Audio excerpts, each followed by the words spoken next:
Alex Entry, any amend that she said you made ye. Papa Frema, any minia Bema, my brand here, Derek. One more time room, I have live on Facebook and on YouTube as well. Now, did you mention sitting in Aswo, your father Dixon? Any Papa in your Bema, Kennedy, or say, the Bepo Radity, the Becca's one on the wire. It's answered a room and another pay, and was here. Nah, and come on in, send me all my gun, Yaddy Baba Simon. Will you roll? Will you ride? It is a one me, Jano Pay, Fanny Nasia Mano, Nakas one on the wire. I will call him in the morning, I will call him in the noontime, I will call him in the midnight hour.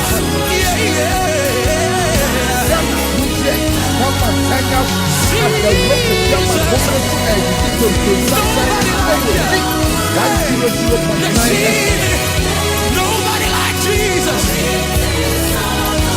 Oh yeah, lift up the voice and celebrate Jesus. Hey, dear, I say, I no pay a what dear, why yet, dear, war baby, and so Eddie Amaye. Nita from Sunye, Ghana Montie so, and na Wuway, na Mamenda si papa, say, and nano pay what can you home. Na wuni yina eba ababeshia boom. Opem se non do ebe pem. Na yen kwai na fe yen fa de ho bia ento aso enso emfa emawo. 1, 2, clap your hands.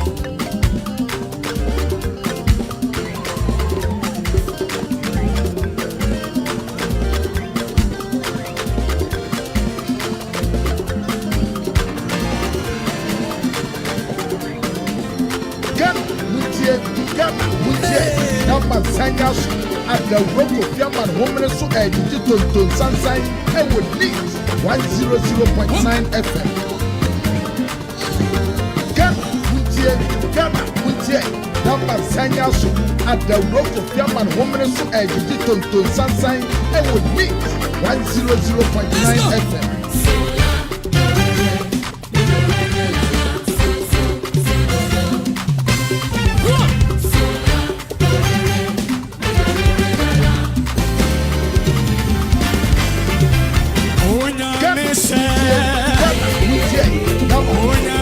General Pay was a yes and Tontron said Nasia. Muma Yenina Yan Cambo Nayenya Radia. A Jonia Messiah ye. A Jonia Messiah Nasia. Yera Nasio. But that won't was Papa said, Fiddy Baby. What did we feed the Atonita from 100.9? My Ghana Moonsam. Hana Gano Bieti. And then some and come my day brown yet and when your papa to be Jeffrey now do one and of course when ra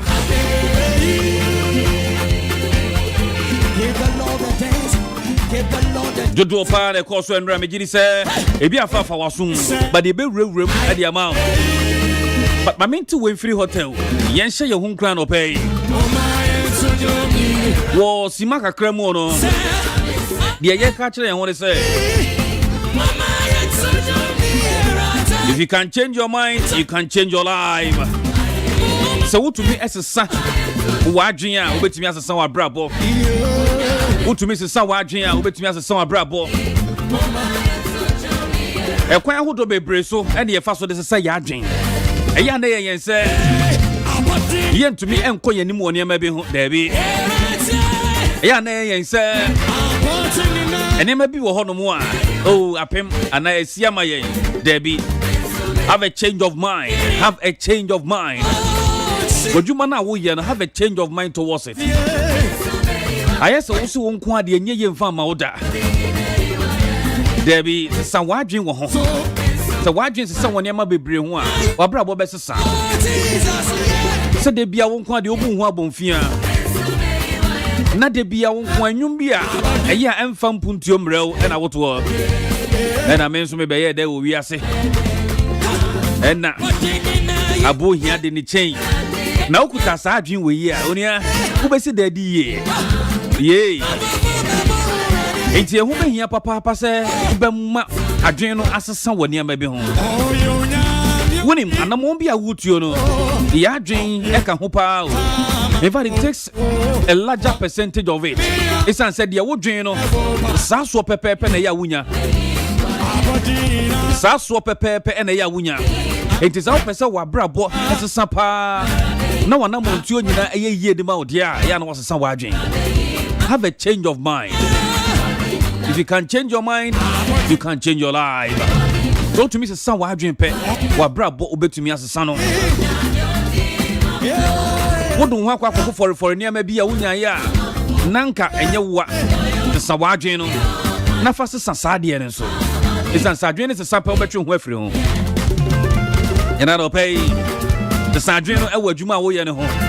The sadwen no ewa na mo a wutuo ne ho be mo abrabo asesa ma ho.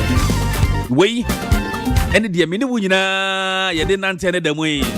Etu de wo koi ka kire ho se ene asesa ma adwen wo ade poti we ho. Asesa ma adwen pa wo ade poti we ho. Bebo mama brabo asesa na me hira. Ni yebeka se oyo nyame kokroko.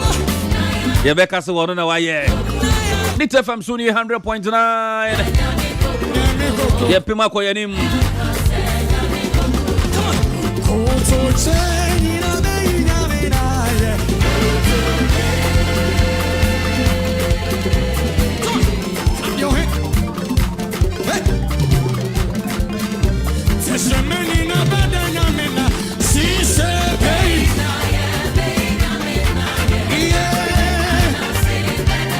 Yebe yina yada na se yebeka se wo nyame kokroko na memfa wo nsuma wo ya pomudin wo wonim se ho hia papa se debia ye koya ni mu ono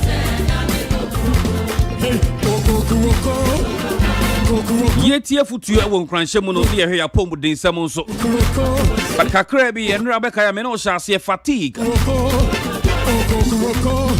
na no pay the ka ho ne se fatigue is more than just feeling tired. It can affect your energy, concentration, and your daily activities. When fatigue sets in, ubi bia obeye bia. Ekobase ne bia oye boho. Why mrepa? Owa bibi bia oye ho a. Ema wa adwen kura wo dwen no, esisi so said ye open farm ho. Emma ahoɔden a wode yɛ adwuma no hu sɛ da bi ani hɔ Emma sɛ woda mu no nyinaa nneɛma ɛnsisi yie mfa ma ho ɛyɛ na no pɛ yɛfotu ɛwɔ yɛapɔ mu de nsɛm mu ɛne sɛ yɛyɛ yɛnda ne yɛngye yɛ home wae yɛnya enough rest yɛnya enough rest sɛdeɛ wɔ mo apɔmudenfoɔ aka kyerɛ yɛ sɛ anya nyɛ koraa deɛ dɔnhwere bɛyɛ nsia 6 hours Yemfanda, would you wear Yakra and then you 5? Yan dinner and a but hey, Ebefa.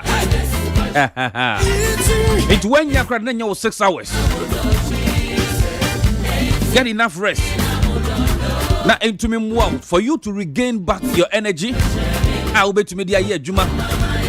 Into your beer, so a year or night. But Juma, we know a day and night. Now, would you need a night? So there be an over day. Ain't it so night now? Will be here daytime now. The patch I know what you are home. It's running a driver for the tree shame. And a Jumuni, if you Kumasi, if you Tamale, if you Takwa, if you are San Gregoire, if you Samra boy, Wale, Boga. Ebasa yeba nkrane ebedu a na enso efiri nkrane yekodu ho no mo a ehu hia se ebeji ya home enye sa usan trasi ya na chi a ha na de yempa ne ebeti ye iti yendan ya home wonso a wo ye day activity no anwumre no waje home why to hu free phone no kakra na da wo ye no so to nchen a Yeah, no what did ye? The Brunita can balance diet. What baby did ye? Into 3 square meal no. San Juan will hot to me. I am me and son. Anopa, and your light one be a ball. You can't breakfast on once. We are up our lunch be now. And you mre. Na wapa sapa bi edi atwaso unya udi is to be a home na de no so atato iti buane didiye ebema boho bi a waye bi afi oni paduare mu na wanu musuo bebre no de to so miensa mede ma stay hydrated eno enemy ense to so mede ma ejena no pay ya po mu de ense me no yenum suo yenda ye na yendidi we yes all the energy that is lost you regain them. That's the attention so hold on. Good morning and confirm my baby I will be and you nyam and canidine.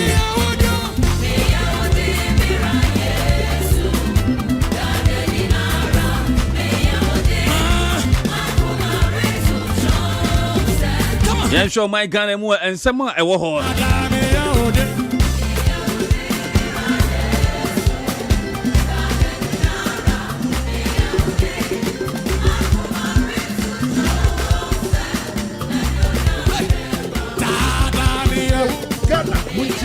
Number Sangers at the rock of Yaman Homeless to Edge to Sunshine and will need 100.9 FM. And high NIT 100.9 FM.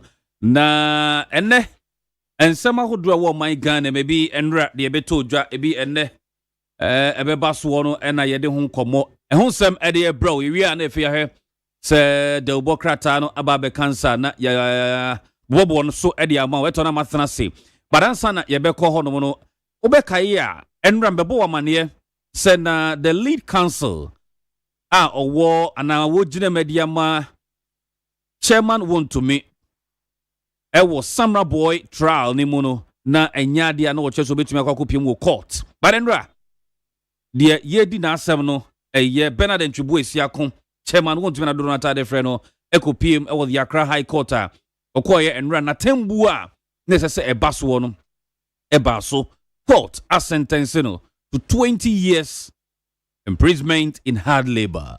Court HS won't conquer them in Finchano poly edionum.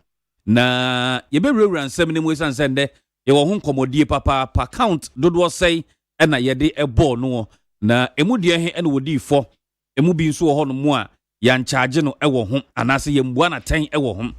Ninyina yede ho nsem bebro but de wo ho ne se Bernard Ntwibu esiakon che ne so se asem die enye ono nko a onua ba ko ka ho ono de wo court kasem wo meka no at large wono mo hwe no mo nsa enya nka no wo mo cheso mo guso a wo mo epe no na eye Bernard Ntwibu esiakon a dodo na ta fe no chairman won to me Asante Mantem MPP amanyokuo no wono ene wo yo mutitenani a wo ho emfinhia no aduo no 20 years ene ye de ama ne se wonko enkonko trim ewo eye aban ekokomu na enra na womo boy chire edono ekokodu ensawem. That is the reporter yenya ede efri ho enti no ensem bia wo ye no so to nchan ya Aminat Mahama enra me bo amane sa abayiwe na ye nua abayi na obekwa kopiem ewo court wokoye na okaye a de di kan okọ court no na sikabotin a ye de tu ni tiriso as bail and an bail condition no na ye 1 million Ghana cedis with 2 sureties.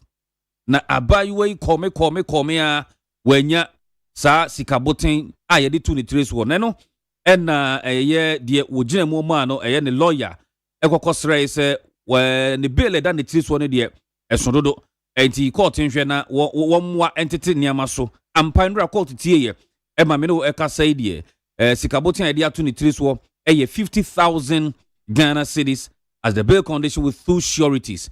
2 sureties ne womu agina na chie se ye di adanse asensan e de amano se abayi wanya de obedwane de bia court hiano no wobeba eno ne 2 sureties no na womu baako court ekere se se wo ye aban adwuma ye ni abosome sika wogie bia na sika wogie bosome de se ye 2,500 cedis enti no court ama abayiwa Aminat Mahama a TikTok a wakasa ye etraso court susuo so wakasa ye traso the ball no kwadu ahodo no wenya bill of 50,000 cedis with two sureties and one must earn 2,500 monthly. Ne Ghana card and an passport and so no one more eya 750 no enji enfanto ho eno eya nsembia court enso enra ede ebaye na asem we so court manfo adwen adua so a wonim se NSS National Service Secretariat kanen eye onuabema osesibe entry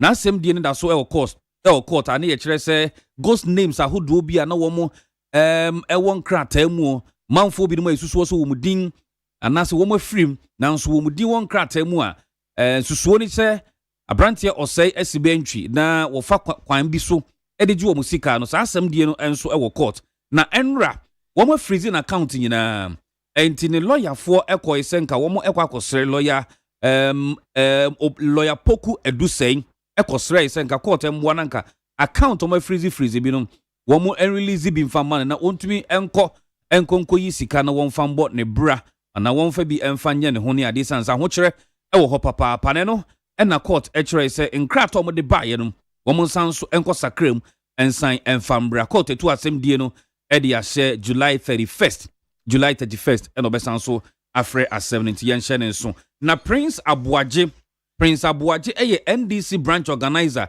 Emma Aguna West NDC branch organizer Ma Aguna West abranti nso kasa Emma ne thra so etia His Excellency the former vice president Alhaji Mahamudu Bawumia na wono enso enra court ana okopie mposi for de ne kopie mu court na asem die no entumi ambaso they kind of plea no woman taking the plea mbisa ne se wodi fo ana wodi memra womo sanso e de no ekokotre aban kokomu ehwe nim se ne ana eda foforo mu no obekwa kopiem e wo court na asem die no atoa so obenya bill ana wonya bill no yehwe de ebekwa akoduro ana de ebekwa akosi enso e de afri ho enteno yensem bia e wo court mampani atena ye enra na Dagbon Traditional Council mpanifo ahemfo ene womo aka nyina ekabia ewom a womo ewo Dagbon Traditional Council ho eba mampani atena ye ebese mampani eyie varom be bo na mane se womo ebedi kan bo na mane ya na Abubakar Mahama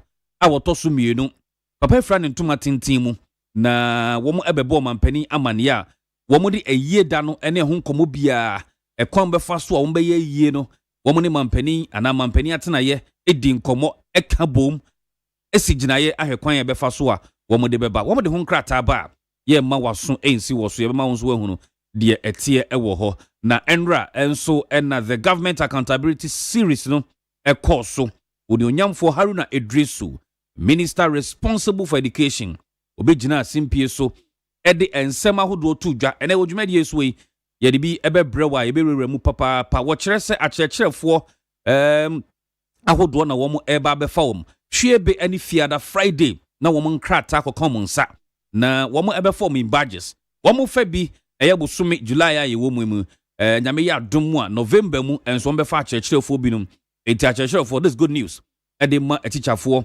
enti eno so na TVET enso no wakasa akase womo beye mu ensakraya courses ahodo bi eba be hihye bi mu enti no yen hye ne senrans wo ka sapa edifa indiscipline ekoso ewo school ahodo mu na abranti a otam eye ne kwaku don soro to ne kon ho edifa bayiwa bi ewo school no ICT center ano eye friend say science lab what the fab abayiwa no ewo ho no enra honorable Haruna Idrisu kan ho asem yi papa pa kire say entwa yi no mugu so mo hwe abranti no osifo embomode na wo mo enchi sa abranti na entumi emwa eno enso eye presidency en common nsembia ho minim se na okopie mu mampani atena ye adwuma hodo ebekoso ewo ho mrahye bedwem na ene womekọ asetena wo mo ebekọ asetena the yeah brothers and sisters will be in parliament today na minim se ye day ya ye nia be ma chairman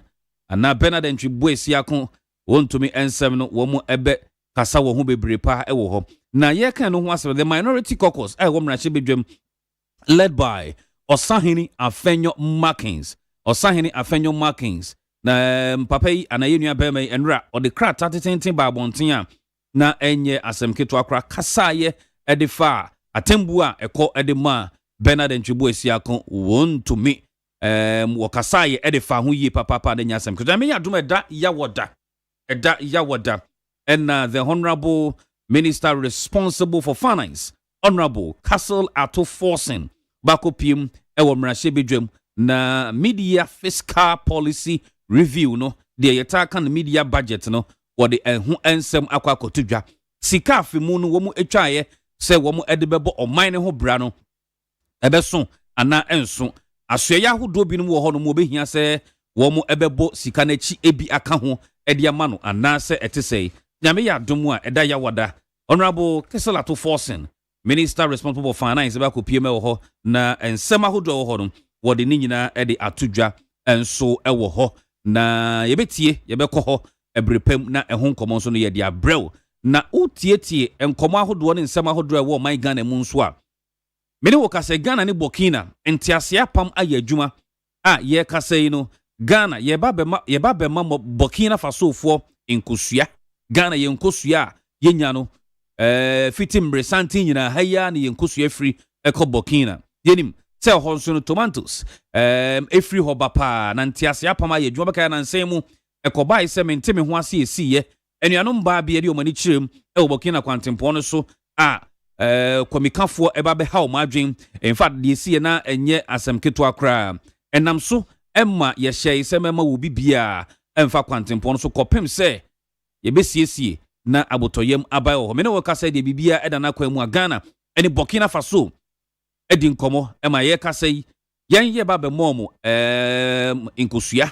Ghanaian X na yen so ya je from ho tomatoes nti ye nuanom mma ye mamenom womu a etai ekokwan so ye nuanom mba ma ye papa no mo ekokwan so na womu ekodidwa afri ho no na me ya domu a womu ebe toa so na wahudie no so etie ewo ho entache said ye tie enso no na 9 months for me do ka say Ghana Coalition Against Galamsey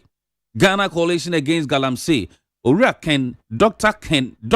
Ken Engineer Shigbe ena wodano ewo ho na woni anuanum bia wo mu ewo saa asoye ni mu ana ewo saa ekuo ni mu rather no wo mu de nsema hodo aba betudwa wo mu eka say 9 months for ne bo adwuma papa wo mu bom abaso ewo de omo ye nemum enso wa esanse 15,000 Ghana cedis bia many we ka say wo mu ekire se 9 months for binum.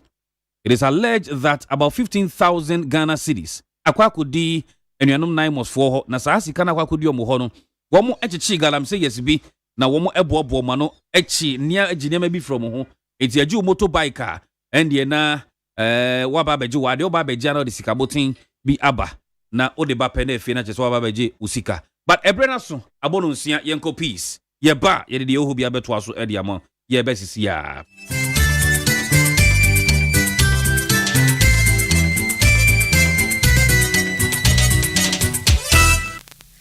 Adeshimema abo nonsia peace 104.3 anopay ensem hodo a yabobo ano de afa ye kase ebo demo sanse minyina asamufo ase no wagye atum se dika na editie ewo asomu ntie enyobre enfa nsem no enchiemu ensomo anopay ewo akan kasemu ya kyena sei wo tie nka ewo Neat FM 100.9 sanso ewo okay 101.7 FMY yenyina ye won ship house Abeka Junction ewo nkran na mom se wo kumasa Mantemu a Dr. Say Kwame despite na bronze akona kono ye wo Kumasi adum ewo ne yenuanom hello 101.5 FM ewo yene nam radio stations pepan koma so ewo my Ghana ha say ene amanone owo social media platform ne so anopai ne fa a eye Facebook me che ni mu krata no a eye peace 104.3 ensamudo a yede esomo anopai no edonso nanso emu ene animu bi ene Edom kese wo mra se be fie pe ni oda wo ma no na aka se yi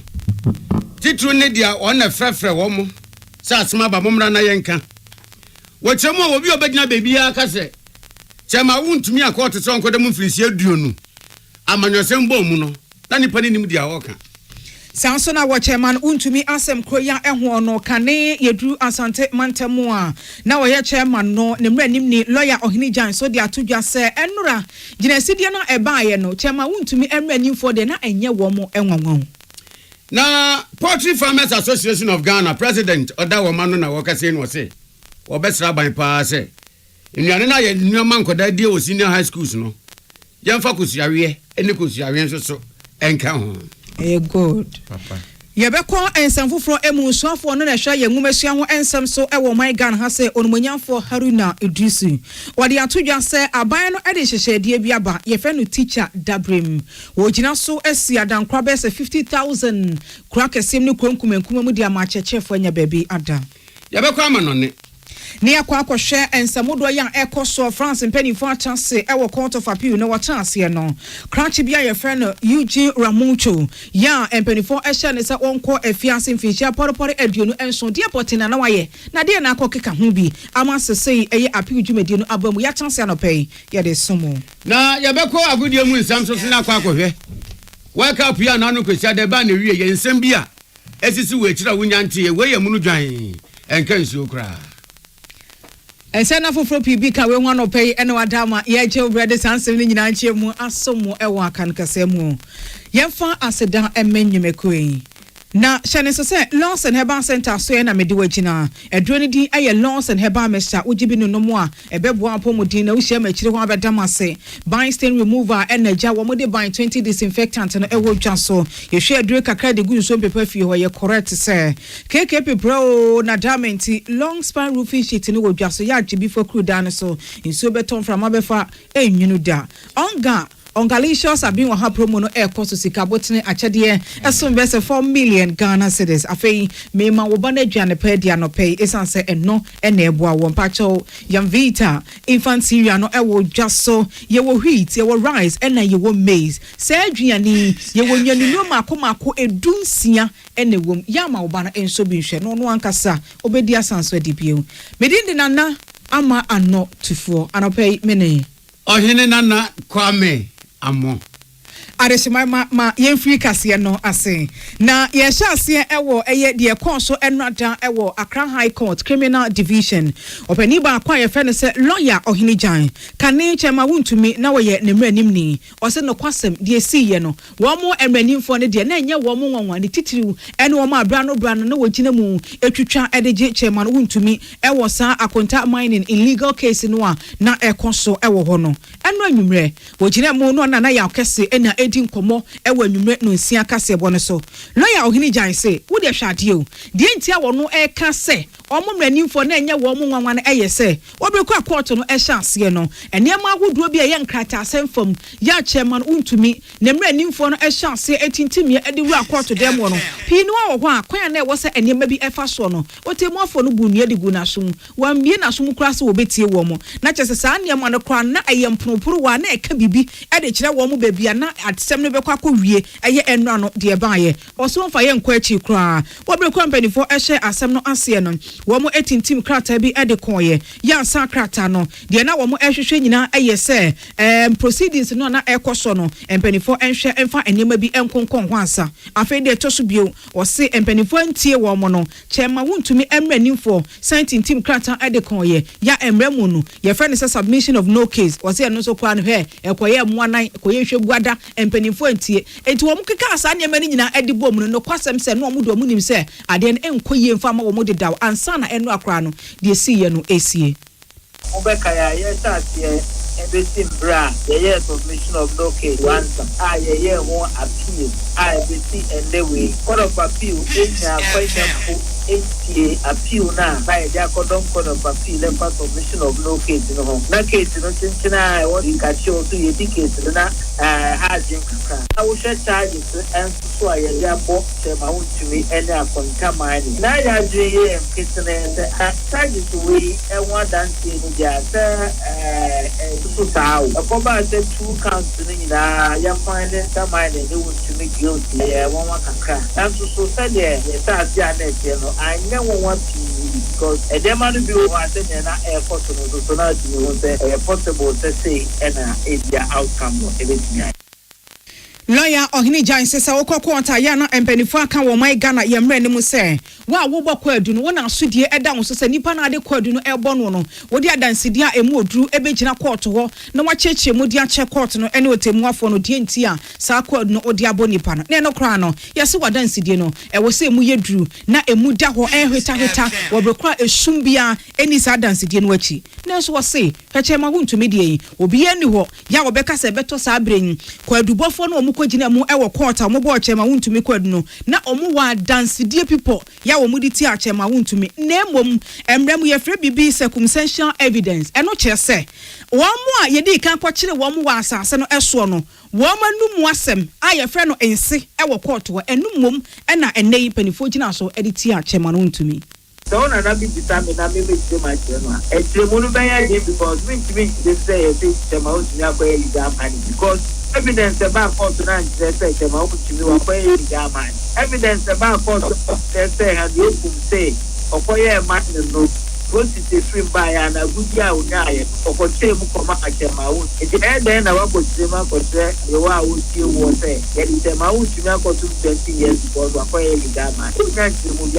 Just to be a support free facilitating illegal mining on the concession. Jama to me say on the concession no emma and you put on illegal mining. Nipa attaining Kane. Kane no a chairman to me a nimni. Your friend lawyer Ohini Jan. Now I was at some Kuyahu and Enra. Was no man your MPP penning for board Adomasem Obiamra. Na womo enkeka nyemamum na womo mama nsante said ya womo party womo gi atemu no enti Justin Kodua Frimpon ye twerefo peni ene gina party na na mu di nsam ni tu dwa tiremu se atemu na ba ye na nyamye nim ni petiko wasna manyoko MPP ka se womo gi tumu ayi womo de womo bojo so anu womo boa no man ka no kre womo bojo so kra na womo do mu geju o mani te said ya yesina Hermes panie ade hwe atembo no mudi na wo mo kenkan atembo no from Amina to Zinabu A to Z kran to kran ya wo mu ni sade no amanyasem bom na amanyasem fa no a wo mo de aba beka amambo no no ana honorable Roxanne Nelson dafia makpo a wo ye majority chief whip ono ye South Day mrase badwani woni nsam trafo kasa ye no se eye no nwa papa se was na manyoku NPP enu atema wuntumi atemu no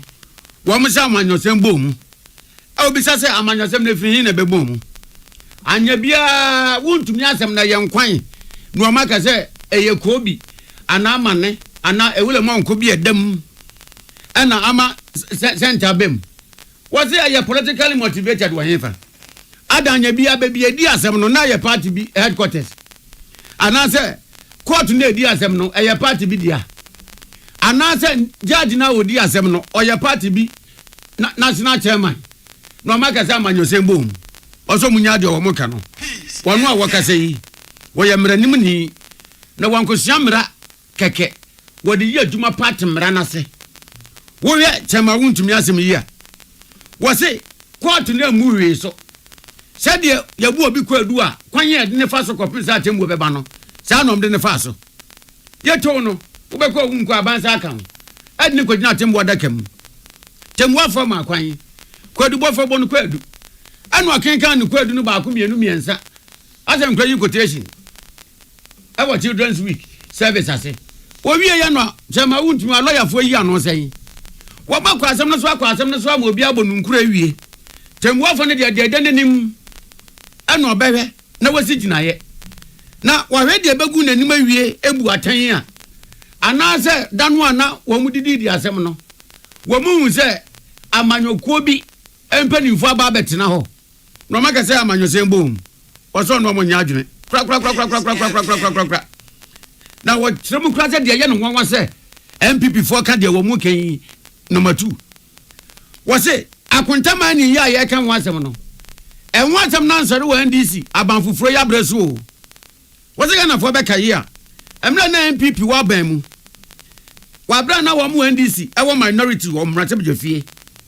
ana no makoko na kona bi babon hwerema e kire wo mu se akontama ni adwuma wo di party to wasamra boy wo no enye ebedi ni pewu ama asam no wo mo kan ye no saa time no na Samuel Abuginapo and the Minister for Lands and Natural Resources wono kra akoye nhwehwemu oni Minerals Commission abebo amanye se dia na wo mo NDC fo kan saa bre no eye no kra sa kwanta mining samra boy na wo hye no asase mu agudie na wo tu no wayo overlapping wa fa kwan boneso enyamra kwan so ne kwan paso na otu wey enya NDC fo kra ne kan yo Samuel Abuginapo no ye Minister for Lands and Natural Resources abre no and Minerals Commission na ye na Honorable Roxin ese ebeto dwe nyina akire no mampani dada na nado dan kwaku ado ba bonten ebe san akonta mani ti sen muson dia wo mo kan anya no kre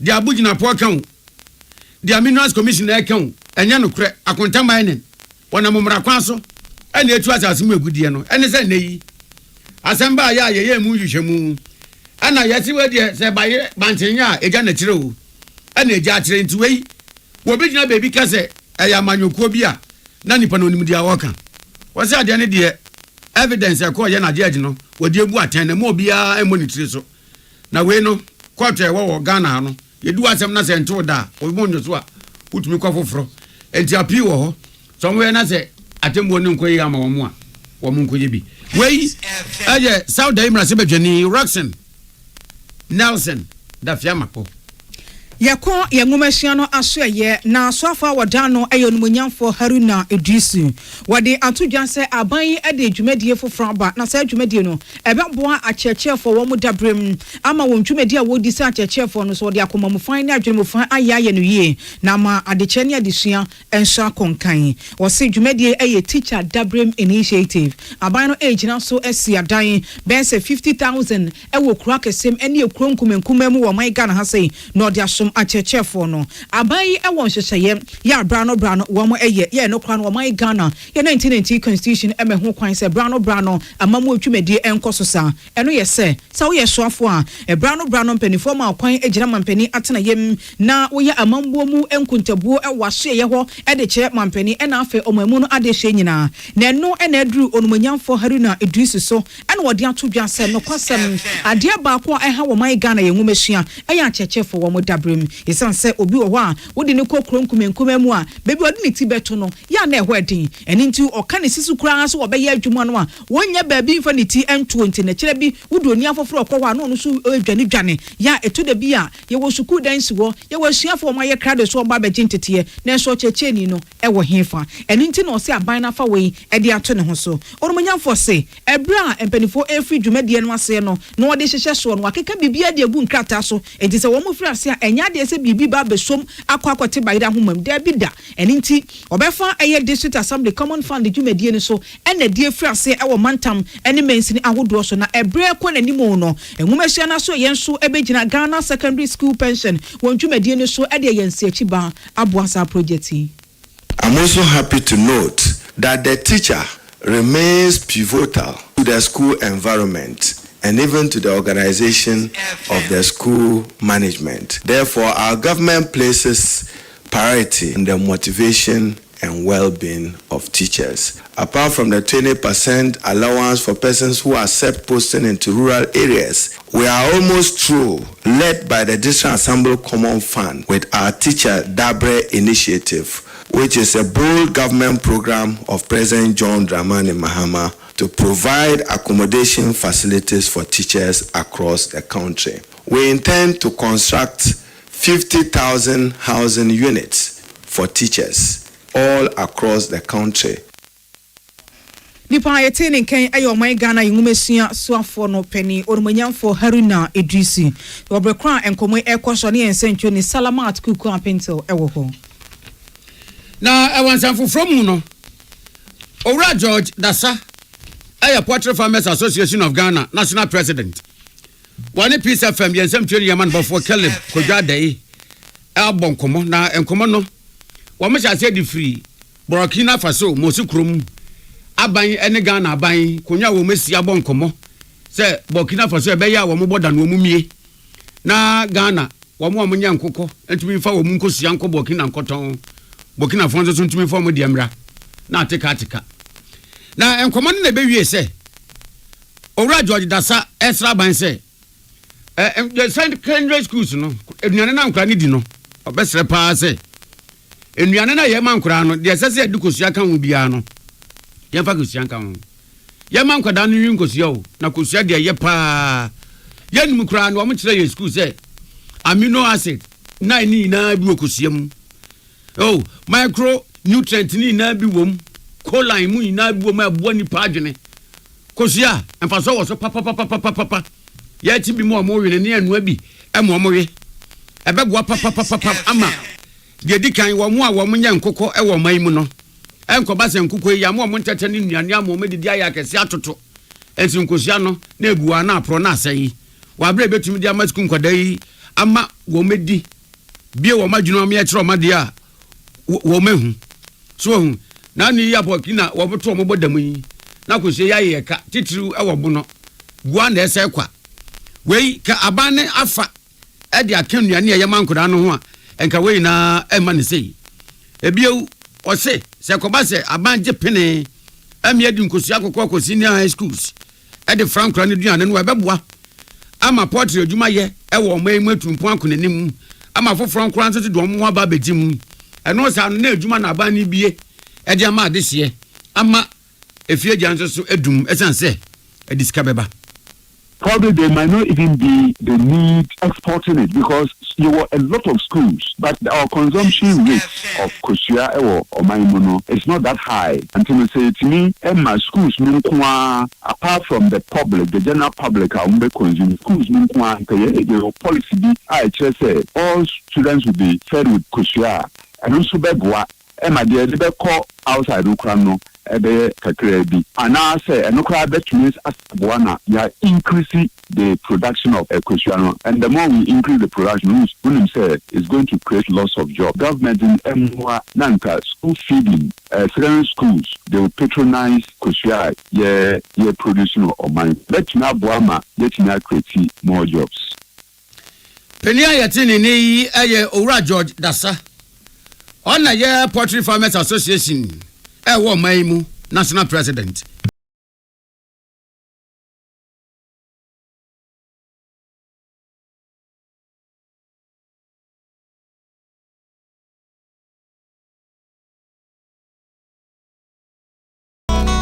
Peace FM. So wakoma ho hyehyew ana ebo periperi de broni kan hardburn no a ede na sese woye na se woyam so atim so wo be pack na farmer Martin's liver salt akira kwan entem ahwie nsu agu glass mo ate Martin's liver salt no ba ko no na wo de agum wo be hu se ehuru wa glass ni mu na wanom. Martin's liver salt ye won orange flavor ana ba ko so ye plain wonu mu a ohu beto na mum edi na anu na ho nto wo a ko hu doctor Amanfo, the Amoka Chef Freddy's Corner Home Appliances or the Abba Freddy's Corner Home Appliances Center. Home appliances are a ye papabia, a biwo brands Bain, Media, Samsung, Kaiwell, TCL, TV, air conditioner, freezers, fridges, water dispensers, and Nidia Kekeka home. Nia ubenya good warranty dear. Ko Freddy's Corner Home Appliances ukokumemle. CCTV a Boama monitor of properties and business at anywhere in the world. CCTV and Nidaho. A wood detector, clear pictures. Wi-Fi connector. Utimi connector ma phone. Na wa monitor baby a wo wiase bia. Freddy's Corner Home Appliances abeka Freddy's Corner edwosu ahodoa oton phones ene ehun accessories no ho. Fresh 0544 959195 ana 0207937323 ana so brako komemle satellite in chehwa. Na ye can discount ene achadia obetiasie. Freddy's Corner, home of authentic home appliances, phones and its accessories. Herbal and Alternative Medical Hospital Bena Black History and War America, China, Africa, ne Ghana Penifua Bonabaso say, or say Remo man for Tiapopa.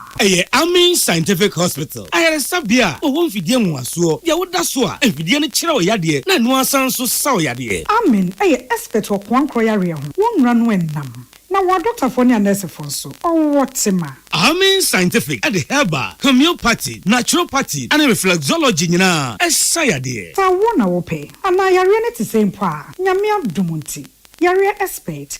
Amen Scientific ebeboa inshallah ohwato na wonso di adanse se de Ghana for ne abrochefo bi di adanse no Accra Amen Scientific Dome Obersnet Flats and Alashibinso our Klagon Eben Shaman Road under bridge ope o kwabata p frɛ no nkyerɛ de ben wo 0245275254 ana 0207229505 Amen Scientific Herbal and Alternative Medical Hospital Allow Shafi Nyamene Yaresafo Peace FM.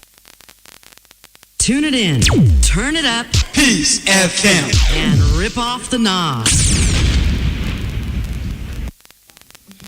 Adeshemama yemi ho akwamba yeko enkrofo amanso na eye odu France wo mo court of appeal no akọ asetena wa hye se Krachi bia no aye dokotani ne mfinhia ye aduosia enso 67 ye fra no UG Ramucho empenifo de ne koko gina court of appeal enim ewo France ama wo mo ahye se Rwanda ni dihien onko afiase mfinhia poropore aduonu enso na empenifo enhyehye emwo no wa fimpimienu ene aduonu ena meche 2024 October bosomenu emu ena court kuma baako ekọ asetena wode sa emfie porpore aduonu nson no ema Rwanda dehye a wo ye dokotani obrekwa no wo chiade wo suku pon baako enso so Rwanda a ye friend UG Ramucho na empenifo se obrekwa wode sa emfidudo ema nin krachi chese ne boanyo so enintinimre nimfo chance ya wo mo ekọ appeal ewo ho eno na empenifo a wo mo so so sa court kese nim ekọ asete no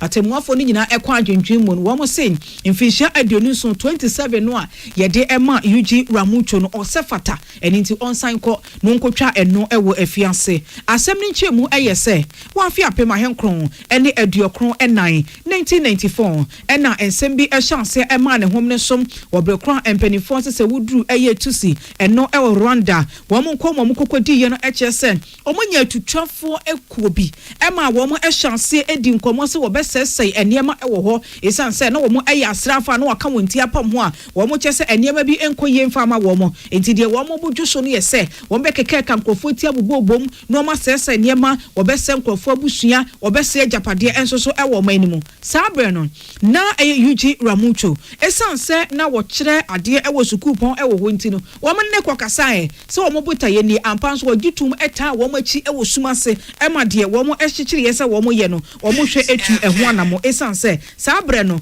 na bese afi apem ahenkron ene aduo wotwe no emuo no na wasanso akwa sua ade ewo Russia manimu ayedu enti bra no nim de na wo bi pa enti sa wo mo botaye no asa asrafo no botaye na no mo pese wo mo didi dwuma no wo mo ne bedi nkomo na nim de boa ema wota wo machi ewo sumase eno ne kwadu a empenifo ede no ekogina court se oye okotena asese wo besai oman okotena ase no wo besai oman ni mu nipa ase oman ni mu ajapade esan ne tirimu pobi ya no ne sa ne kuo no ewo eno na dansidie no etwa ede akwa wie se no kwasem opani no na wodi ehofo eninti ginesidie na yesi ede ma no se 27 years ewo prison onko na wonkonkotwa na sa ne appeal no ekoso na watwe porpore ensia esan se ehyanse ewo dwumbu so mede etoso enkron na esan se France Court of Appeal no otena cases ahodo a enye se France nkwan na esie ne mo akoso onkrofo ama so bia ye de ne kwo a eye yenti ene wo mo je bra wo mo tena asasem no esunti nei eye opani UG Ramucho oye dokotani kese anu wo chade ewo university ho no penifon say 27 years ne no na onkotwa omote so mano a enye yie omanfa bi nso anka no ho Yewie kase boy ewa agudiem. Ejebo ananu kwesiada ena keke dwan ejanya bedru ye. 2026 World Cup no yede ba ne wie ye meko wiase. Dr. Panya ba ko pe ena Spain man de war Argentina se dwe. Wo mentumi antia na referee bo aben no me pon agudie no. Na akwa ye nidie ama Spain. Argentina de na ye esunku ani awre ho nko a. Sada na microphone se sa Messi su. Bradi su ya mana Spain for no kra wo meni age kra na afedi asem no kra yo ma wre ho. Ne ni aye ko asa ban ko yeni ngo. Messi ani ase na adane Kentampo waterfalls ni so se ma. Asa pipe apai. Na nu podi enkenye we. Sa de ne de ya. Na mom ya pon match no. Subani ni ebia Argentina players ni bi dan die titru ne Leandro Paredes no oh brana nya de o nan krofo kra bisa se na dan Argentina team no eja Isaac ni Caleb muna munimbo nan krofo bisa se dan Argentina team no so wo mo the ball to from na so mo ye training wi a obi ba betro mo kickboxing na se wo mo ye training the ball no ye training wi obi betro mo bantam weight any wrestling na ejan se said wo mo pon match no a Leandro Paredes no ekoso Eric Garcia kon mie ni se ya said ya fetin fan to talk no oh bani ben why you ni o ana Gavi yes o ba be pata oh oba ya pata for jaba Paredes piano didn't took a pin from say pine to cocobo or so ko yes can because it was ball no bet me affecting the middle of blongata no now say I kiki quote you plan a best pretty you just say Paredes as one way he said just spray for the year no and to kwasa na na crofo kan na crofo say oh wo magu Argentina ni mu ase asan so gu Messi ni mu ase sanse Messi no na mo no mpɛ no ho asɛm so ya say ni what no odi na wo sunusu wu nsu a ko special eyes no mo na fa jojo boy na wo ko say on crofo twa Argentina o say mo last 4 years mo share France aje here say na Mbappe any Dembele wo mo nkwampo de nko mo ye bibifo mu ade wo me yezo mbebo mu ankaka program mu benya hoden dia so mapagya akosra ye hip hooray wo ma nya mo hene sidan na Spain gifri mu nsemu a mo de nibre mu yes ade no enti nkrofo bisa say na Infantino ne FIFA for no ade ni si ye kwesiada eduada binada ye ntere ena wo mo de aba no pese obi anka na komante ne yem ade ndo mu hu bibia na oba FIFA no a wo mo disciplinary committee a BBC ba wo mo hwe so no mayi kwadubofo bi kura se onye hwehwemu na wo mo fa ne nsuanso emra enti wo mo twa hwehwemu na ba pe do se asotwen bia no wo mbetwena so na sade na ye ni mgu asesem no anya sa bi jana no wake up no aye de be wi kusi ada no ne esi ye no dia aba itire bi eni midindi nana ama anno tufo mesome de ohene nana Kwame Amo Echidombofo nom eye Lawson Herbal Center pacho adoni din eye Lawson Herbal Mr. Y ya jebrena nunu bi ni titu mu a koko harmony pedua no also a typhoid fever wo pacho okra de na no koye test no malaria mo wa na bi ewo mo jemu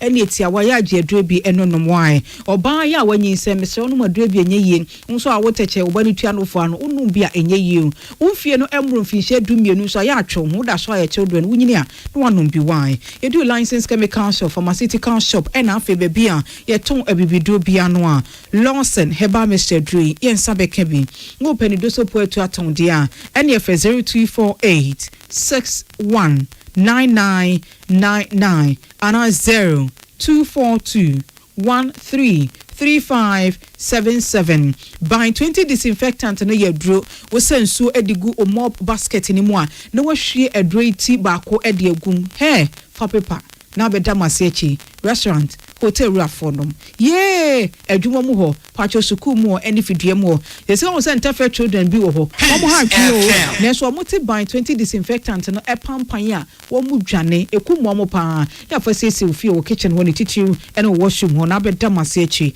ya no wakai se mo omo pe ni de so po etu aton ena afa so kura mo pe ni maako no sese de oraje ban ni nimrante wa no ena afa nketesi na de nam ompotamu di wura fiefiem ya wo mo ton ne boofo Emma War for 020814291 and 0541808096 me bacho me do keke pepra so ye long spine roofing sheet no opening the tone ye shed dan se no ase ekopem se ebewie saka de no nyina edifi iron rod cement me bacho eye keke pepra o enye ne ho a ento ne baby a ye won kra hanse so dia bacho ye nko dobro ene ye anope wa bia tum kura o hyehye ahodo nso so a wode ema wo kwan abefa so atuatua no obre ko enye wo ene tudu dobro a anase ansa na bedru ho no ye na di kan first 0244912100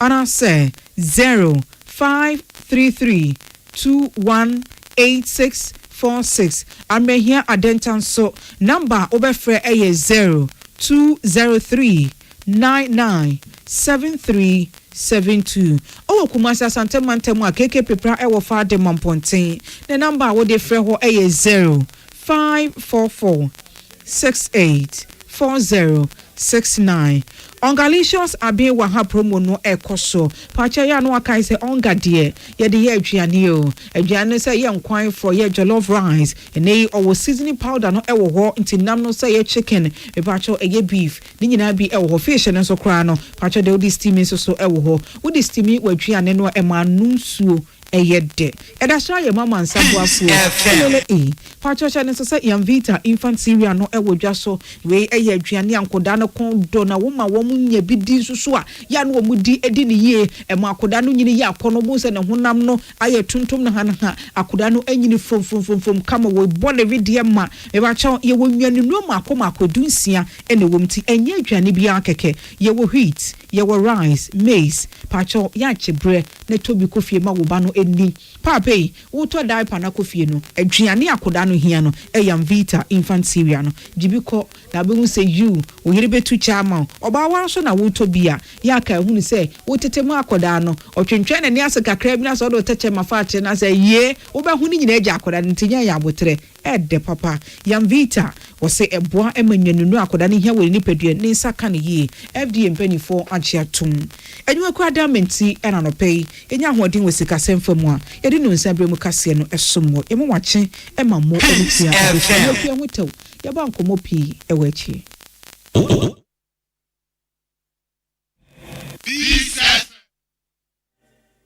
Ghana Montie Ghana Montie Ghana Montie na mansanya so adawro Kofi Badu homene so ejiji tonton sansan ewo neat 100.9 FM Ghana Montie Ghana Montie Ghana Montie Ghana Montie Ensem ni abone bede sei Ghana Montie na Kakyire Kofi Badu ebesanimu ewo neat 100.9 FM amanyosem atitiri uni anintiri inkomo twetwe ensem foforo ensem a edi ahimo manmu ni amahodo so wabone buawa o obesanimu ewo Ghana Montie adwumadie so Ghana Montie na mansanya so adawro Kofi Badu homene so ejiji tonton sansan ewo neat 100.9 FM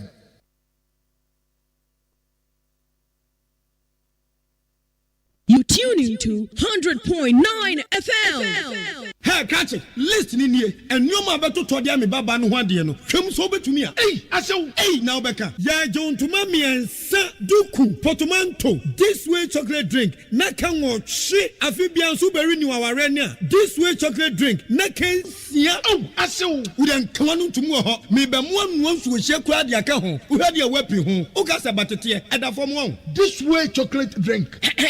Kracha be pay baba wari aso ye fia say this way chocolate drink ye sori anopa no ne ye nom ye bi sha fridge nom no se snack ye nya hoho a no ne ye de serve wo mo ye didi wie ne ye pe bibia bogu ya de so a this way chocolate drink ne ye nom and this way no ti anu a he se kire wom kwakwo wom brick wom bibia wom ade wo hia ne so hye this way chocolate drink de wo hia ani so hye FDA ahwehwe se adwede nkratoe mu agye atum se eye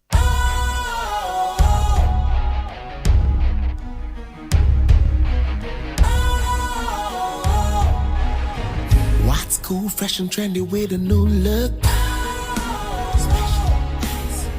Makes you feel real good, that refreshing vibe. Satisfies you right just the way you like. Do you know? Do you know?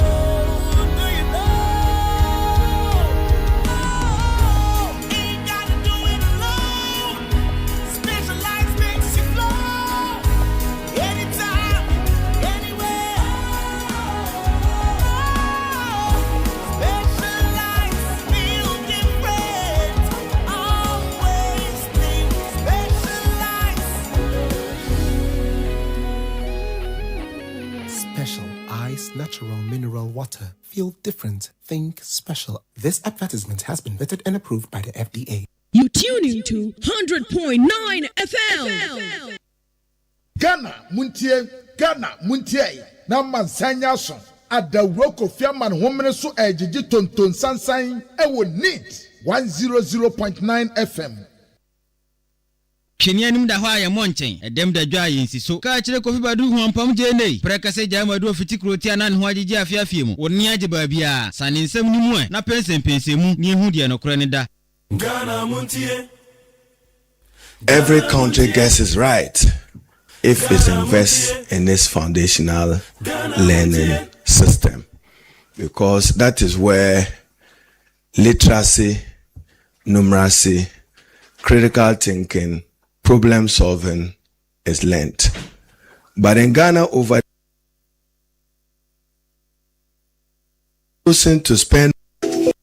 the years, we have chosen to spend more at the secondary level than at the basic education level.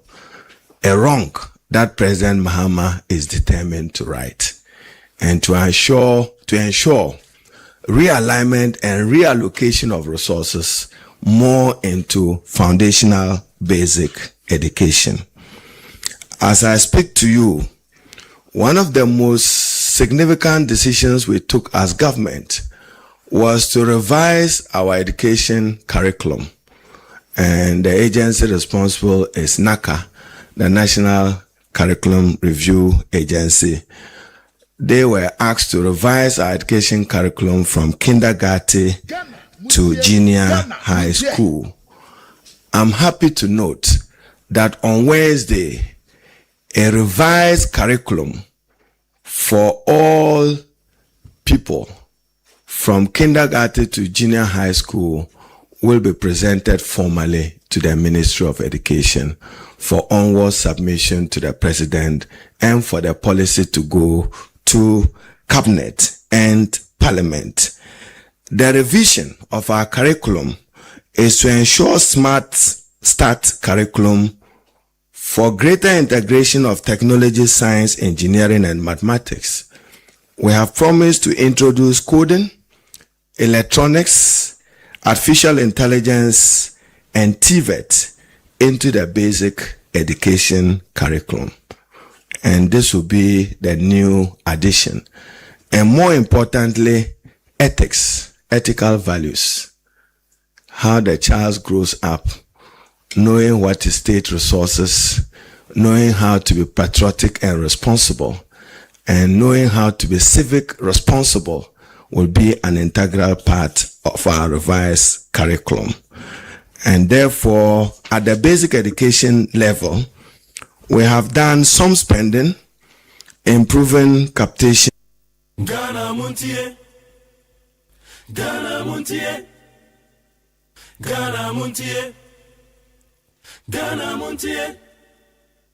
The young people who get jobs through his businesses and all that, they'll come onto the streets as unemployed, adding to the huge numbers who are already on the streets with no employment. So that was the appeal I made to the court, that the court should consider this particular circumstance of Mr. Wontumi and probably give him the barest minimum of sentence. That was what I did. I don't know. Years for an offense that the minimum is 15, maximum 25. The judge, I think, might have listened to your plea, don't you believe? Probably she did, probably she did not, because I was of the view that the minimum sentence was okay, because I made a point that getting Wontumi out of the picture, that is incarcerating him, may affect a lot of things, especially his businesses, the number of people he employs and all that. So that was the appeal I was making to the court, that yes, the court has come to the conclusion and convicted Mr. Wontumi for all the offenses. But in terms of the sentences, I mean, the court ought to consider his significance in society, especially the chain of businesses he owns. And I also made the point that currently we are struggling with a lot of youth employment. And if the court itself has established that Mr. Wontumi is the directing minds of all his businesses, it means it's very crucial to his businesses. So getting him away from his businesses in giving him such long sentence may negatively impact on the businesses, and the young people people who get jobs through his businesses and all that, they'll come onto the street as unemployed, adding to the huge numbers who are already on the streets with no employment. So that was the appeal I made to the court, that the court should consider this particular circumstance of Mr. Wontumi and probably give him the barest minimum of sentence. That was what I did. I don't. 2 years for an offense that the minimum. Ghana Montie.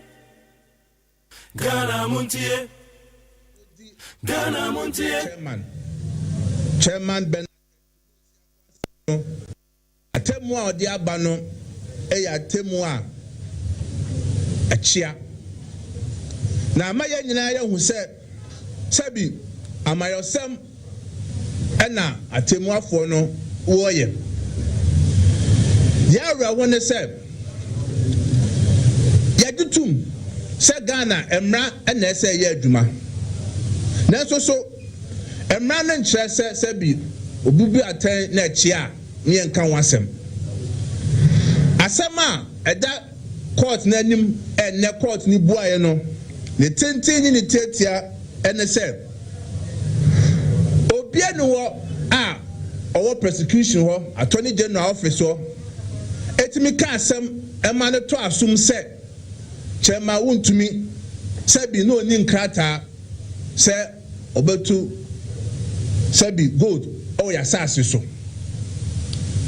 ɛno ɛnya ade a court no edi akyinye enti ɛkyerɛ sɛ Chairman Wontumi no okrata ɛma no ho kwan sɛ obetu ɛfom agudie asɛm a court no ɛka ɛne sɛ ɔmo gyina so a ɔmo de Chairman Wontumi akɔtwe aban kokom ne sɛ ɔmo sɛ Chairman Wontumi krata na okra na emrɛ mu no ho kwan sɛ obekura saa krata no wɔde saa krata no ama obi sɛ ɔmfa nkɔyɛ adwuma abra lance minister ama approval sɛbi ɛnkyɛ sɛ Wontumi ɔkɔyɛ galamsey efi sɛ title na okra no na emrɛ mu na edi mu bɔnye aban ne kasowaye ne sɛ ɔse Chairman Wontumi de ne krata ma obi akɔyɛ adwuma aban na mpere so na so so ekɔ court no prosecution na ntima nkyerɛ preference ampa adanse a wɔ kyerɛ sɛ Chairman Wontumi de ne krata na sase ama obi sɛ ɔfa nkɔyɛ adwuma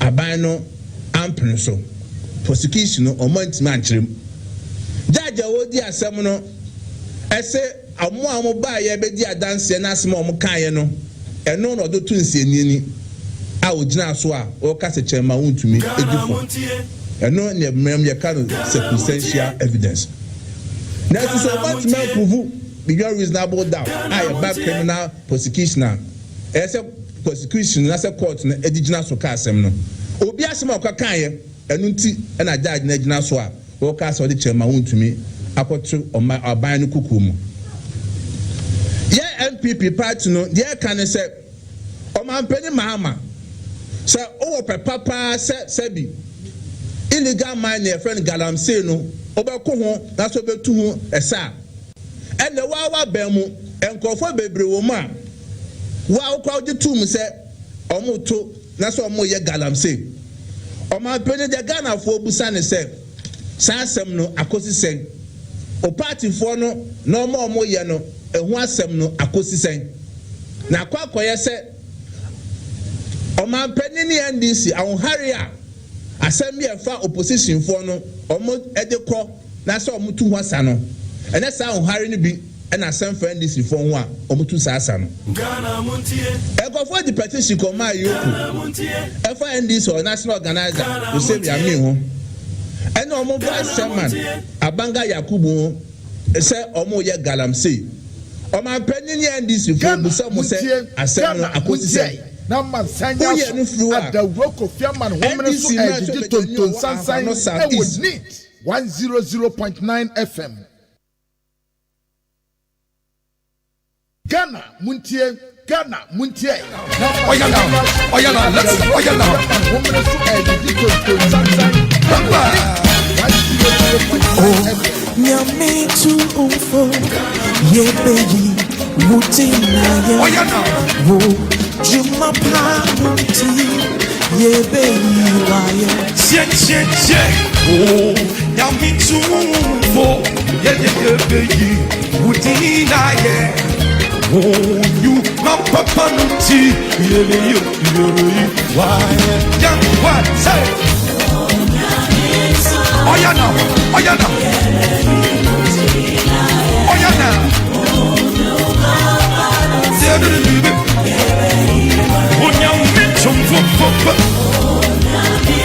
God Almighty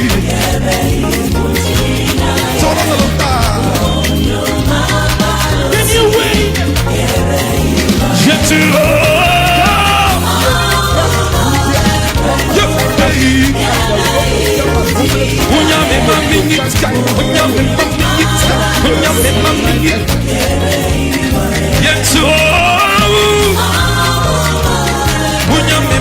and your woman come away be in the Woyo Nyame Tumfo. Welcome back. Neat FM 100.9. Any Kakyire Kofi Badu. They try and one by a cofa casebono. Eddie free piece of bread. Yet was Eddie Ama. Let me sing it again. Let's go. One more Facebook now. I'm watching you. Momra.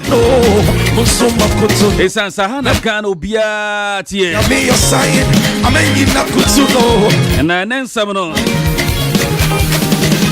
lawyer for Kukuda Mepa, now bet your Munkawa. And Brana saying I can. Then I will move. Then the 59 pages of the verdict. 59 pages. You be running in Mama.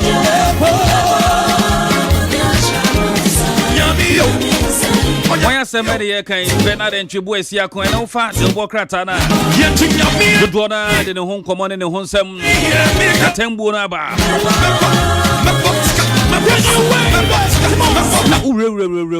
And some Wumupa.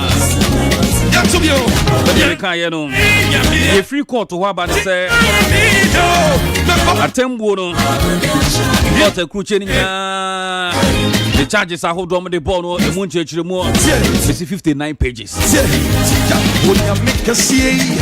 The bidding command of a Eto Nam Athanasi, near Bema Cobna Mafon Swathanasi. And I have been at that. July Busman, that's also the Nubako. We have Brenna 49 past 6. Neat FM Sonia Ghana Montie Hanobia 80.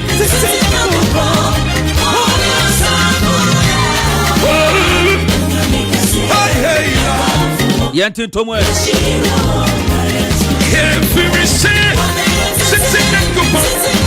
near the 7 aircon. I will tell who do him. Nefi interviews are holding in answer, bro. Let's go. Once again, good morning. Eto, Akwaba. Kakyire mejo so. Ibi aboko de. Oh, twedi ampo Nyankopon adawuruma. Yeti nkwamu aja. Yetimi kɔ ne ye ba yetimi ekasa nku ade nyame aye bi me ho ye den pa me sorry ya obi amfra mi nka complain bi ade eja me ho ya ne sa ye nyame be ya no waye enti ai ni nyame be ya no ye na me gidi se ni akari nyina obeye oh adum papa nyame adum abusuafo no mo western region so bi a ho ye papa ye da nyame ase mo de omo obi akeso ne dia ne sa dia che no ko na mo kromfo no mo se den enra as mete press conference bi anana nye press conference anasa jubilation ana na eden ne nyina bi ka ho o mo jubilate asem aba obi ani age okay yeah be fair the best one answer ano pe be kwa akodi nkomo afri Samra boy na atembu e ba enra no nyane ntie se ebinu e kasa e wo ho ebi mo ani age wo ho kasa ne da ne se ebedi nkomo afiri ho ne ahwede etie na se de na make 59 pages okay kan de judge no okruchegu nkrata so a 59 pages na wo mo ekruche dia ba ebe rewrem ne de mu nkomo ni aba kobna kwa ba bra mejo so ibi aboko de erade adom bibi aboko na ho so adum pa ye hu ye papa ya de na ase a eche so merade a na ya de ato aso so de ama COP Osman Abdul Razak. COP Osman Abdul Razak, National Security Coordinator. Yep. Na sedan sanda. Papa, good morning. Nyame shira. Sanda. Na onton kwa mayen. Na ho fe no. Na ho Yeah. Be double. Na double. Na double. Wo nyi mom na no ho ya. O da bi o jane nan so asem a mi keji asem na o ma kotra wan. Na papa yi wu se ne ho fe. Yeah, agosu ya kan se. Na wo na se do si TikTok no. Oya brane. Wow, mi si o jane nan so amakoso di ahwe. Masa we jai sa asem na. Brane. Na de ne kaso bi na na so no ma adwene number. Thinking wrongly quickly. We no ni asem yi. Kakyire kan bi o na me fa ntu mitrim. Thinking wrongly quickly. Thinking wrongly quickly. Aha. Thinking wrongly quickly. And chana jumani about. Chief dear. Say ana body say ni nyina white. Oh sir. Aha. Na oye brane. And ye no ho nso efe. Anopei na ahomachi. E o miensa mu me brush mitini ade me nyo bi akobra me pa hwehwe mu hwe. Era me si o me nkɔhwe ade me kɔhwe ya kyesa abodwe me si Yesu. Enipa na ebase. Oh David, we dey see a fanso. White ni dey. Oh. Sisi akura dey the ball life. Sisi dey the ball life. Me dey no betu chief dey no. Sisi dey the ball life. Chief we na near fi. Oh okay. But or hwe no hu. Who say white no ebinom dey yin. And ebinom so dey ye enwin. Ebi won so ewo mu fie. Ewo fie. Aha enwin aba beto but ebi dey enyin. But when we say obedience white no na we shave no kama. Yeah. Eyefe. Yeah. Eyefe. Who chief dey ni say I say o ma shave no say ya nice be fefe eyefe. Oh okay. Eyefe. Okay. Chief ya chiao. Good morning. I thought say ebi so dey pressure. Oh, ebi dey pressure. Aye. Oh, it's no credit. Ebi dey pressure. Aye. Adwendwe ti mi ma wo ti. Ebi dey ahokyere. Enye adwendwe. Ana ahokyere de no hu ahu. Ase tuntum sia fitasia tuntum sia fitasia na aya prekese se ntakyere no. Sa ahokyere de no nyefe. David. Oh, I see. Anra. Kakyire. Komina asɛm a na ɛda hɔ no. No pa ne yɛ ka no. Me deɛ sɛ yɛ fita asɛm na ɔde baeɛ a. Me nemu pa. Dan sɛ me yɛ mechanic. But ɛba no mmara no a kofa Elizabeth bra. Fa prospectus you said dear. Fa bra. Fa press one bra no. Aya na na mradi en fa prospectus nko ho. So mo de document, yeah. You'll be a friend chat sheet. Good. Enem aye Kakyire ye first no kura na minim sede eniyama mutie. But enne mre Ghana pa se obi bebo ni tirimu po se o sheda se wodi obi afa ekwan bi so edi nipa no ato tankuru wam edi na koto afiase. Ako ebe me den kakra. Yeah. Okay.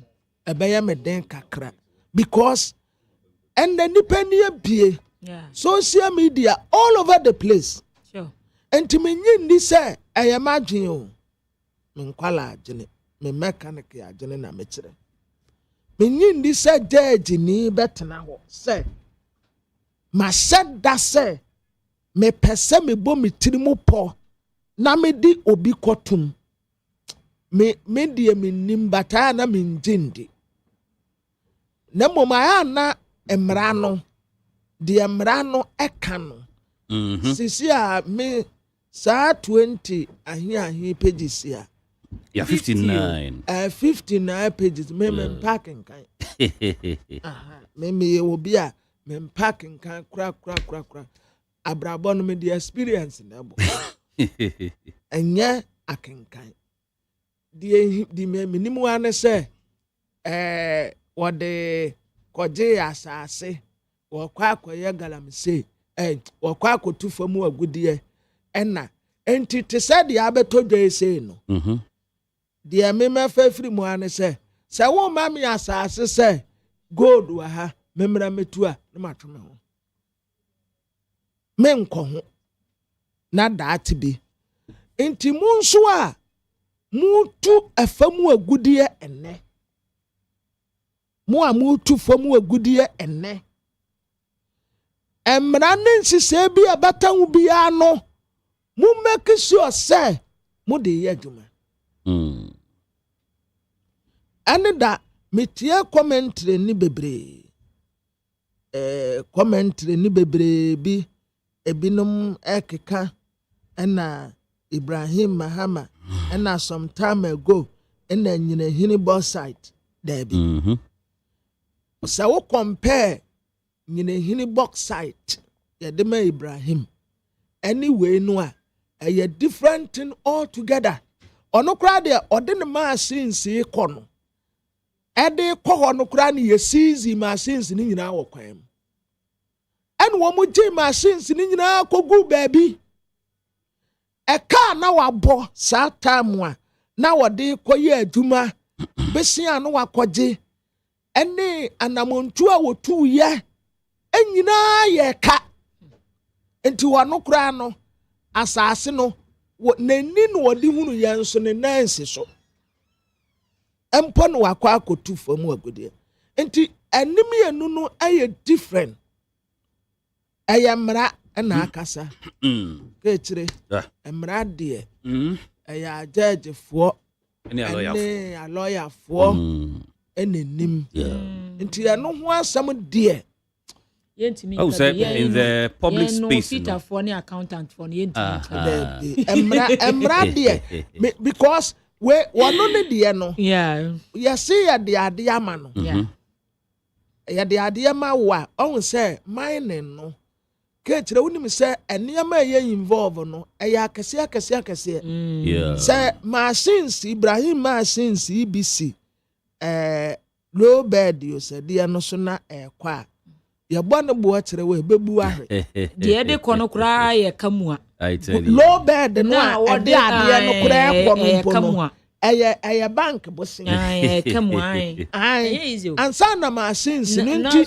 se obi etu anamon na machines bebrebe ente se na wo boaboa no de akọ yesi akọ season ni nyina wo kwam yaje adaya yesi parliament ya approve enti ya twam otene baby wankọ asase no so ankotu hwe by way there said ye wo mo kan wo said ye wo mo kan yesi wono kra ye de ma no ene wasan de ma wo bi enti baby a wadro no ho na asem ni nyina wo wontumi na owone concession ewo Samra Boy aban na de ma no akunta mining any company ni din concession ne ye se enka ahasi na aban de amame embra kwaso studio ha se menye adwuma studio ha enti odema wo sa na wo ye adwuma na e kire se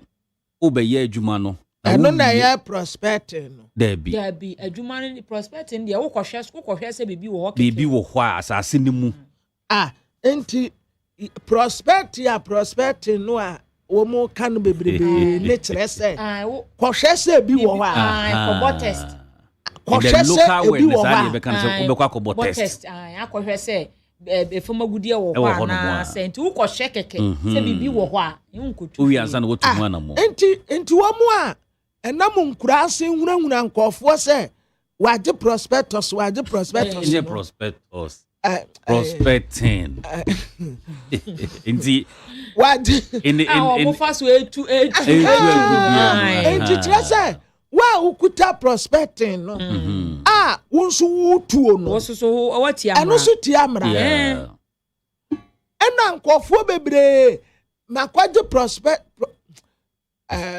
prospecting makwaje prospecting no a omunna munso amunso mu sa so ba wo se wono efofra aban mu so ukuta prospecting sa no beka no to me krata prospecting no a no otu mo be bi no so krati amra and eti amra ese unya license a odi betu fo magudi ansa na ka kire me ji unti be bia ya de man no say studio ha enti ono de na owo sa ne concession oyemu adwuma ba baby asem no woni ye say enra tembo no we kan mu a which of course any lawyer for be di nkomo ne ya he na kobna kakra mu no say the judgment in brief, the High Court accepted prosecution case that to me unknowingly rather, allowed Henry Okun. It is a Henry, any ubia, to me eja ne kwan say, asasi a wonu ayesu adwuma no, on reclaim your assassin. Okay. Into on sansun di assassin enfambra ne dadem. And if I oko samra boy ne hopeful bi no bekasa. Ombedua nkubeni ade ho no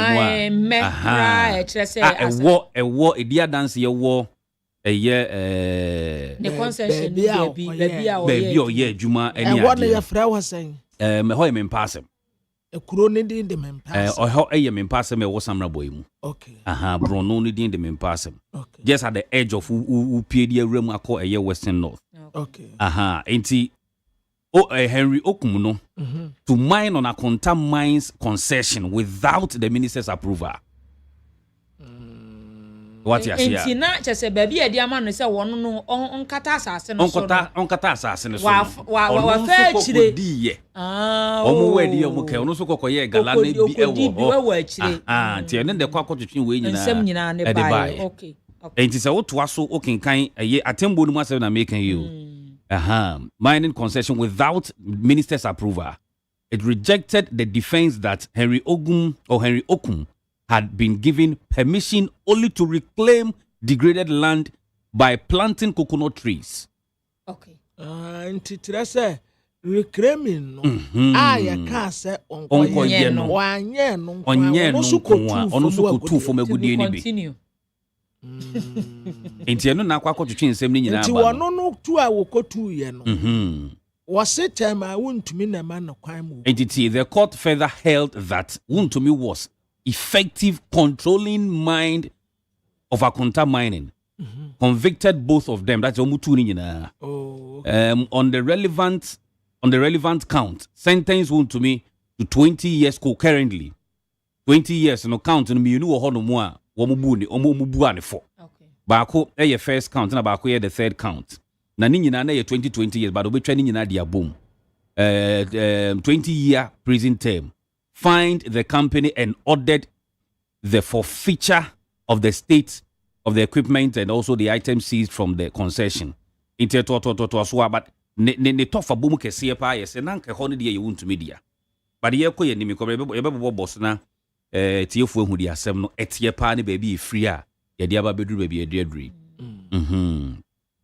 Enti dia tie no so A1 ye wuntumi Bernard Ntwebu esiako na A2 enso Kwame Entry. There's another Kwame Entry bi o na A3 enso ye Akonta Mining Company ene another one na ono de Ogum na yeso oye at large no.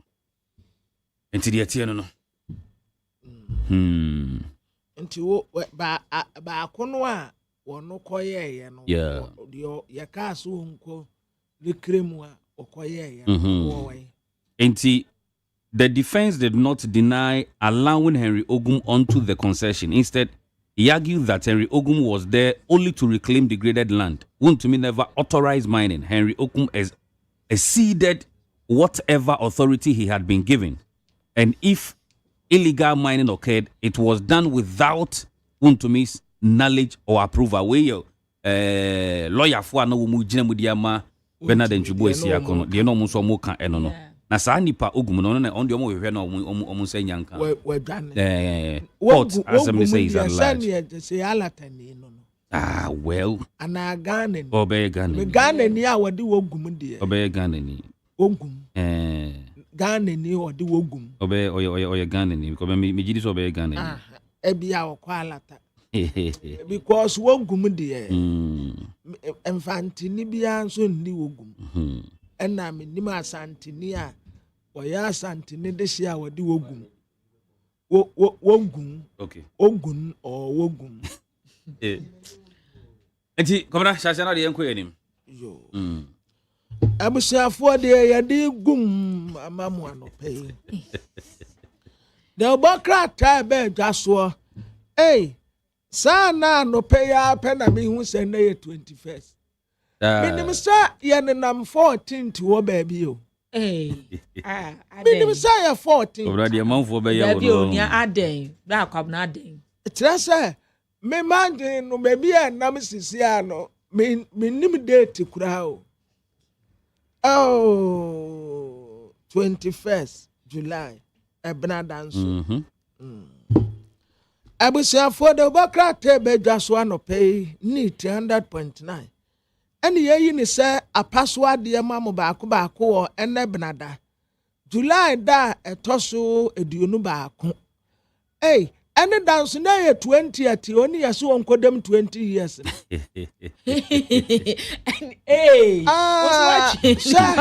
Enkofuo mutwa mu bedi. Mutwa loto we ya mu bedi. Ene da na ye 20th July. Ene yeso onsan kodem 20 years. July na ye 7th one. 27. Single 8 obi aka single 2 day 27 or single to 2026 just one more payment na payment no edaso ho because minimum say na say we chat to aso ade ebebo bia wo sika wudi ana tisa wo payment open sembi abrako open me no mani abreden na krata da nanim fitia no pakosi anwumre me o working kwa Daily Graphic yanim ha His Excellency John Dramani Mahama wade ne mfoni abato anim say woni kan woni Ghana ha watu kwa wokwa abrochire na baby a wokoye no mpo anya abrochire ankasa te se Europe wa ECOWAS fo womu nsie mudi a womu eyeye yesi 69th ordinary session ECOWAS authority heads of state and a government ya hodo yesi womu ye no Sierra Leone haya entichirese Sierra Leone de ya African country ye ni womu ana boshe wa ha na His Excellency John Dramani Mahama tia watia no say aiso okuje tabra kwana tie ena Joyce Bawa Mutari enso tinachi na JDM en wo katre ECOWAS se sa xenophobic attack ya aye ekoso we kura de mekame genzi umegbo wodin South Africa fo titru omo ya aginimo e de amwo ho dodo Africa country ya nyina ti baabi baako sebra baako krabia baako why am who say Modia Mote will be a Monquana Muokro. South Africa for Unquan, the Wokra, a drew babia, and will be free a Kuromunko. Will be free a Kuromunko. Namo will be free Mukromunkono. South African, you know, so Cabo say South African, you be answering Kromanka Mobile. Monka day. Almost a Mokana last baby. More South Africa for Camobile. Me the am one was South Africa for when I say it be my part South Africa South Africa for a near my time say ya me didn't want me tiasi na you woman na ye me baby I mean to kwan ko what South Africa me do no musimi kra means me kopeda yi me e kura wutimu a wunye safe etutura samunkuwa etutura samunkuwa ena South Africa for mo sori amudi mo adesi anso wo kurom ha mu wa adwuma wa ha mu wa companies wa ha Ghana ha wo ba ha no mu a enyuma akase ni nyina South Africa for de mo de ya pam mo dabi mo nko amu ye hwan enwenu ni asem no mu tisa koko asentem odo mu pacho omu keketro omu ho efe South Africa for omu ho efe omu ho efe ka kire me South Africa me omu ho efe hwese di omu ti etie hwese di ate koko asentem omu betumi di omu ho atoto ye omu ha adwen dodo. Let me tell you, South Africans, maybe you know here you hear your hand like cocoa being put in the middle. In the middle. More South Africa. See, and to assist our attack, no one. I woman they attack here. And yet, and yes, I said, ye do or sebi. Ya bi bibia no den ebe to South Africa for so a wo mu nya saa de ni bi na kwansini enkofo a mu visa free mai Ghana free na mai Ghana free ma ya be mo ho be na ye mu ye be fa ya de hia wo si wa yi free na ye pese ye tena wa mo no de an kra na ye be fa ho mu kum ye na mu produce de na mo wa a chance so nwanwa waka na yase cabinet yaje atumi say senior high school double track system no ha agene enti aban wo mu approve aye kwakwaje $331 million na double track system no yama etuacha de nenam ho apaso ena no pei aye tama wuntumi Benadent bo siako hu mamai Ubo wa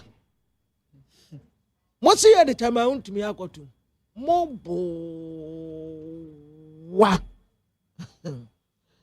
MIIF na poswe 1.1 billion profit 2025 the Bokata Daily Graphic. Okay, obna me da se mami en toaso free ha na sum kakra mami na menko ahomane so lawyer Kwame Adofo private legal practitioner ene nkonkodi nkomo na ne de obono dodo na chema wuntumi ehu enkomo na ababe to edwa ewo mu na yene lawyer ni nkomo ne lawyer mame mu akwa aba emu wa chisoro nkombra ni FM 100.9 so ye ni ameje so bibia boko de ye hoye pa na mo se adongo bro hu ni ahwe ye nso yete ase pa no Anope ye da se wanya brama yen. Enra, ote just before we get deeper into it, no, ote 20 years, no. Yeah, will say. Enra, the tea, you know. Let me nya judgment to be kay. Let me teach you in Cropon. Oh, a yepa, but Galam say for na chuma sumo. A yepa, can I see be? Or says about one environment by ye, just a whole lot. I mean, kind judgment. And I'm saying, who be judgment in the teacher. In the say, so could you judge Okoji, a bias, that's what I got. Yeah. So to a good year. And family will be a own quiet, uncle. Maybe what the Bema will be this whole minister home and my approval. Yes, sir. Why you know a offense? A straightforward day. Now, one of them, I don't know when you're judgment. Can who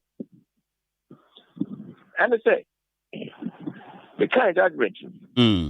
Almost a buying Eddie assassin ma known to me, so in the mining. A condition never honor. It's a so no one bayan, or there are more before for us, and there are more before for the one minister of Amram to me and our permission. Answer or the money. Okumu as again, you're going to be Henry Okumu. Yeah, Henry Okumu. I don't need none. And yes, I won't have a galam. Also, the Nasasia will be actually good year. One much as a senka or the Ma Henry Senka Henry and Kata a good year now 2 years so. Aha. Now, Ahana, some society, and say, what you could be a dance here would be Henry Korea. So, what are you? I knew. And the Henry knows in a Akati deal. Says, what media dance here wouldn't be media and prosecuted. It is a minimum media was assessed. Not to be continued, I'm saying. Not when you are going to media dance here, do me and you wait to a deal. So, no end of you. I'm going to I'm saying the end of you. Now, wow, what you baby, because if you are winning movie, every so anymore. Aha. One last of our Kudina. It is something not upon you. One. What the ma will be? If the answer is yes, Usiki minister approver. If the answer is no, then you are in trouble. I say I don't be prove say. Ampa what the ma will be? Another and then the question of the ma will be. Now as long as you approve, just woman you'll be to say Henry no. Nobody does it chow. What does you to Galam say was assassin? It was don't know because hey, Massa, 1 year as your my okra, prosecute you so to Galam say. As all Senipas are over to me about the dance yet. It is not charge no idea born to Galam say. And you are finally guilty for Galam say. The bonnie in an told their movie. Barbara Minister man approval. Finish. It to be whom I who punishment 20 years, not today 2 months. Because the next one actively, second offense, they actively get somebody to breach the act. Purposely facilitated the continuing the contravention of the act. Yeah. That's all. The universe punishment after was way too much. Because the next one, no, I say in violation of the law. No.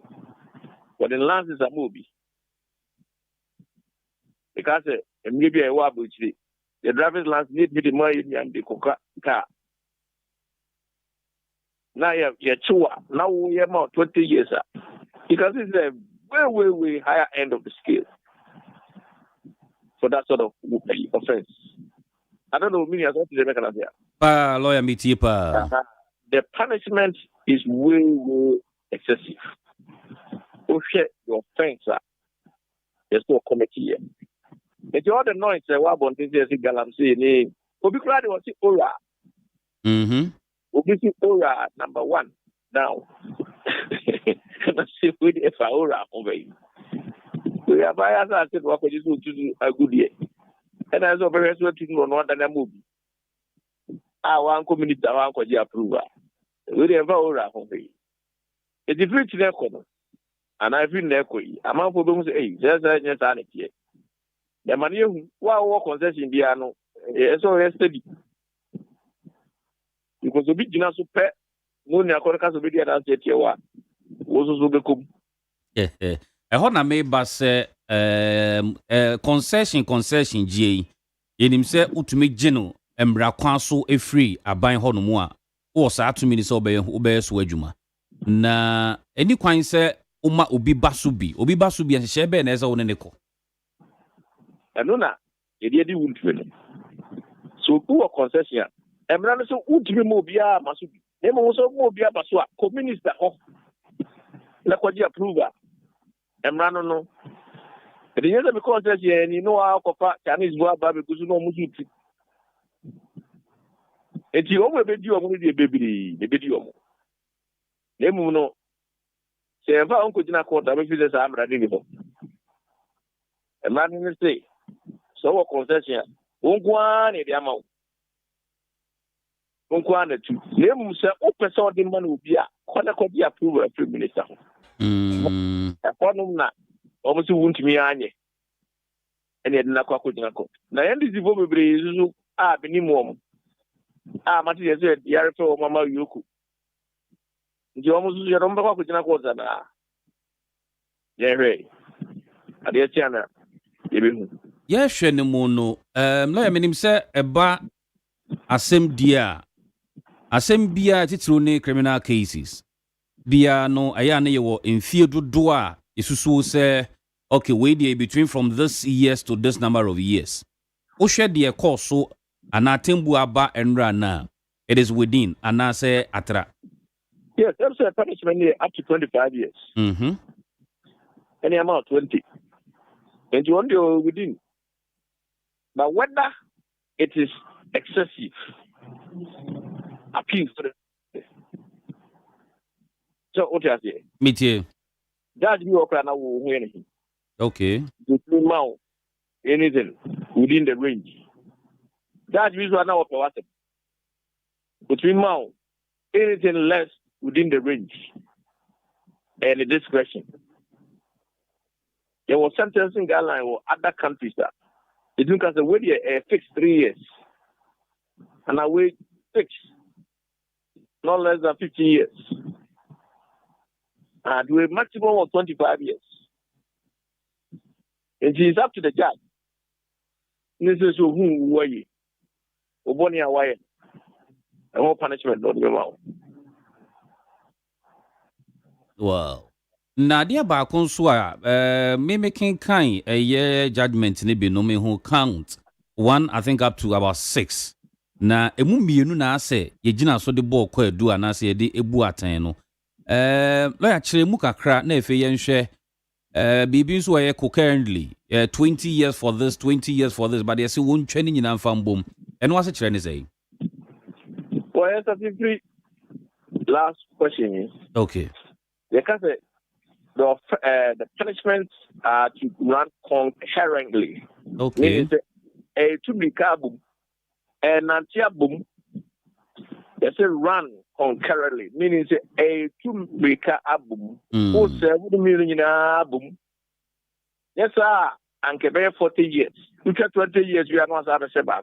No. Concurrent means open qua boom 7 million boom. 2 7 way now 7 way. It is 20 years this one, what's 7 million every. Now, charges now can the first one, assigning of mineral rights without minister's approval. Now, that is what I'm explaining here.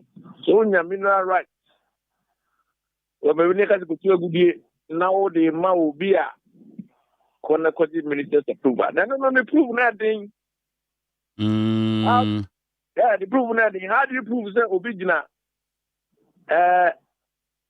Kwame Adofo concessions what? When you are calling answer and answer Kwame Adofo. And you know they needed this guy to flip to come and give evidence against him to me. I don't know what did they say. Me because all he could have done is, I'm working for Wuntunu or from or answering money. And the case would have been dead. But what they will say, who's meaning the Amano? It is what the Amano they are. That is that he needed an approval from the minister. Okay. When you can say once, when you are contaminating, what you can say, no. It's whether Sasea or Kodifree are buying also to a good year. What a movie, another one, and a movie. And only a COVID dance, and chia no more evidence to say so. What a man. Yes, this case would have been very difficult for anybody to prove it. It's almost star witness, or another key witness, Henry. No. Or no, the other is here. Now, man, I am difficult. That you know who to believe. Do you believe the witness or do you believe in Montie? Also, here, I believe in the witness because of circumstantial, Would you move this also on ye? Woman is car. The answer was no. Kubeno and Combina home profit or something. Yeah. They just decided to believe the other one. And the other Galamsey home. And you cannot see people almost celebrating. This has got nothing to do with Galamsey. IT ɛno ho no yɛnka charges a yɛde abɔ no nyinaa yɛmfa baako biara ho asotwe mfa mma wɔn sɛ deɛ ɛbɛfa ne guilty no okay ɛne ɛbɛma biara ho asotwe de ama wo obviously obi te sɛ akonta mande wodi kɔ prison nyɛ yi company nti ka na abɔbɔ no ɛne ɛbɔɔ ne ka but wotumi deɛ two different charges no nyinaa no ebi a 20 years so what are they metipa ɛtumi hwɛ ma the same one say run concurrently meaning the over 7 nyinaa na 20 years kwa so nya nketewa what the 50 years that's what could 20 years so bana 70 well life na aka no wɔ he enti na de course so adra no it top abom no okay I just say they dey bia ka no Ghana de hana utia wobɛhu no kra na watumi ɛhu di asɛm ne tie na lawyer ye can say no enya dia we ɛbɛbɔ afoforo na aka ne hu sɛ de ɛbɛyɛ ɔmo ye galamsey to say no wɔn bɛtwe ɔmo ho de afiri ho Minia lawyer that man a party in 2020 wo de to car free crime over in Virginia would be kibia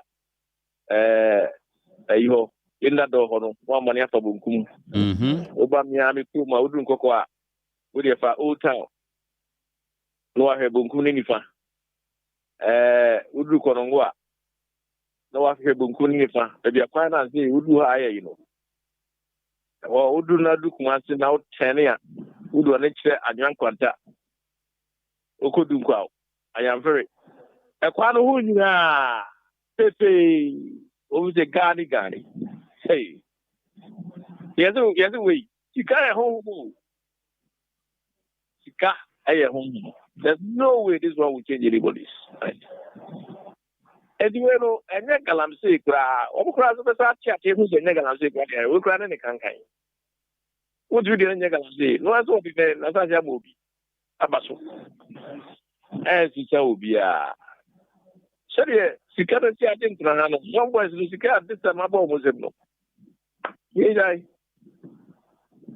will not deter anybody what's the name say some of your cases were outside to be traveling all the time I'm on the road yɛyɛ kan na mini na ndi kwan bɛ so ne yɛbɛfa yɛbɛtumi aka sɛ yɛakye esimasi because there's been so many ways ye fa so say galamsey ye be so ano operation way ba abaya na ye kan ye do 9 months so e kwa be so pa na ye be fa ye betumi achi obi abɔ no kwa adu e wo galamsey hu ase odifo a e betumi abu na odifo a ye betumi de na kotum na atwe afoforo na afiri ho so galamsey for no just see one more the time ana man for say o me chichi obri ye o mu a wo ye nketenkete e chicken campaigns no I don't know. Yeah, 2020. I could even to you. It demand the order that from 2020 at least. Because if you more would media no can you say once and when you say we are coaching or pitch DM. And so the answer then the causes ya move be it. Sam ready. It demand now whether we will change it is a different story. Yes, you said, no, no, say, assassin. Brother, you close you home. That's a you say, no more assassin home by. I said, I Sika. Everybody is driven by money. A solid cry, and so to go and sick and year. Because we face Kakyire. The community is completely rotten. What kind of cry? You get enemies. In the meaning, how we can resolve this problem. I mean, I saw for the big cry to Galaxy, but here oh, yeah, I saw for the big, but yes, I saw for the big. Hey, is it in the other room? This is the map for. I mean, how we will solve this problem. And then the people are clamping it down for the whole year. Flat. So be hot. operation hot names and money will be a new and my did there about them. And so still of a good and the minimum how I bet you answer was na lawyer me do remove court hobium on this judgment here mpacho boy kakra ni hu me say working kan mu kakra eso de odi adanse no ene soro enipa osanso tu otu afumagudie no ewo wontumi asase ne so na sa nipa na sa ono ne de man se wo bi claim so de man so on reclaim asase ono na o say two evidence so ono na be ye flip be witness for the prosecution. Just like it will be almost impossible for them to prove their case. And the onu two for me good na no be dia dance yes eh. Oh okay. Well, yenda se anope. Meaning say bibi we chira de be kan ho aman ya. No, Nyamen kan so ho papa lawyer Kwame Adofo. And I'll tell you education and common private legal practitioner. It didn't come I want to mean sense. Eto. Kakyire. Umami. Asem no ya asem bateja lawyer chire mu awie ntino. Yen kan hwe yen toaso. Na abusiafo ye toaso de ana yemfa daily guide obokrata no na yemfa ensomo.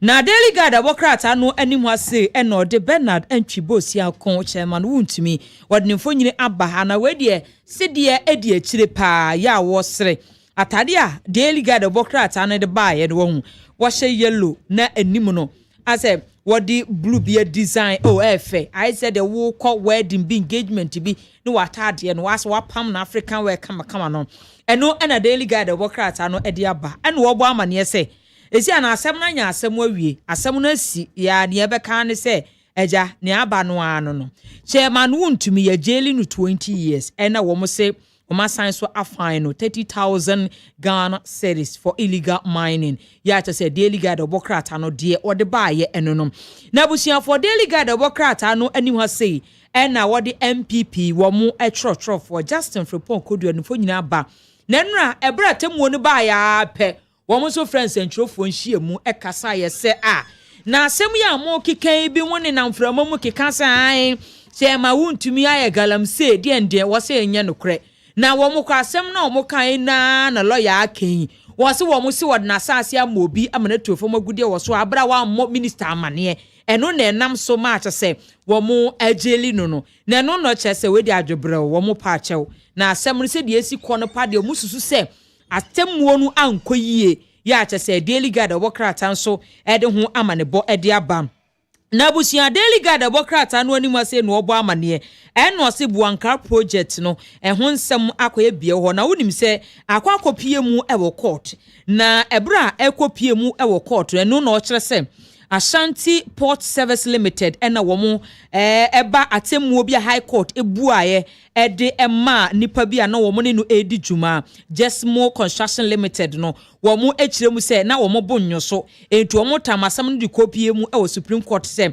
won hwe judge ana se atemmuo no a high court de baaye no sanka ho asem biom na so womo di kopie mu wo ho no womo chiremu se Supreme Court abo womo asem no ato agu a ya to se daily guide obokrata no ede ho amanebo ede aba na busia for daily guide obokrata no animu ase ya na obo amane eno ose aposifo eno mo nsa chi nipa enum wo mo nsa kan wo pa ye wo ye landguard ena omukure etuo ene ho akade na wo mo se Accra Regional Police Command no wo mo eye adwuma no wo mo na wo mo National Police Intelligence Directorate no so achi nipa bako enum na chi a wo mo achi wo mo no ese wo mo ye nkrofo bi a makokoro no bo ena wo mo so san ye ekuo bi a wo mo de landguard sem ena wo mo de wo mo ho ahyemu e wo sapeman Fase ana say dinner sanity Fase Saperman okay I don't enti no eno wo mo kire se o mo koye no wo mo si July boso me ne de to so dunson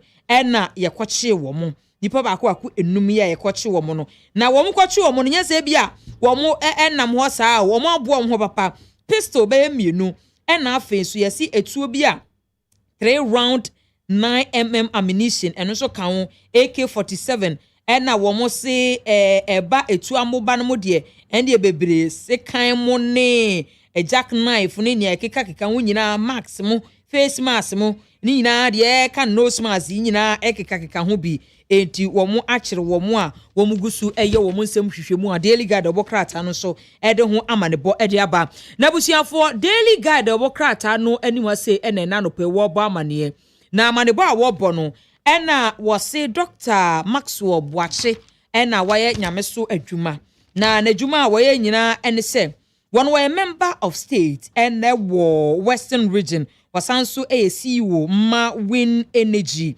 na wose wono atimia a sponsor basic schools a womo ewo adwumicha say JSS ni senior high schools ya womo ewo western region womo 2 days educational ecotourism to bia womo kopie mu ewo safari valley resort and afin so womo do mani kopie mu ewo adukrom o se ecotourism park ya womo hwe said ye abode nyankopon AC ebo ye niema ye nsuansuan ya sase ba bi ho ye fe tourism site no womo de womani ekokyire mu ewo ho enti eno so ensem a daily guide obokrata no ebo ho amane a onim no oh da be minim no o council of state member His Excellency Maxwell Boache okay the youngest council of state member wow no wonder western region the youngest among all okay or solid okay he's such a nice why a solid ampa esane say so obi tina say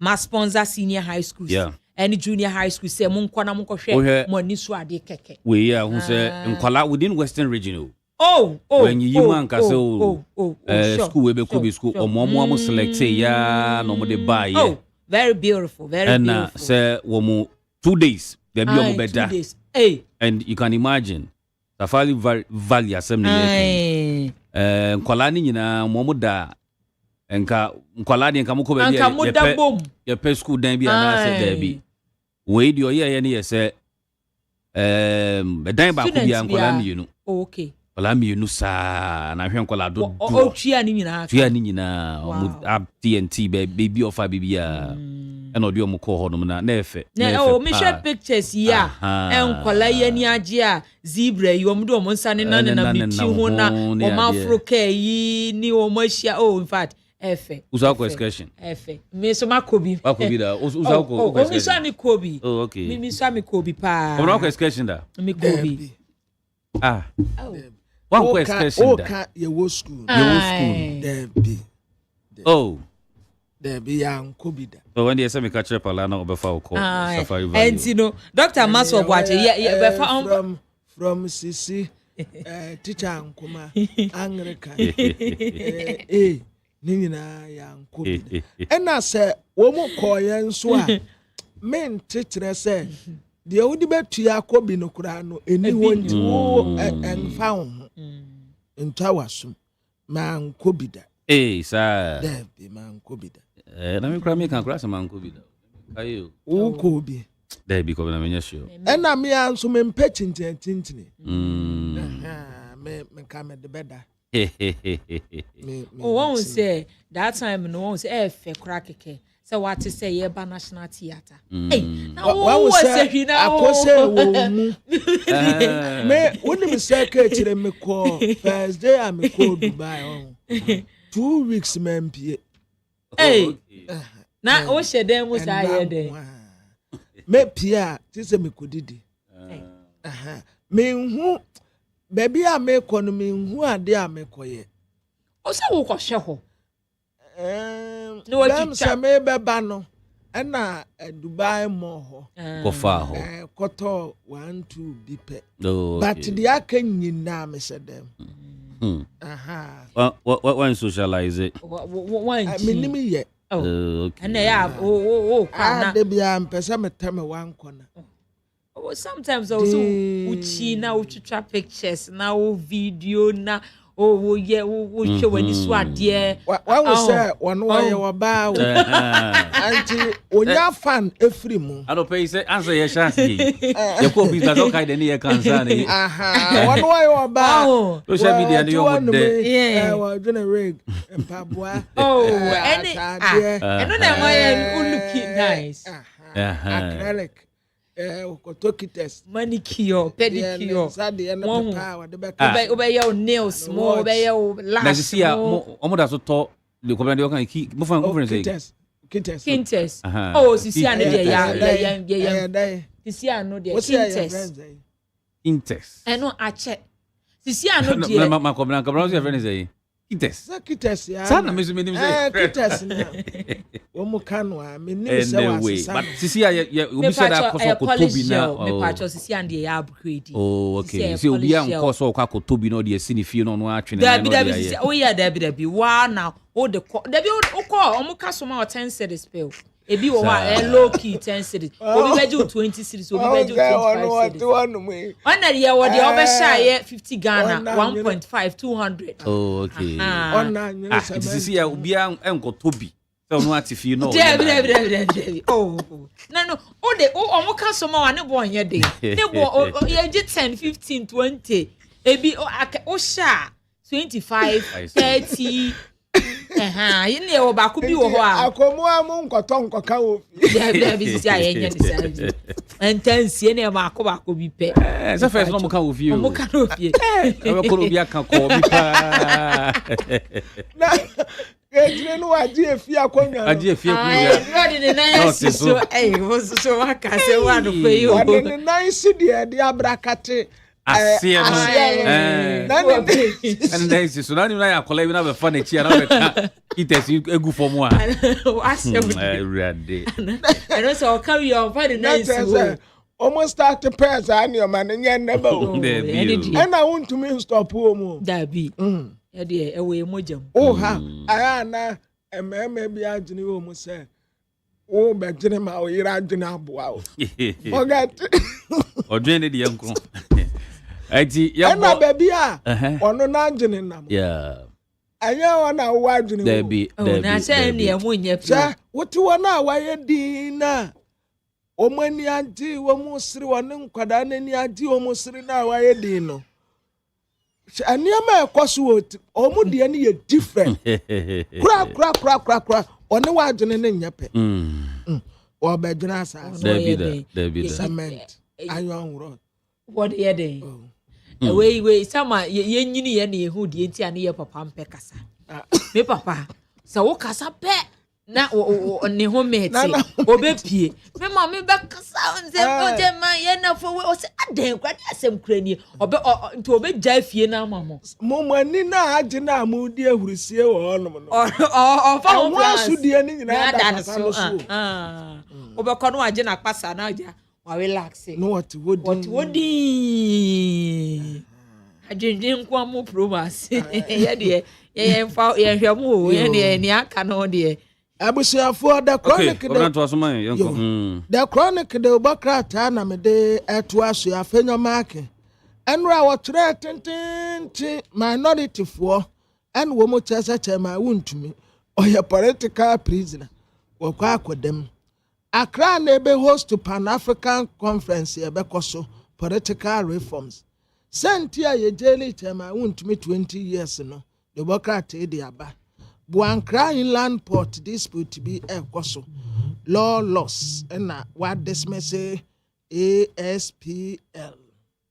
Almost 33.3 million claims bia claim against just more constructions.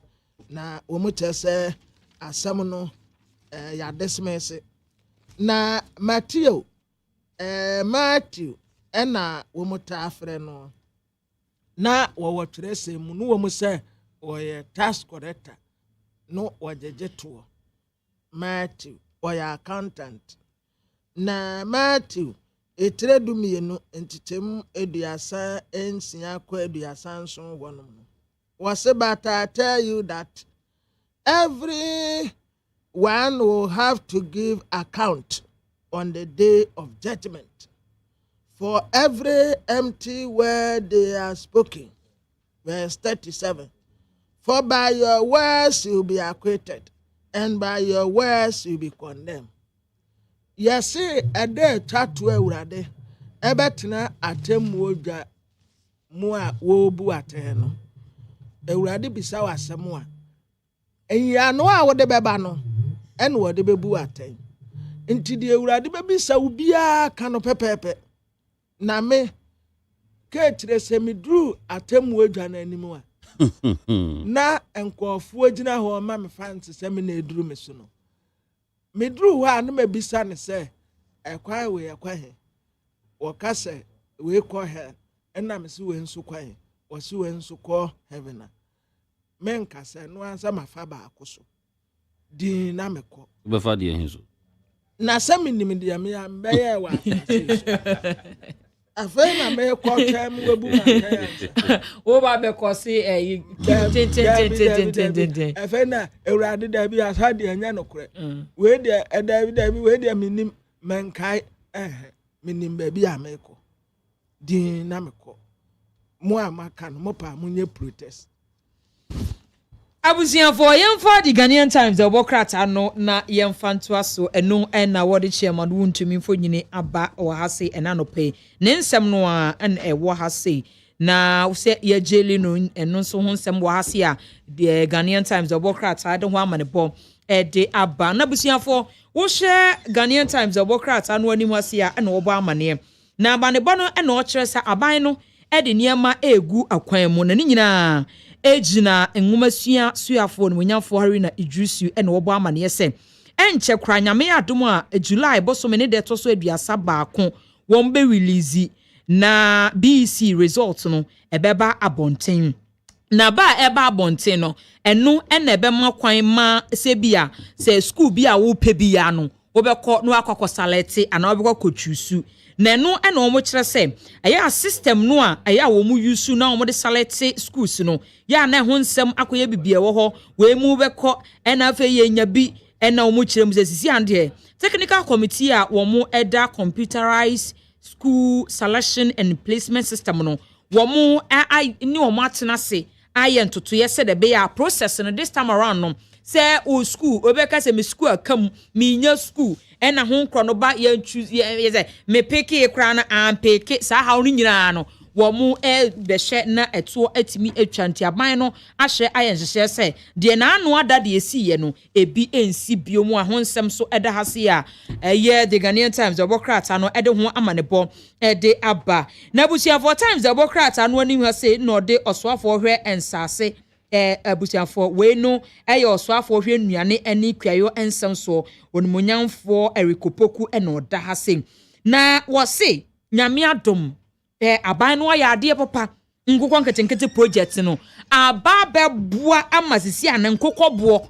aye fofo fosisi ano opa akokọ awe a eye fala enka tete na opa akokọ awe a na akoya chinchina twan unya bi nwe na akokọ ayefo amasisi ankosua bo kra ayefo ene wonam la pasio wonam makala o wonam hemfa o kosua mienu 5 kosua bi kra de jemiensa 5 edura na adwa bi mo de jemiensa 5 enti no wei no aya aban ne hyehye a wodi agu akwa mu amasisi akra no ayefo ma wo mu a ye ma wo mu nkokọ ye nso Ghana so nen so ye so ye kra kosua ne ma be atete sa de wunimu oh se wonim se mekua yonsem de mienu 5 mienu 5 ne de mokwa aka ye de mokwa aka ho miensa 5 ne de okọ makola kra de ya ne okwa akra enu po de ya na yi hey ye de brunkrofo sa obekọ no na kosua no ya no an pan ma enka ne na ka mo se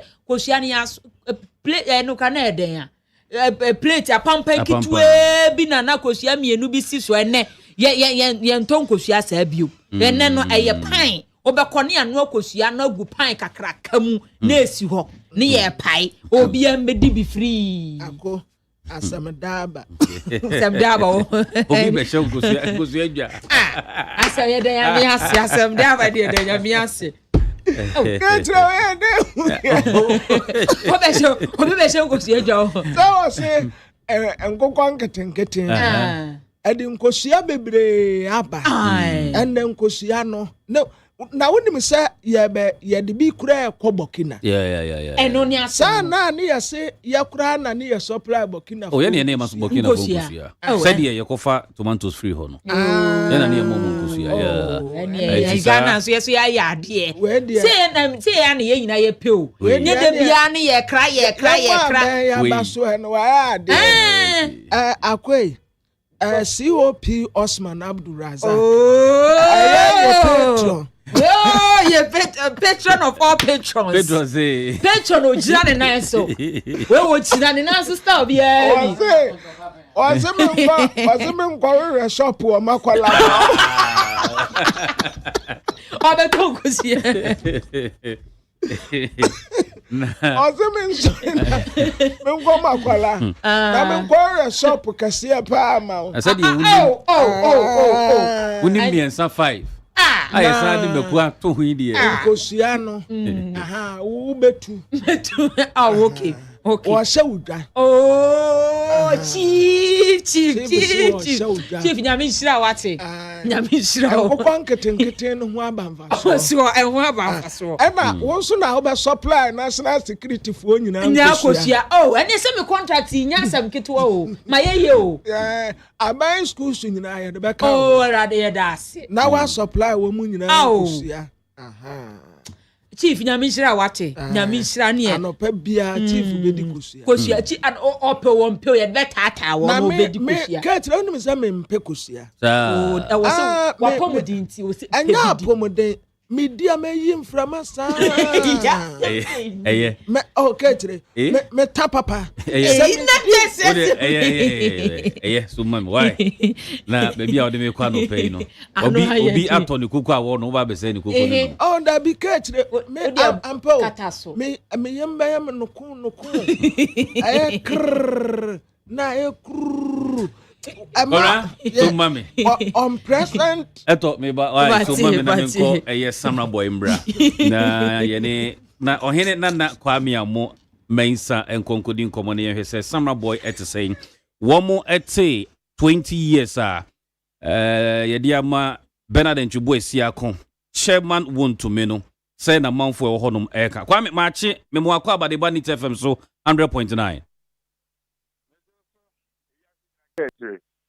Bibi aboko de nyame adom ene mo mpaibo yeda nyame ase yenda ase anopei Samra boy saying yo mema wo ene watie fo nyina kwaba enfa ma ofidi kasi eso Samra boy anopei de Samra boy ayedi Samra boy boko na study Kakyire Kofi Badu Samra boy ensem efa illegal mining ho edawani madeja ye koso de eba nyina wuni na ye no wa na etu kun anamon Samra boy adese abra tintin kwanye hasi sanse wa abra Samatta Cement Plywood Company eba ye ikinsia be se dua sanie kamya kwa se uyi kuya ya na this year mo wasa ene ne mpatem Samra boy titu eya duma na eboa ema dada wona no aduane etimi eba na Samatta Cement Plywood Company eno eti aduma kuro ya so ahwe mpenso ahodo bi no mma ani ekuroma ni bia abo omo edo medum pempenso ene no nko a aduma no ewa ya resadi akasi a eboa na pomden so edina brane uye no so fi ho no so a agokanti mu so no aduma no ebo no homaden pa se de boli beta se recreational center oma ye bebri ya na ebo kuruma no etina kurona ya fa nto Samra boy ne mpatam de wo makoma ene wo bibia no eda Samatta so e wo mta aban ko aban ba de na so hwe mo a Samatta Cement Plywood Company e de bo Samra boy man ya na epro so to da bi ko mu bi sa so Samra boy kra ka Ghana ho anan ka Ghana ho sansa kwan da say ya Samra boy insuo Samra boy bia Samra boy ebenya na se eye Samatta na ede ema wabra akonta mining ebe wura mu e won patem ha eda edi kan ya akonta di no fidi eba ha pe na binum asabi wo mo edine mine Samra boy ho edi Mr. Tente ba ma na se da bi ko fo bia be wura ha ezia kwan mo sa so mo be wura mu no enye kwan fa enje mamadi na yehwe mu ampa nsentwefo patem abo anan eko municipal assembly ho sa plan na urmuya for lord na chando wono na ye abanka supanyini ya ba madi bisa e ma ne kire se wate eni to no so betu hu anamo ekire no na ye hu se opani de krata bi aba se womra na womehye nsase ahudo bi a ye bi ama no sika kokko wo ma na won firi dwumadi ase ya anti kutame ya anti jame de ti ya nse nkofo ye fra dwuma se a wo mo eye ena so e ma mabunu na ni brepa o mo chase esiri ohia matuo mpotemu na no mu ena ntinuaso e ba ye no saabra no de beto dwa ya na wo ma no mu di animu a no mu eye dwuma de ama kontama ne se sama bo ekuro ni nyina nkasa kora ye de ama mo contestant so mo mra metu ena mabunu se hene ne ha ena yense fi ha no mu e twen asagro de ti ya nse kwa ye bretu a sama cement plywood company enya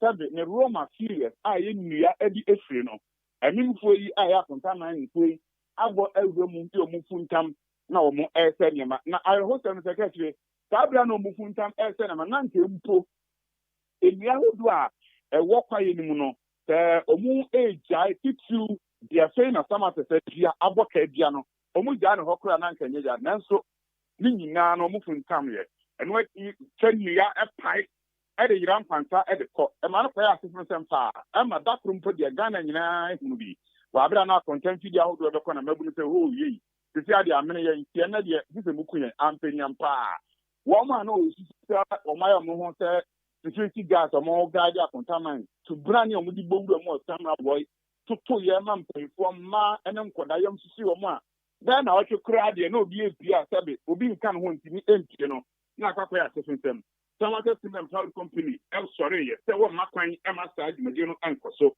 eno ena so man san jogo bebre bopni mu e be hwe e kan sema hodo e de fa ho na wa ba ban sisa ye na sama ba de se se de bosha mampani John Dramani Mahama ena na ban ese ye se wo mo man Ghana kwa ye bretu a ye na nanom free o man Ghana ne tikire na asafe o magya ya to ho se ya fa mo man ho bra ye mimfo bi adufudi pe ena wo mo ngo mafunti omo peso mu wuro mu na omo fe no omo makwan ntina sama ba de nyina fe animu enti wa bra sam no fra tie ye ko ene ba na kamya ka pesa semi dia he beche enya de a enra wa bra be to da se atemu no be so no sama ba ite din na obi anso he steady atemu no e be ko so kema won to me na ranchi bo si akore ya ni kedi dimu anaga na mamra no be ya duma se ye nyina ye hwehwe no wa bra be to da se mfinhia dienu ene ye dia top ni so no sama ba de se kasa ampa emra ayeduma na womani age eba asaye bomrika egbugru akuru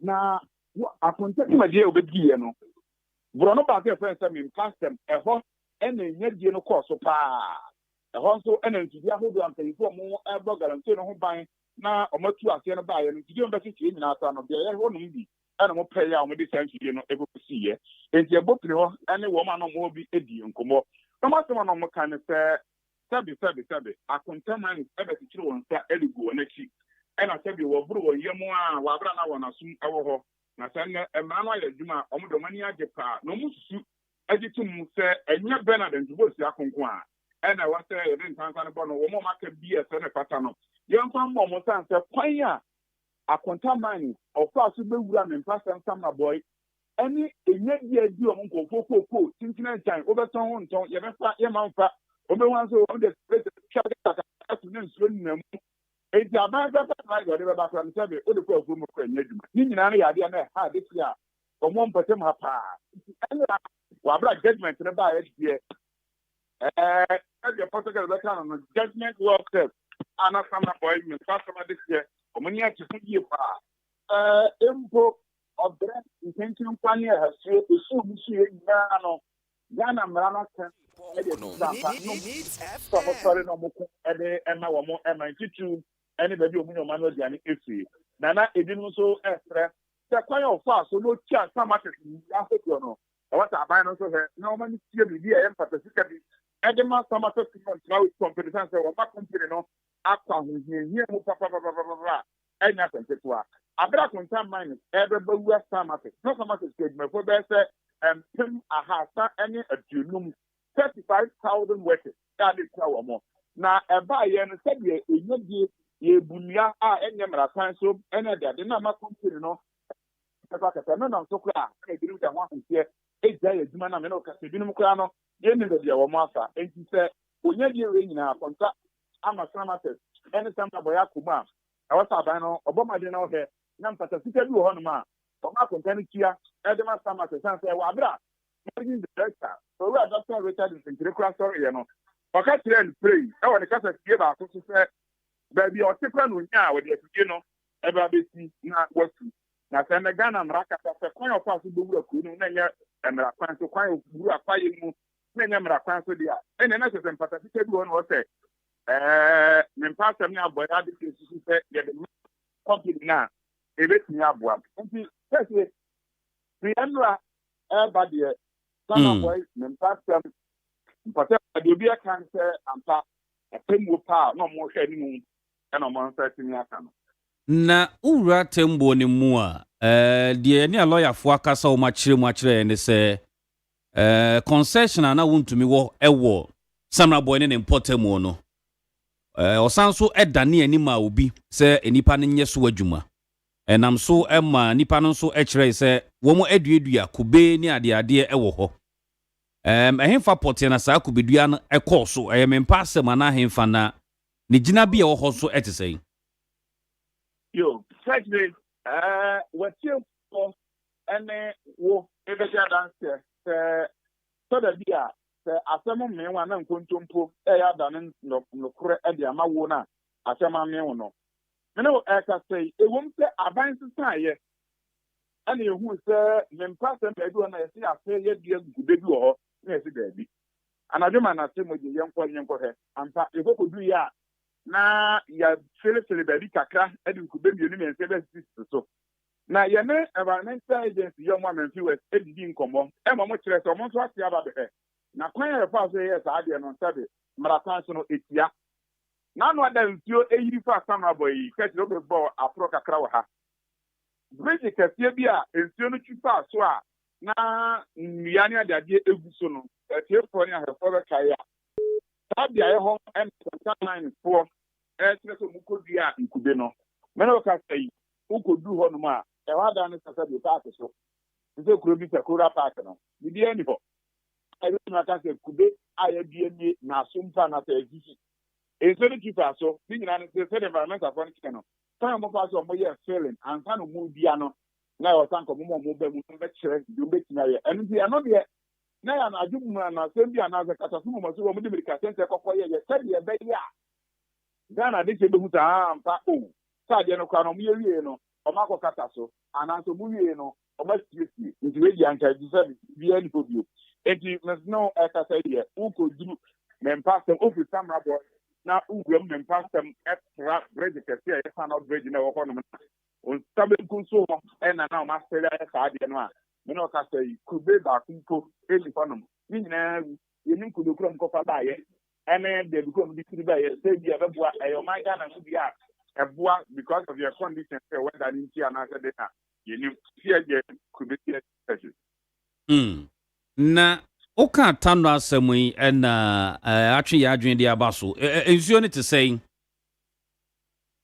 me no ka say ensuo no atwe na ayo sem ene say sabe ni pa bonifo bia yo ma say wo mo de ekoso eni di AC na wo mo ti so dogo bi no abe so mama no adwuma wa adwuma ano anyumre wa bra na ye na no kese de runi ne eba ye de nkofo eka ene hu se ye fi binimu agbo ewura tano no so a omo so eye adwuma enti no kra na so ema na nanu bi ekese na no nsuo no eyiri ye no mpanfo ho de ba ye de sebo se on be hese galamta hodo a course so ewa ha esa sisa punta ma ni mo so bibidia ala be dim tempen so no be timo tu ase enti e ha ni mo sabre de tano na ba forma be du ne level se de tere da na nanso eni no ye tia ana tie afi so no ya ne tese binum so atoko se ne pa be bia o mo kan so eye adwuma no so ana pay we be no du mi no ho de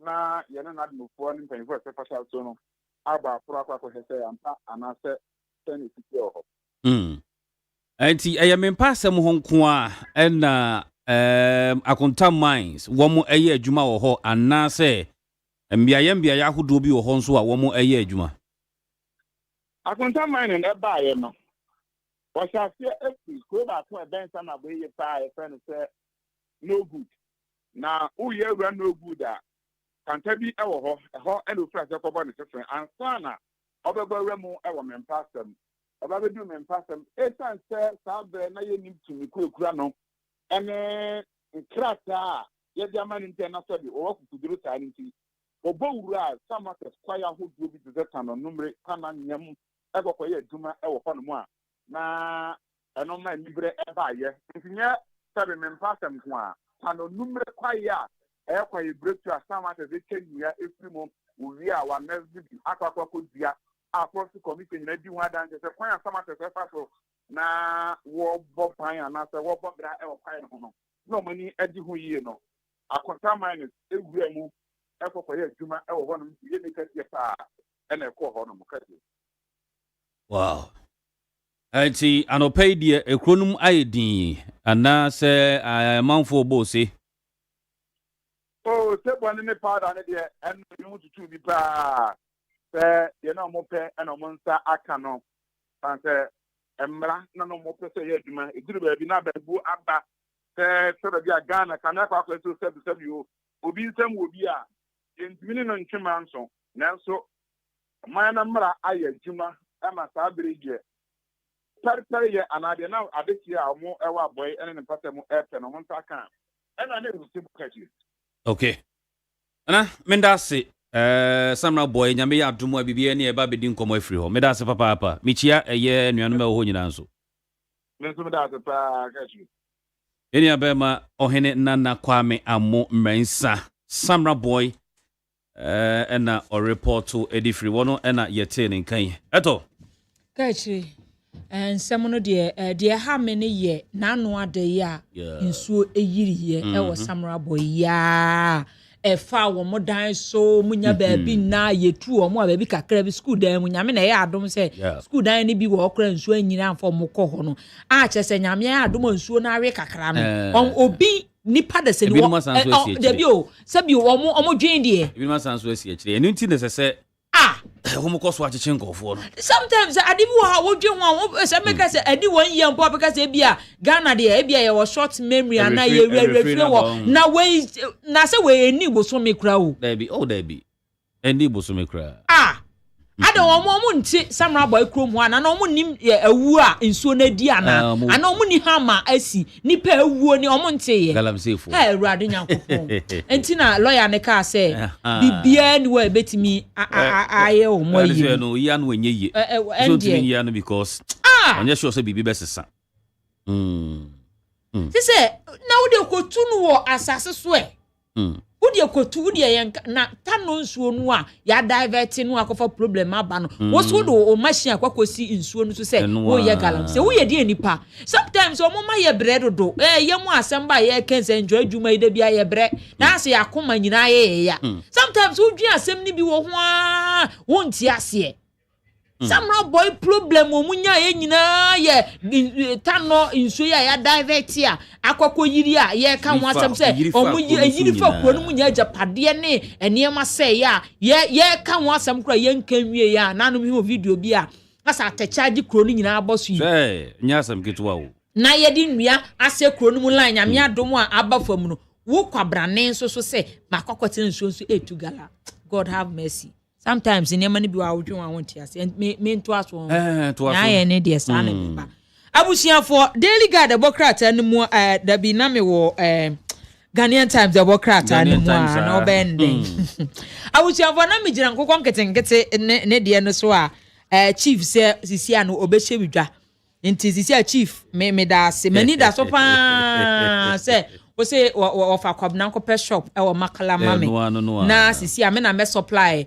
Security for nyina koshianka tenkete would be we dia koshiaka siakase because me ka koshianka tenkete asembesi obi anto ti we nu koshia no soso me na mbe supply mu na no na oswafo hwenuane ani kwayo ensem so de nemfo nyine aba wo kire se project no aboa pa amasi amenu kase kura no Burkina Faso ekofa ntosu nyame adom yenso so Ghana enne ade ache enne yeso so sache ya ba ya brabom yeso yetimi kra nkohua e de call nti anya no enye ye nkoa na ye kofa nkrofo ade yeso ye de bi kɔ hɔ a Ghanaian Times obokrata ade ho amane bo de aba na busia 4 times obokrata no ani ho se no obo amane ɛna wɔse Bank of Ghana ɛna wɔn ɛkyerɛ sɛ gold board nhyehyɛ a wɔn no wɔn wɔ a ya no mkoto gold no a wɔn mo sika mo de kɔtɔ no sisi ane de wɔn se wɔn agyae ya sisi a wɔn no wɔn ababɛyɛ pre-financing agreement bi ya to say anasa arrangement bi a ebetimi aboa me kyerɛ pre-financing arrangement bi ebetimi aboa na gold no a na wɔn ɛtɔ no wɔn hwɛ nhyehyɛ a wɔn de begu akwam sɛ de be a wɔn metimi ahwɛ atutu ne yi a ɛnkɔfa ɔhaw bia ɛmma ya to say times ɛbɔkrata no ɛbɔ ho amane ɛna no pay na busiafo times ɛbɔkrata no na ɛbɔ amane ɛno ɔkyɛ sɛ sisi ano de World Health Organization aba Montie aba kasa sɛ cancer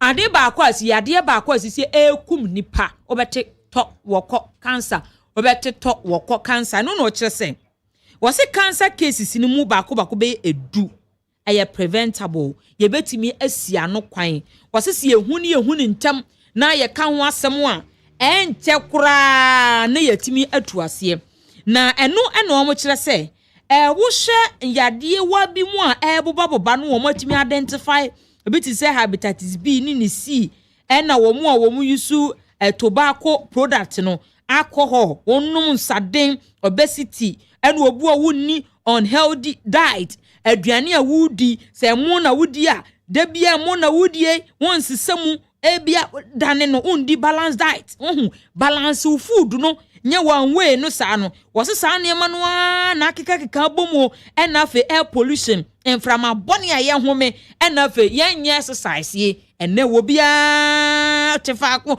oyesi abono nyame yɛ nano opo a wɔsate ni ka mu a esi anu okodu fi wɔsate na esi mu ayɛ chako no ɔtewo wɔse saa nneɛma we mu nyina no matimi ehu sɛ ɛno ɛyɛ ade ɛnam so ɛkɔfa cancer ɛde ɛbrɛ na ɔmo hwehwɛ mu ɔmo hu sɛ si etimi tu saa nneɛma we amabobɔ so yi ase a ebetimi aboa ma cancer yi a ɛkyekye no yebetimi a prevent ya nya ade a ebetimi esi kura nkɔfa owuo bia ɛmrɛ yɛ nti yɛhwɛ na yetutu ya na mo yie se de be ya saa hawo no ebetimi abafom na cancer ya de eku ye bebrebe no eto ebetimi atwa wonsem so ha the Ghanaian Times obokrata de ho amanebo aba me da so mo me na me nkwa ahoma no so embra na me ne ye nua belma eye Pelgrave boache dankwa enkonkodi nkomo ye papa ye nua belma chairman wontumi abranti a wakasa pa e de mano no dankwa ma chi obi abokọ de Namia dom offer me nanadin kwade me nanadin Ghana mpenimfo amukom ema Ghana omo so that prison ohuye and so want to me the namia dom obeba out. Amen to that. Na enra 20 years no eba and if minim say woni ni nyina na free asante manta mu ba ya mo ba no na mo din komo bi se ebetumi asini sa na wo 20 years no o je ne say me nya me da se me fa intia kese ema wo ene wetiefo ene wahwefo na ne dikan me ndaga na fo nya ase me fese ne a obia edi asemi ho a na eboa makabe ma me ntebia me mo no ekoto no kre endra na yebedu na ega yanam kwanso ayeba nkomo ayedia ne party nkomo senior party betumi abono homoden na yabenya tumi 2028 na yenso injuma pai wo magana for mo ya mo eni ega yedisu adin wa ida yenini national tema ejume eda yenini senya mebe ma akwenya ma delegate to abama no ababe ye chairman of the party no so ni nisu adin wa wo ma party no so mutumi aye ama party neja nkomo ayekeka ho aye didi ejuma o ye ni niema ne ba suku mo beko ni niema ne yere bibia iti yebusi asem na na yidi nkomo ba mutimu da se bibisi ebetumi asi bacho debi no kreka na esi ya na se wote ye no na wo courtroom hobby o so mu sei yemsheme pa na say judge no osase boguwe oboniema mieduguye ni dikan say atachia stay of judgment, no person the Supreme Court for interpretation of some constitutional matters, Oboguye. And near Tosi Menu, Atatia or lead counsel, and also can say, we took one kakra, na Obebotina, into Nankoba, Nanka, Eda, the Assemna Fabia Thursday, no, so I will be new to me, Edineduma, and also Oboguye. But in my quite so dear, me lawyer ni, na say Assem, the Supreme Court. Supreme Court, a superior court. Into Nanka, who be here, say Nanka, her ladyship. Obetrin train so, ama Supreme Court, ed interpretation aba. Ebi krebe bua or noa kasa, ama mindumana or yeno akonomi. But of course, Dan Quadie, Nyang a lawyer, into me to make a wasing bebre. But yem saying. But Chairman is a very fortified man. Very mentally strong. Odinyankupondi, Isunsumunso Edin. Into now we see the boss say the baby be say a king ninya no. Odinyankupon ebediamano. Enti womo pass sentence ni wie no. Unya akonya ne no ekasa ye o kan bibi gu waso. Okati me say member modern na yema party no into me bring back to power. Ye kaya convict na ye be fa no. Sana na mo de koy. So and at some okati me and say obey okay. Obey okay. Offer me my younger brother. I'll be okay. Into Ibonya Mempaye. Me who send na, in fact, why you down, why you basa pa dentia. I mean, say unia penny, the beer no pa, moko have breakfast, area, mo have lunch, and the mo have dinner. Why ye ni anom, budi party in komo, budi ebusian komo, menene neko ena eba. Yako court na yasan piaba. Yako court na yasan piaba. Na ma court na menkwa me pie. Amini anka me ho. Mini anka me ho. Oh.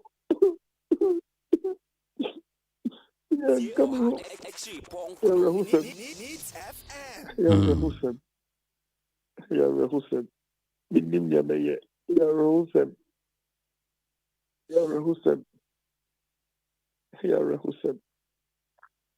Nankwa so mudin na mo court ho no na judge ne sha say working kind no na tembu no na yesi den na wa yesan say wa bonten se we kotu galam say yenya lawyer fo bi no ma kire mu say concession ne de na owo na ono na ode koma obi a enipa no anhwa anye ne se de se oye va lawyer kra kire se enipa no po be di adanse etia no sa ne tie minia insemesi wo court de me pese be di ho nkomo e wa bonten her ladyship Audrey Kokuvite at the sentence about me ayensu yebetumi ayafa ho as party and say yakoya appeal party will to me, lawyers will to me, into a honor no measure, among my home.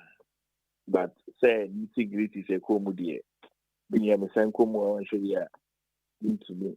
This is me to me. Tell dear.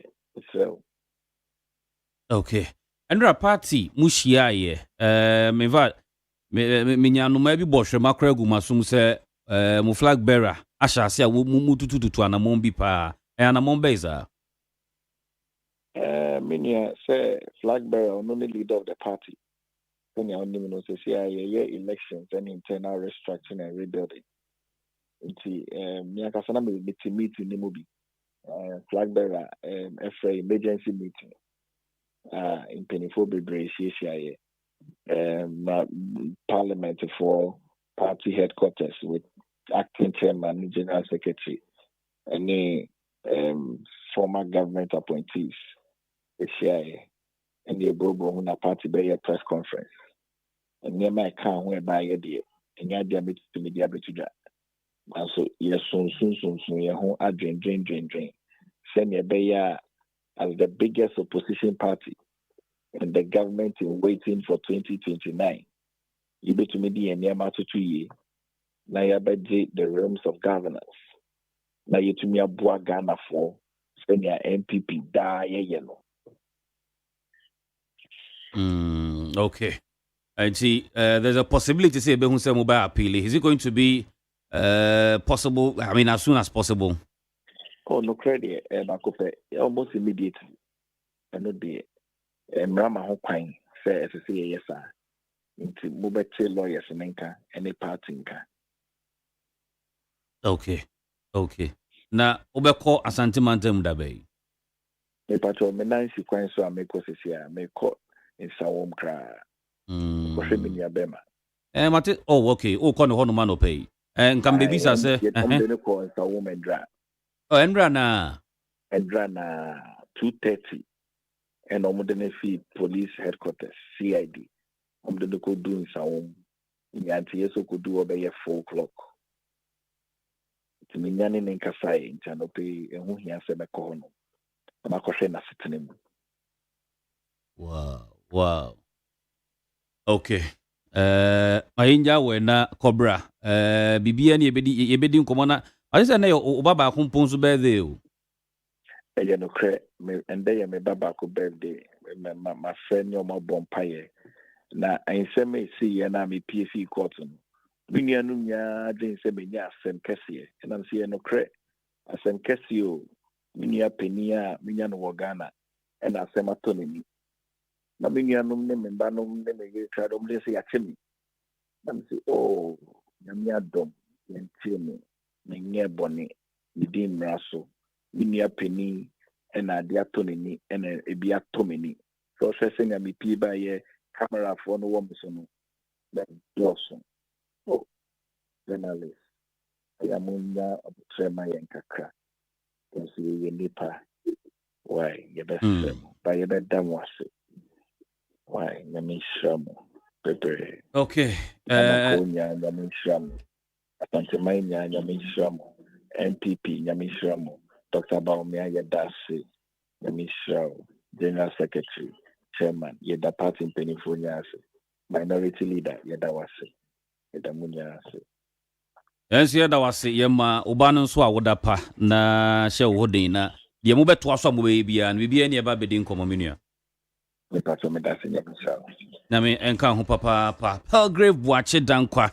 Kasa edema Bernard Enchibo siakon chairman won to me or an artist head in education komono etonam ewa ha but eto me ntwa ye hombra ye ba na fi na ya to aso ede amawo ye besisi ya Ghana Montie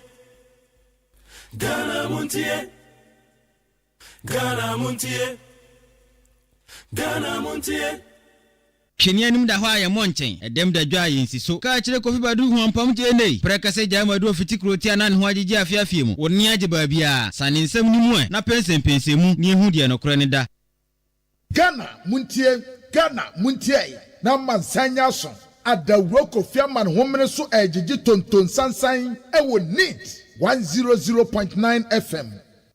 You tuning to 100.9 FM. Hey, Kakyire, listen in here. And you ma beto to dia me baba no ho ade no. Hwem so betumi a. Hey, now beka. Ya jon to ma miensa duku portmanteau. This way chocolate drink. Na kan wo hwe afibia so beri ni waware ni a. This way chocolate drink. Na kan sia. We den kan no tumu ho. Me be mo anu so hye kura de aka ho. Wo hade e wapi ho. O ka se batete e da fom ho. This way chocolate drink. Cratch up a pair, Baba Warrior. Ye fear said this way chocolate drink, your sorry, no pan, only yenum. Ye bishop free genome and snack. Ye know why don't you serve woman. Ye did you a pebibia bogu yad yasua. This way chocolate drink in yenum. And at this one, what's your has such a woman, cocoa wom, prick wom, bibia wom, I don't hear any social. This way chocolate drink. You hear any social. FDA, I just said you didn't crack to more to say a yeah.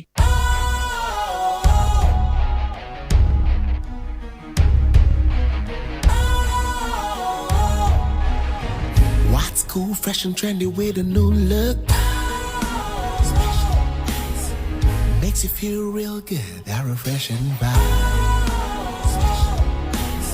Satisfies you right just the way you like.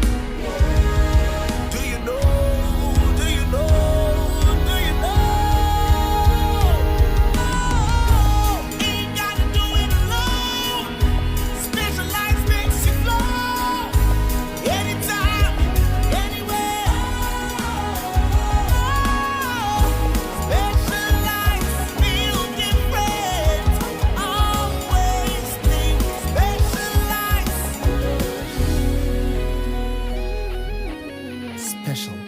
Natural mineral water. Feel different. Think special. This advertisement has been vetted and approved by the FDA. You tune into 100.9 FM. Ghana Montie. Na mansanya so. Adawuro Kofi Badu homene so ejiji tonton sansan e wo neat 100.9 FM. Ghana Montie. Ghana Montie. Ghana Montie. Ghana Montie. Ghana Montie. Ghana Montie. Ghana Montie. Ghana Montie. Mame mo akwaba Nature FM so ne Ghana Montie ene dwumade no 100.9 yet waso ede amount na enche yebekwa homa no so enso akakodi nko be anopai yebo wamane se enra and government accountability series no ekoso. The Honorable Minister responsible for education, Honorable Haruna Idrisu, and ekokasa wase waka ensem bebre na wo yehomesua enkomum anase yehomesua mu one yedi nkomo bebre na reforms ahodoa eba ene de ka ho nyina eba kodi nkomo ede afiri ho na wahu de ete bade ye wa hai de etonam enso ewa ha de obono oguso de emu nkomo ne emu nsem ede mamom here live on Facebook nyina no ye ni so papa ye dem ase numerous of people are mo Facebook nana amuakom share ye live nana ye da se papa nyame show say sa enso na Nicholas Asamwa they also watching us live Sly and so and set kwe and so bebrena na ewo Facebook mo YouTube so no we thank you so much be there mo messages the baking kan nyina e dia mamo brepam etonam ewa eto guys enko ye ni mo abusia for ye kwa enim dia na yemfa Daily Post the wokrata no na yemfa nto aso eno eno oba amane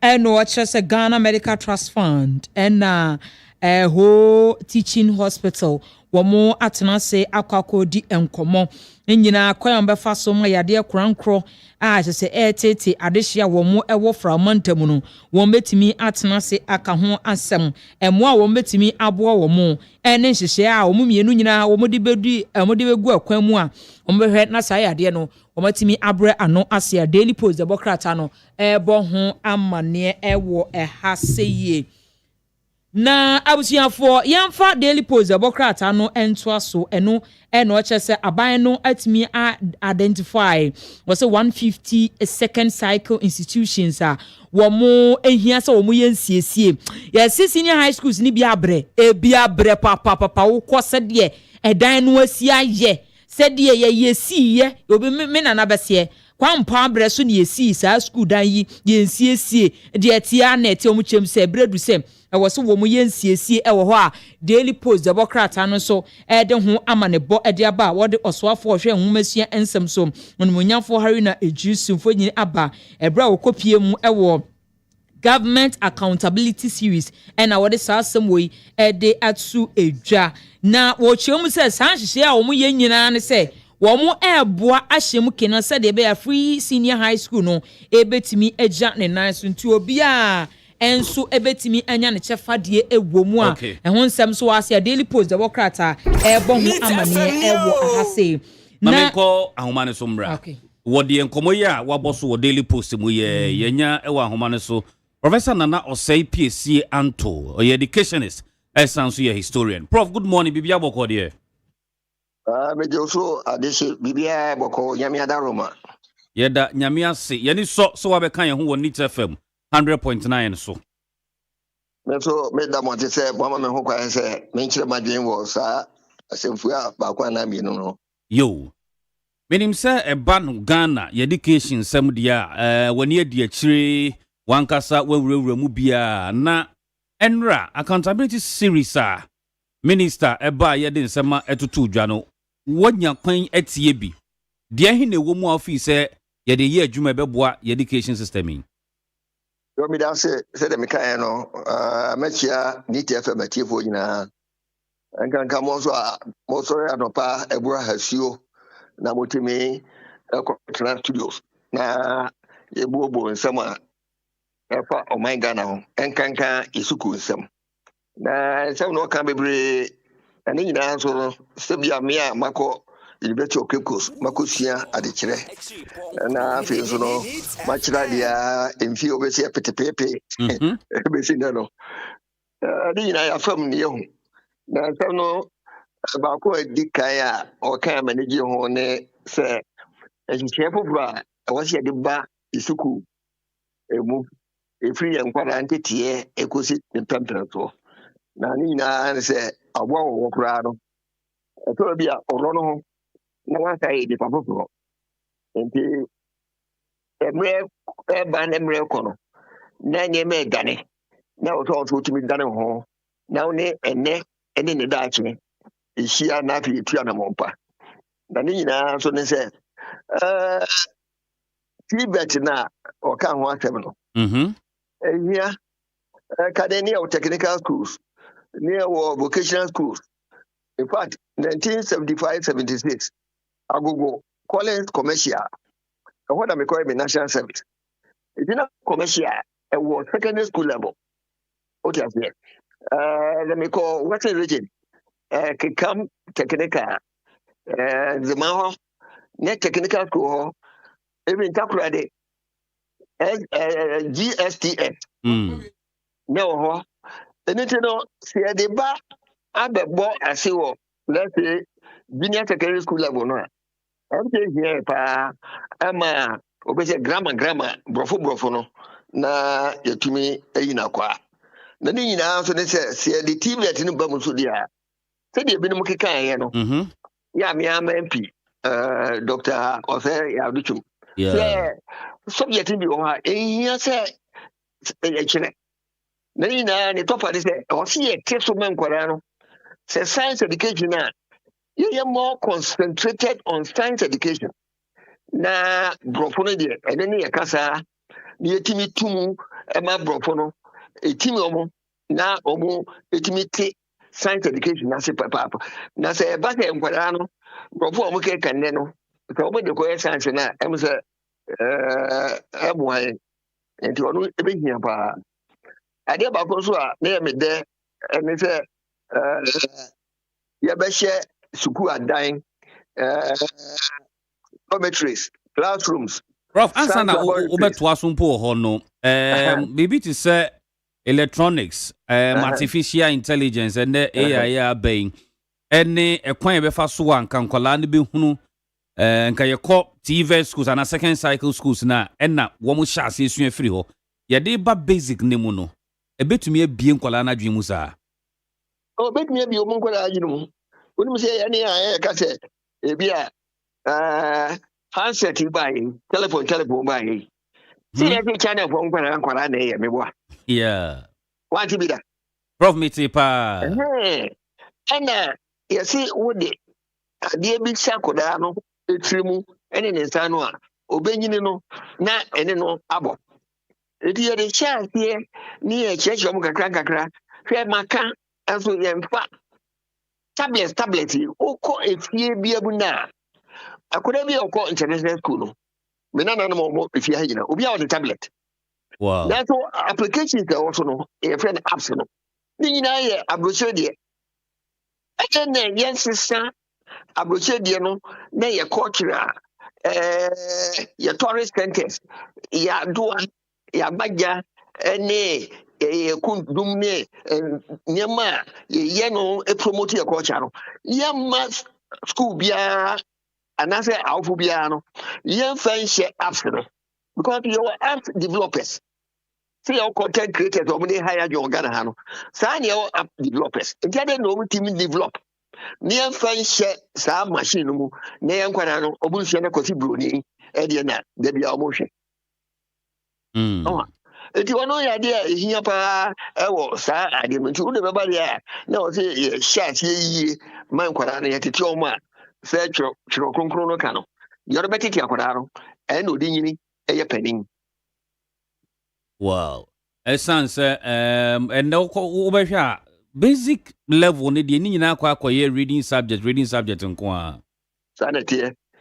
Enti beti nya ho aka de se de awofo eto sa tablet man o ma no sa so na ye de ka ho se wo do baba school to tablet man no na eni amaniema e wo se omusua na hyese no omusua na hyese se no me nka tumi ho me ba to to me no o international school the international school no computers egumu no any electronics and kwara share from the beginning ekosi to the about JHS1 secondary school be bring Ghana ha omuni bi eno ne person say oboka atete oba no dia na atete no kwampa so amo obo yo paben ya onso benya efaso ama ne ho da busia ene o man. Okay. From now we can school yeah back one now de to aso no. Back one na me de to aso no ne say ye be ma dan ene laboratories, dormitories. Edintinti mai. If you say Ghana e ka say access. And yes say nipa dodo no be ko school ho no. Yes nipa dodo say 1000 they got access to secondary school there be. Access in say Sabiamu wako handai open down ko handai na obi a omo ha da mama for no akoche da omu e da wo de me pepa obofo na hwini no atum na wona aka say ko handai no onye bi amanye bi na so bi yan tunku omu. You have not accessed the room if you say konyanim empanim science school so tie say akwara no ko school o say baby o ko boarding house onya empa e da so dining hall eso obetime nya bia kodidi laboratories o ha sa electronics and adi obesua any access edu so ni pa pin ko go school mu na say dormitories no e ba ko a classroom and also nkonya no bi ni ho any access edi the minister ya je no say e was say 150 or there about schools o boka no on hye ma na nkonya ni adan any laboratories any dormitories ni nyina no se bia omo nye man kwara no omo nto omo no mo hinga o. Prof ade ba ko aminim se uye school adan no eto nchen a eye akyerɛkyerɛfoɔ se de na wo ka menim o baabi a wo free o constituency no akyerɛkyerɛfoɔ ahodo ɛwɔ hɔ any schools adan ye wo hɔ a wo mu hia bi ewom okɔ mbiaye ne kronketo ani bi mu a teacher ni baako ɔkyerade free na bia kan e be kan p ene kan class ana binum kan stage 1 e de bedu class 6 ana say from class 4 to class 6 teacher ni baako enti akwa ye ade a ha adwen yie pa wo schools ahodo nim enra minister ka so mba befa I think over 7,000 teachers sa kyerɛkyerɛfoɔ yi fa pa na yemposi omunvanko Sabeka Ghana Education Service, a policy implementation agency. Ministry of Education, a policy development agency. Almost to turn to the minister canoa. Na GES, Ghana Education Service. Almost no idea Juma. Yeah. That the Juma no.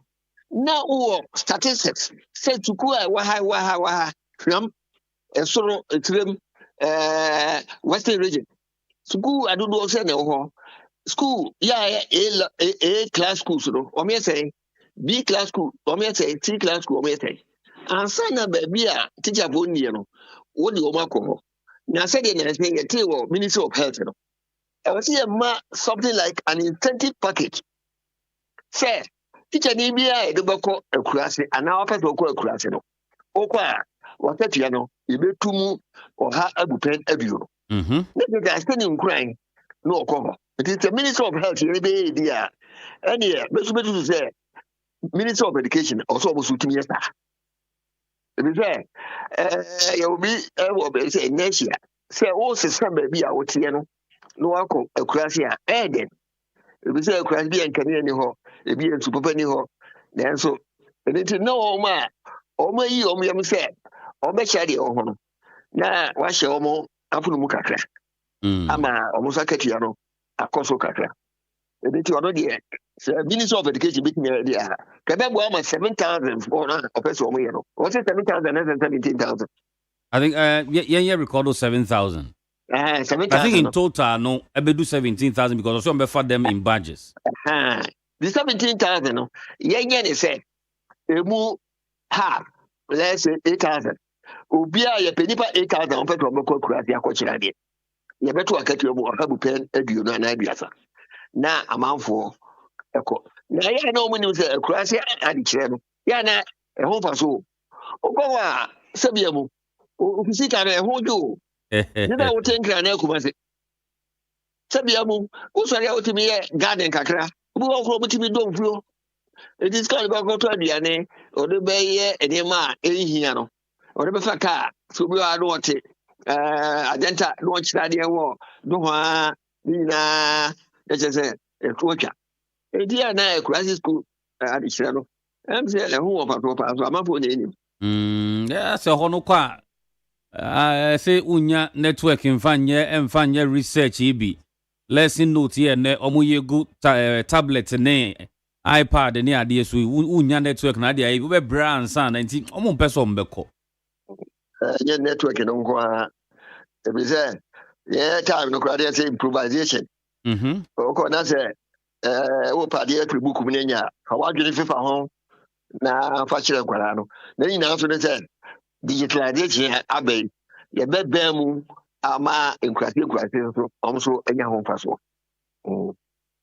maybe jamu wako na enrade ba ko bo so amegidi se wo wachira dia cheyi a osanso akodare wo humasua nimdie mu yin eye indiscipline ye schools ahodo enra na minister ka se shisha ne koro huni din po bo uye ne to nchen a enne na obi atwese kan wo bi so na nkola yi wo mu ekon na nenam social media so na chechirefo bi nso fa nkola no ho akonya da nkola no ho na wo mu ne omu sebi edi mpamu agro ne ade kwan be so pa ene ye befa ede akon ati asa ne amai yo maka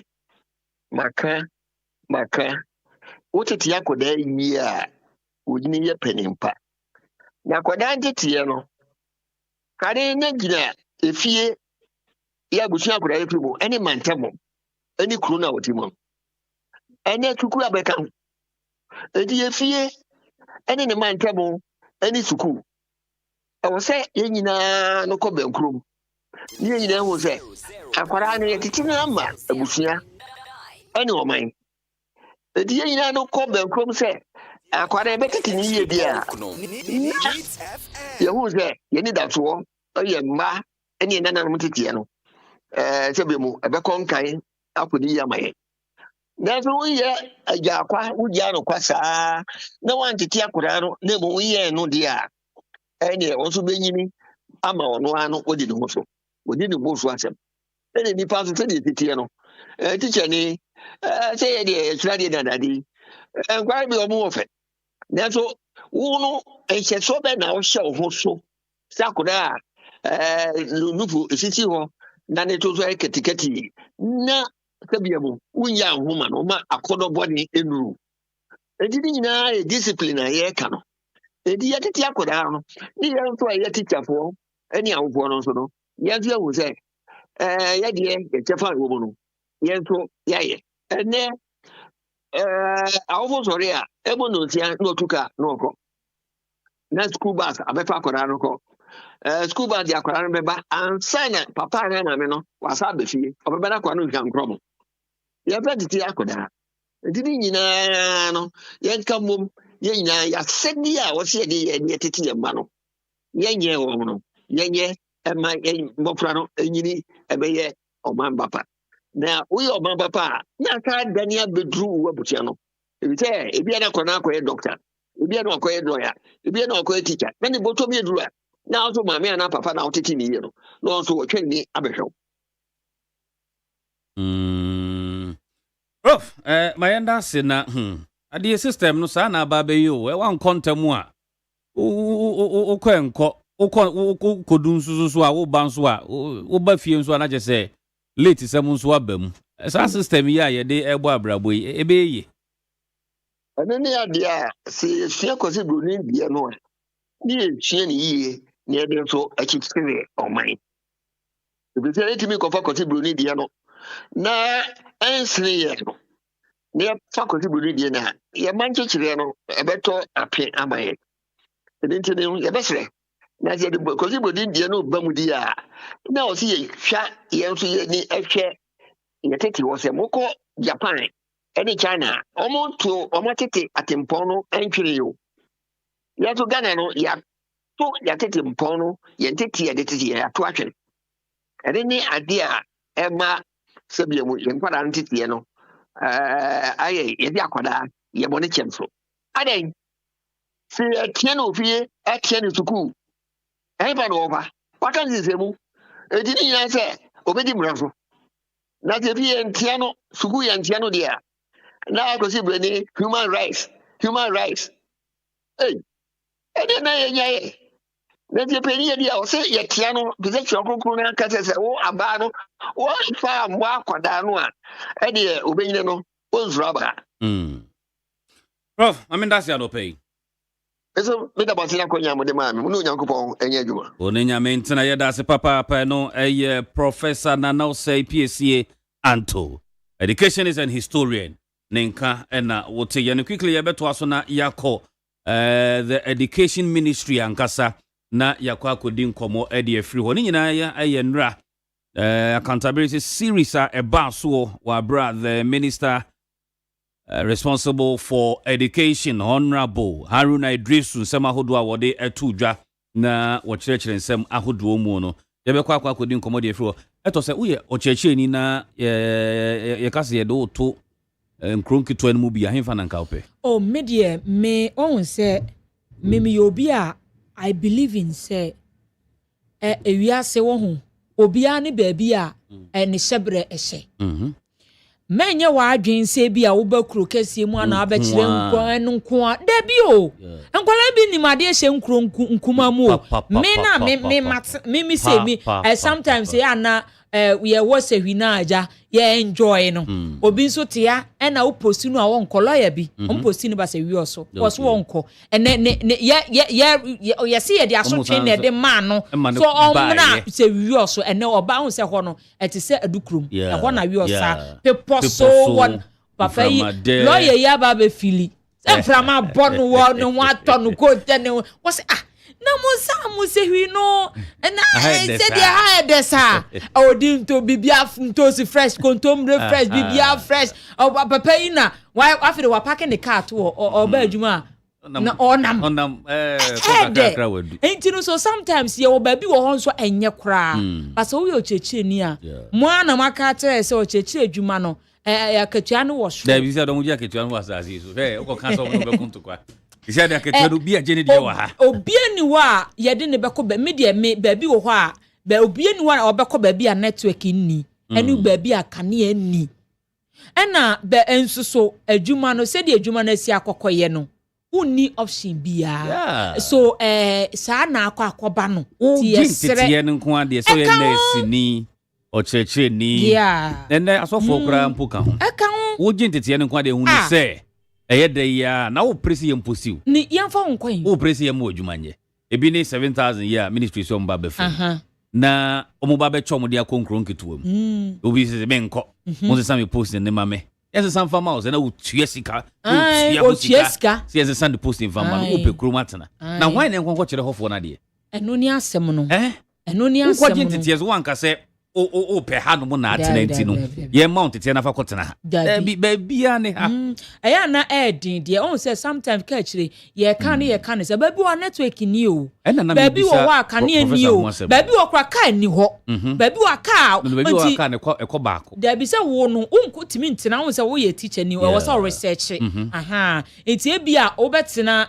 Me fa ne se bia obetimi atena ba bi ti sete sano ha na bia wo no school no wo bia beye me fa amasaman aha nti e bia school no wo amasaman sa no e bia wo no ka wo de bekọ ho no unya nti basa na sometimes e bia wo se wo pe moto bi ana wo kada bi na e de kọ ni na ye cost but e bebi wo krampo no mo tena koduo mu o e bi wo mo tena koduo mu e na wo de across no makọ kira ade e man no mpo de ana omo tena ho but yenim baabi mu wo ho a e ho nye kuraba mema no me hwe documentary bi na akyerɛkyerɛfo mema no omo na school fo na ti dan nim se school fo na omo paki akyerɛkyerɛfo na paki omo niema no wo classroom ho na o enti se nkwala ne ba na omo de ade akata so na omo atena so akyerɛ omo ade ebi ya ade but only option bi ane aye na aye no tie sere mu eno ti na aban no ye sere se incentive bi na ya no de mo wo mo no enko wano se de be ya akono necessary na nya bisa na ekenya mo pa ya so ye mo mu bi ane de ne kwan so ano so muntumi enko hye ona se de be ya be but baby nye da wo cheche ni a wo classroom na wo kira de ho ana wo da ihu baby on boys no amani do omuntimi na obeda he enti ni mema no omu do on say boys de mema ye mema ti classroom na omoni magu ni akata oh Charlie oh enti baby nye Ghana oh baby nye enye baby ana ye ya na ye ka enye baby ana ye ni bu nu kra baby nye enti ye sere se eya omuma incentive no embra na omo nsutu ntimi nya kwan na ja omo fa no nkyekye omo rest anye sa be ha adwen obia nso ehia se ye de ne fantitie mu anye easy ya kakaka ho na yentwa ye hombra okay abusiafo yemfa daily post de bokrata no na emu ana yegina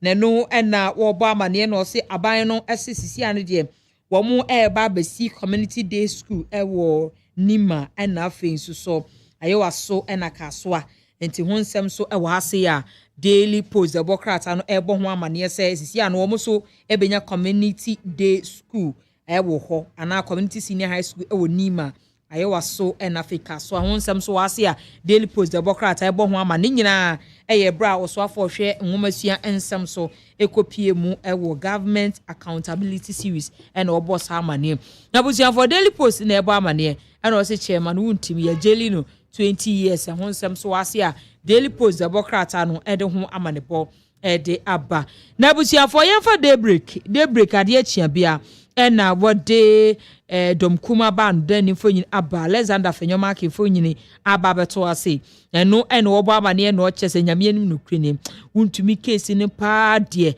domkuma no ntena se nka o ma no ntumo be challenge mna no pa o me court no ma sa ko challenge mna ntem mna no wo mo san mo akire biom omumbo eche biom na judgment ye ba ye de omusi emu orem pa bi omususu se in fact bibi nkoyie judge no kura no omususu so ompe wuntumi asem na we nyame animu ma obi ba 20 years say omuchem se anu ye de omo behwe na omo atu ho anamon akọ challenge emra no ya te se daybreak do bokrata no bo ho amane e wa say na abusiafo daybreak no bo amane no say radio go DJ baako eno ye say ya che no say wode ne ho ahye 200,000 Ghana cedis land scam and sa say vante fraud bi ho ensem mu omususu say wode ne ho ahye mu ya te say daybreak the bokrata no e de ho amanebo e de aba na busia for daybreak eno obo amane e na wode suhum MP onmunyamfo Frank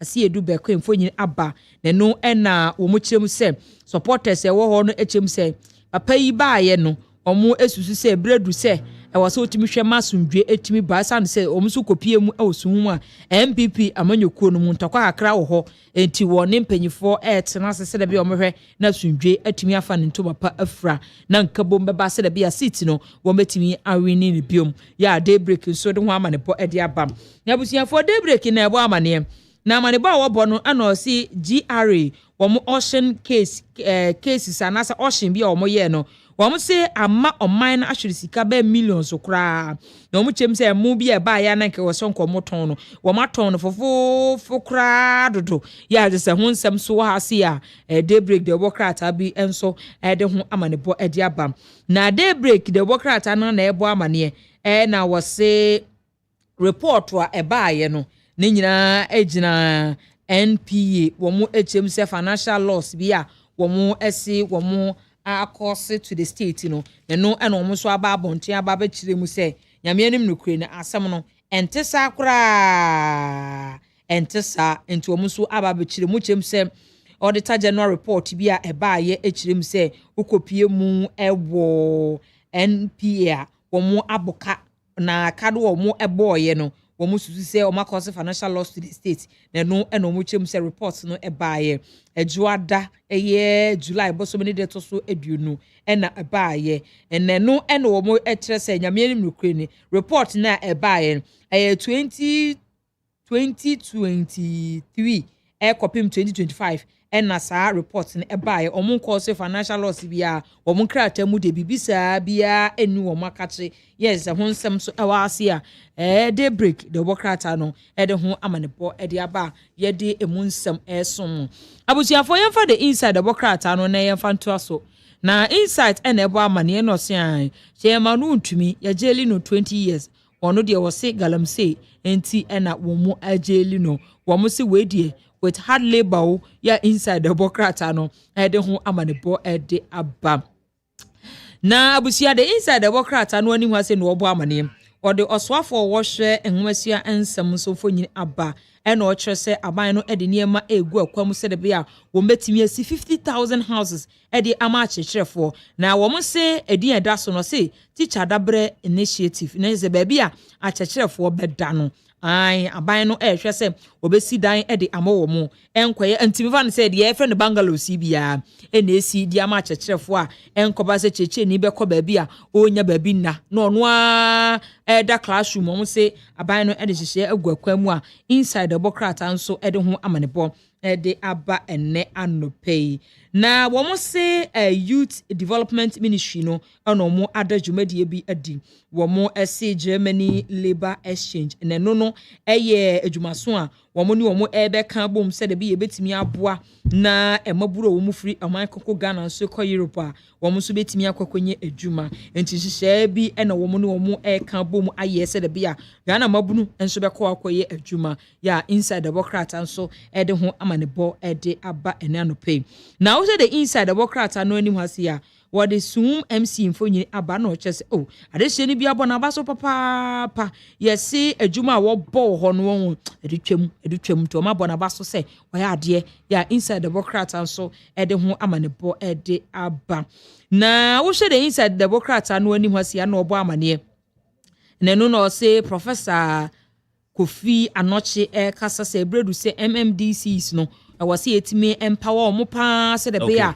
omo do omo be hye ahonedie ho nsensemu se de be a oman ne ka ye bo ene kwan a nsuo yiri ni niema bi mo ha ye nam ye bola nsensem no ye betime ahwe atu asente wo za ban no epe bibi ede ma omo ho nsem so ase inside ede ho amanebo aba eto me da se ma ben call PR ho na efe be ba ya to aso na okay me ba na efe na o sorry anisa ho Daniel Fen Ekasa Edema Ministry of Education. Danny, good morning. Bibi aboko die. Hi, Daniel. Okay. Yenhwese yensa ebeka Daniel Fen na yeneno edi enkomo na yenhwe enra accountability series a ekoso no ensemfo minister edi to dwa. Ya bobo bi so e wo de obokrata hodo nim na Sembe pa. Dan, good morning, Bibi aboko die. Nyame adom ye ho ye papa. Ye dase anope se wanya bredi amayen. Yo, me aso me dase be for the opportunity. Great. Enra minister fa nsentropho so ne ye ne ministry common nsem ewo mu nyina de nsem to dwa den no bobo so a obetumi ne yan ache Yo mamendase na minchia etiefo ne ahwefo nyina na obagye atum se woyɛ minister na woyɛ leader sɛbe ɛyɛ Ghanafo ɛna wɔde saa dibrɛ no ɛhyɛ wɔn nsa Ghanafo na wɔkɔto aba wɔde wɔ trust wɔde wɔ strength nyinaa wɔde ahyɛ wo mu to represent them nti no sɛ woyɛ responsible leader what you do ne sɛ from time to time you come to them and account for so far nneɛma a wɔbaeɛ no wetum ayɛ ɛna wɔde aboa wo manfo na it is from that spirit it is from that intent ɛna minister representing who to what the whole presidency has arranged a yɛfrɛ no accountability series ne nyinaa ne sɛ meba bɛka akyerɛ Ghanafo anaa mebebu nkontaa de akyerɛ Ghanafo sɛ moma me tumi anaa mode mo werɛ hyɛ me mu sɛ membɛdi mo anim no ebia 1 year aba anaa 2 years aba anaa 1.5 years ni nea mebaayɛ metum ayɛ ni na nea bia ɛda m'ani so sɛ mɛyɛ ɛno nso ne wei ɛna wei na nea mehwɛ m'ahoɔden mu na mehwɛ me resources mu a wei no ebia mentum nyɛ ɛno nso yɛ wei ɛna wei nti generally it was to account for what the minister has done what he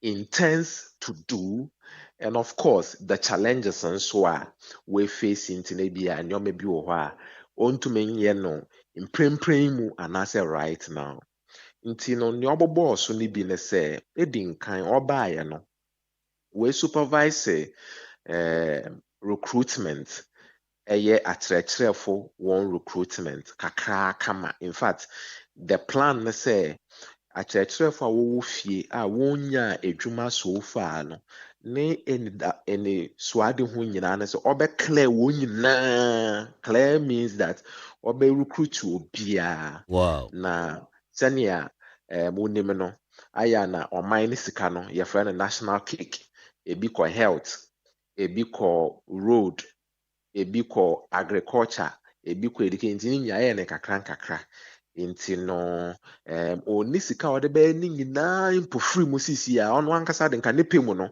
kɔ bɛyɛ recruitment ne nyinaa sisi a ɔkasa no na mmom looking at the fiscal space and the condition of the ɔman nti no yɛbɛyɛ ne kakra sisi a me no ɔkasa ekura no about 10,000 recruitment ɛɛkɔ so a Ghana Education Service yɛde ɛwɔ mu ɛyɛ bɛyɛ 7,000 ɛna TVET nso yɛ technical schools no ɔmo akyerɛkyerɛfo no a wɔkyerɛ ade wɔ hɔ no wɔn nso about 3,000 currently about 10,000 recruitment ɛɛkɔ so na ɔsan de to dwa sɛ yɛwie a which we are hoping say by the end of this month na yɛwie biribiara because we will announce the shortlisted people no in the course of this week here. So you read this recruitment here. By now say I'm 16,000 clearance and also yet by clear. Actually, for now we feel be. Now 16,000 no 8,000 by starting November year that year ni year. You be you more 8,000 idea recruitment.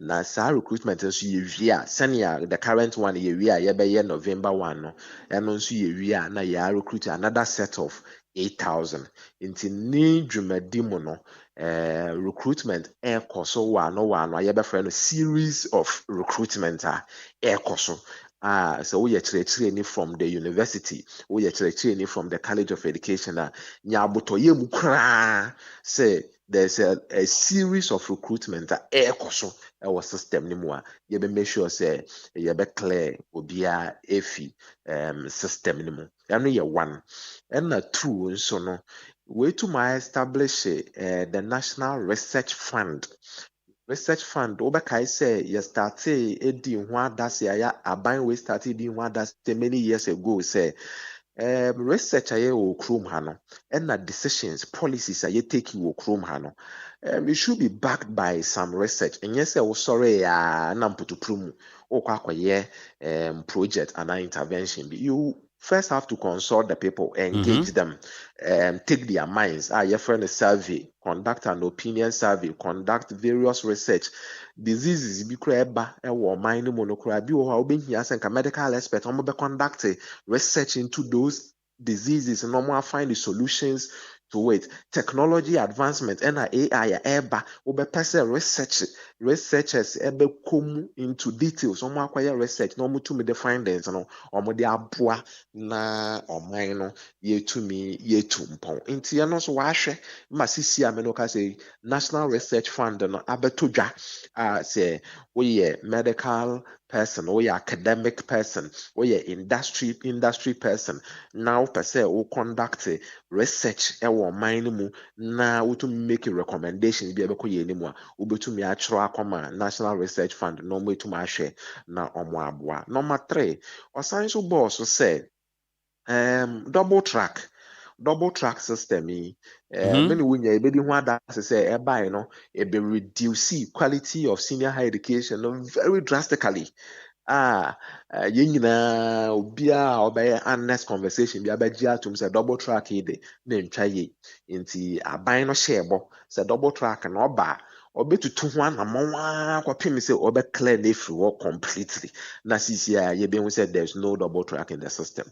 Minister ne mbɔdenbɔ mu no ɔno aban and a finance minister ɔmo etumi ekunya World Bank funding of about $300 million wɔde ba abɛhwɛ na ɔmo de aclear ɛyɛ double track system no na double track system no schools ni bi wɔ hɔ a ne ɔmo behia yɛ nkonnwa ɛna tables a mmɔfra no besua ade ebi mo nso behia sɛ yɛbesi classroom blocks yɛde ama ɔmo ebi mo nso behia sɛ yɛbesi dormitories yɛde ama ɔmo ebi mo nso behia sɛ yɛbɛ expand ɔmo infrastructure ɔmo wɔ na ade nyinaa nti minister na hoɔden mu no wɔatumi akɔnya World Bank funding a yɛfa no Star J project a wɔde ba abɛhwɛ sɛ schools ne nyinaa baby a wɔahia tables and chairs yɛde sika bɛkɔ hɔ yɛde akɔtɔ ama ɔmo nea wɔbɛhia sɛ yɛnsi dan completely classroom blocks completely mfa mma no so no yɛkɔ akɔsi yɛde ama no nea wɔbɛhia sɛ generally yɛbɛyɛ expansions ɛwɔ hɔ no nso yɛbɛyɛ ne nyinaa na yɛde aboa nti ɛno nso anamwa o to say gidigidi na double track no ansa na obe free so as minister for education ne dear na double track no wa carry on his own shoulder yebetumi ye the accredit no with that afin so no wa realize say school for aduane na omudi unse senior high schools no ye mo aduane na quality no wo fom kakra many wunya yɛbɛkae sɛ getting to the 2024 elections yɛn nyinaa yɛhu videos and pictures of nduane a na ɛntwa yɛ koraa wɔ system no mu a ɛno nso na ɛmboa we make sure sɛ ɔbae na wetu anamɔ gidigidi koraa we make sure sɛ okay sisi no get fund ɛnhwɛ what we call the perishable food items and perishable food items here items are sɛ wotɔ a within 1 week, within 3 days, na say in toast, to say moko, to say jene, to say nyoma ya yedi yenduane ya. And get fund said they be a sikabeko akoma head teachers and no way to the aqua market no the akoto send ya buying a share bono. And Indiana so your friend non-perishable ne Indiana no this why a bit to store for a long time it say a bro a bit to say more a bit to say wheat more and a nasa for no I don't know buffer stocking so provide ya CCR me no ka se obegia to me say a divine who conversation the ensure that any problem bebre e was system ni mu eno so ya na mo wa way to na eno so basic school level no so because eduane se me amekan year secondary basic no so no omo bi e fa capitation grant no so ye sika ye de ma headmasters and as a headmistress no more basic level and say school see munjiska we mun fa mbobɔ mo ho mbra nkete a ebia nyoma bia wo behia so beto pencils pens bi culture troop bi koye culture mo program bi a mo ye teaching and learning materials bi esa mo toto mo na nasefo nyina no ɛno nso yɛ capitation grant a aban no ediska kɔma basic for ɛno nso no previous government etwa mu kɔ no de akyerɛkyerɛfo na school leaders ne ka bebree yɛbɛto arrest bebree yɛaklɛ ne nyinaa sisi ame no ka sɛ capitation grant ho ɛka bie ni hɔ ɛno nso wahwɛ sɛ ne nyinaa nso yɛbɛtua afei nso no academic calendar a yɛbɛ stabilize no yɛka stabilize no academic calendar yɛkyerɛ sɛ wobɛkae a a few time bi a few months bi a etwa mu kɔ no ɛna ukɔ school mu a da a wode bɛma kwan da a wobɛkɔ midterm da a wobɛbie school ne nyinaa wonim wote school mu hɔ a na yɛaka kyerɛ sɛ ndɛ mo ma kwan yɛ obi ankɔ fie wowɔ fie nso a wote fie a na yɛabɛka kyerɛ sɛ ndɛ mo abie school nti mommra. You didn't have any stable calendar bia would be as a student and as a teacher. To say I mean in the first na yeko school no be say oh next year in they say na yeba makwan midterm year and that say and so that you can plan your life and also by we or the C then to say no quickly now say you stabilize the calendar no and yeah time I my kwan time I be school beforehand so that everybody can plan. Since I mean old in 2027 yanko mu yet July 2026 but sabi 2027 crowd day am ofra de bema kwan acheche for de bema kwan ni nyina e wa abontane dada ye de ama acheche for na schools ni nyina dada nti no Thursday ya wo de ya da ye ni mu ya ochina na the chain Thursday ya basic schools ni nyina e makwan on be makwan but answer no be makwan mpoi obi anim wo makwan ya da mo be bi school da mo be come term. In fact, some men will say, data what about your BC next year and a wasi next year. Nina wa bontane. Naturally, why a calendar nina huejuma?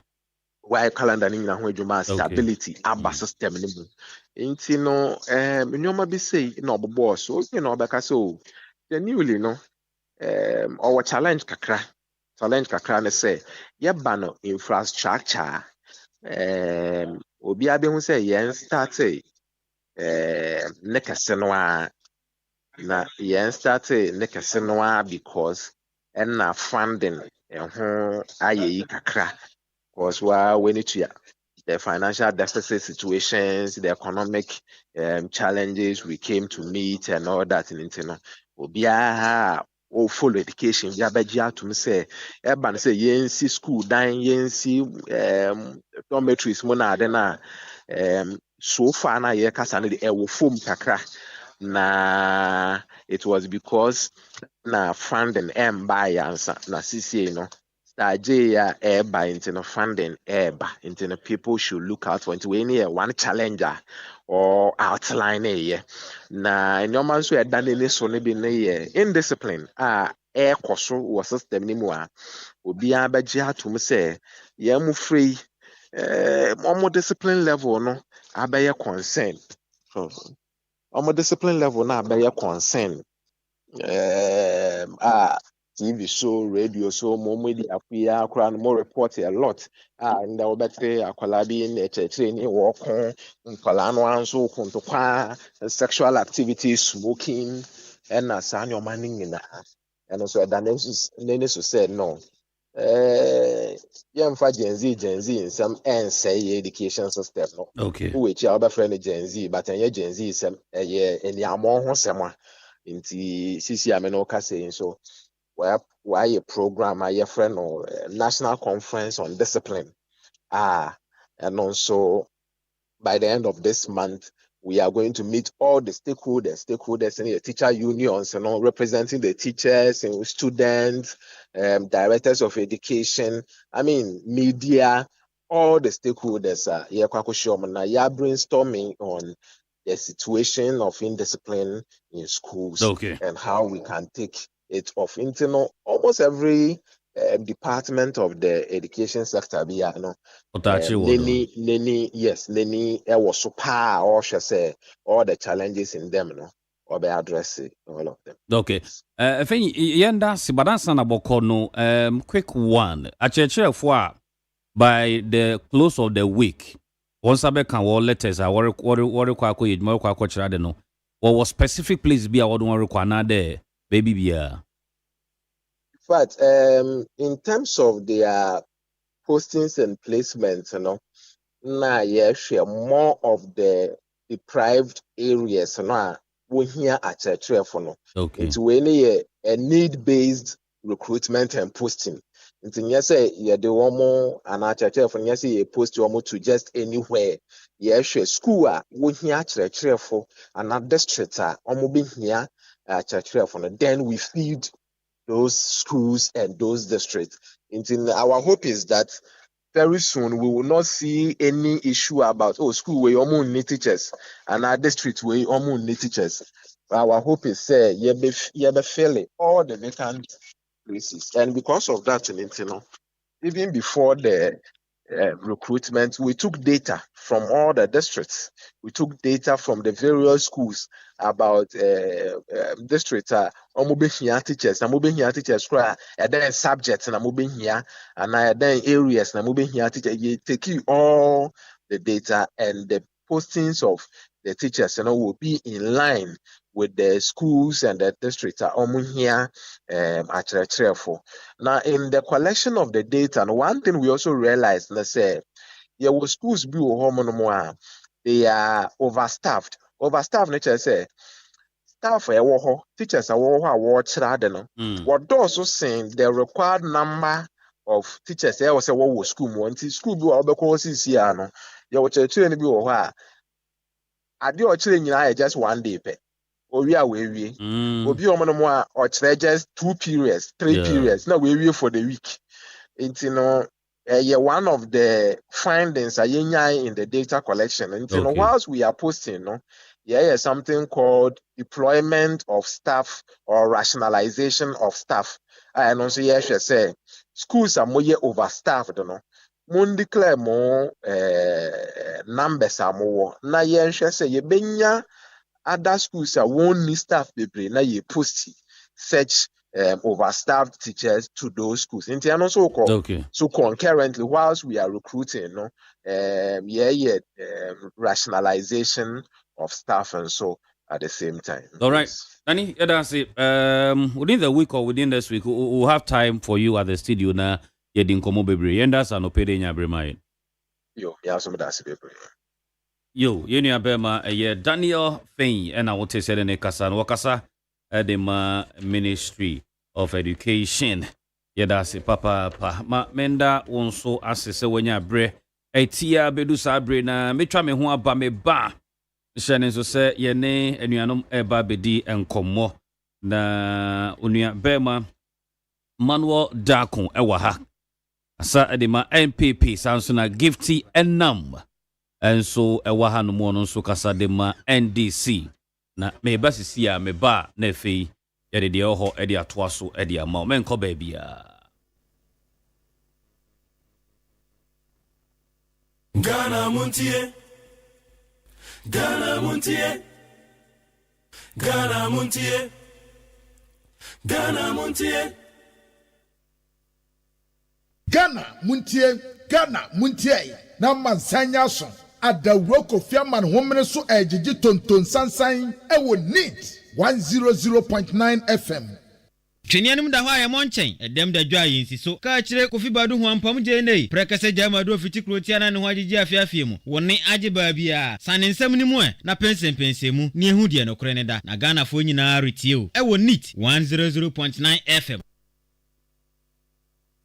Ghana Montie Ghana Montie Ghana Montie Ghana Montie. Hwene anim da hɔ a yɛ Montie ɛdɛm da dwa yɛ nsiso Kakyire Kofi Badu ho ampam gye nei prekase gya madu ofiti krotia na ne ho agye afiafie mu wonni agye ba bia sane nsɛm ni mu na pensem mu ni ehu de no kora ne da Ghana Montie. Ghana Montie. Ghana Montie. Ghana Montie. Ghana Montie. Yes, it's true. Mommy, daddy. At the work of young man, woman, and so as this is going to sunshine in 1003 100.9 FM.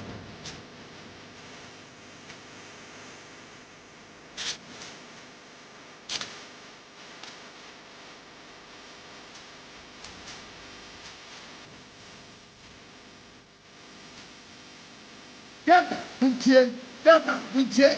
Number Sanyaso at the work of young man, woman, and so as this is going to sunshine and with me 100.9 FM.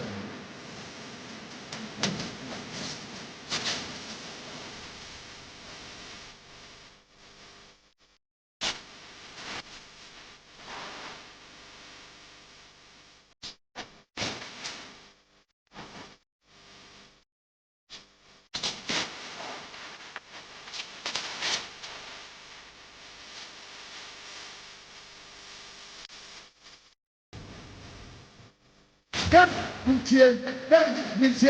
Number Sanyaso at the work of young man, woman, and so as this is going to sunshine and with me 100.9 FM.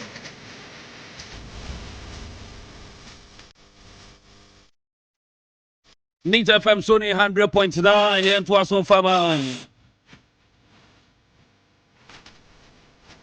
Na nenko mo aye die me ba cho messages no betumi e dia for Facebook WhatsApp number is 0556 789239 0556 789239 ho betumi do message na for ba ken kan dia ma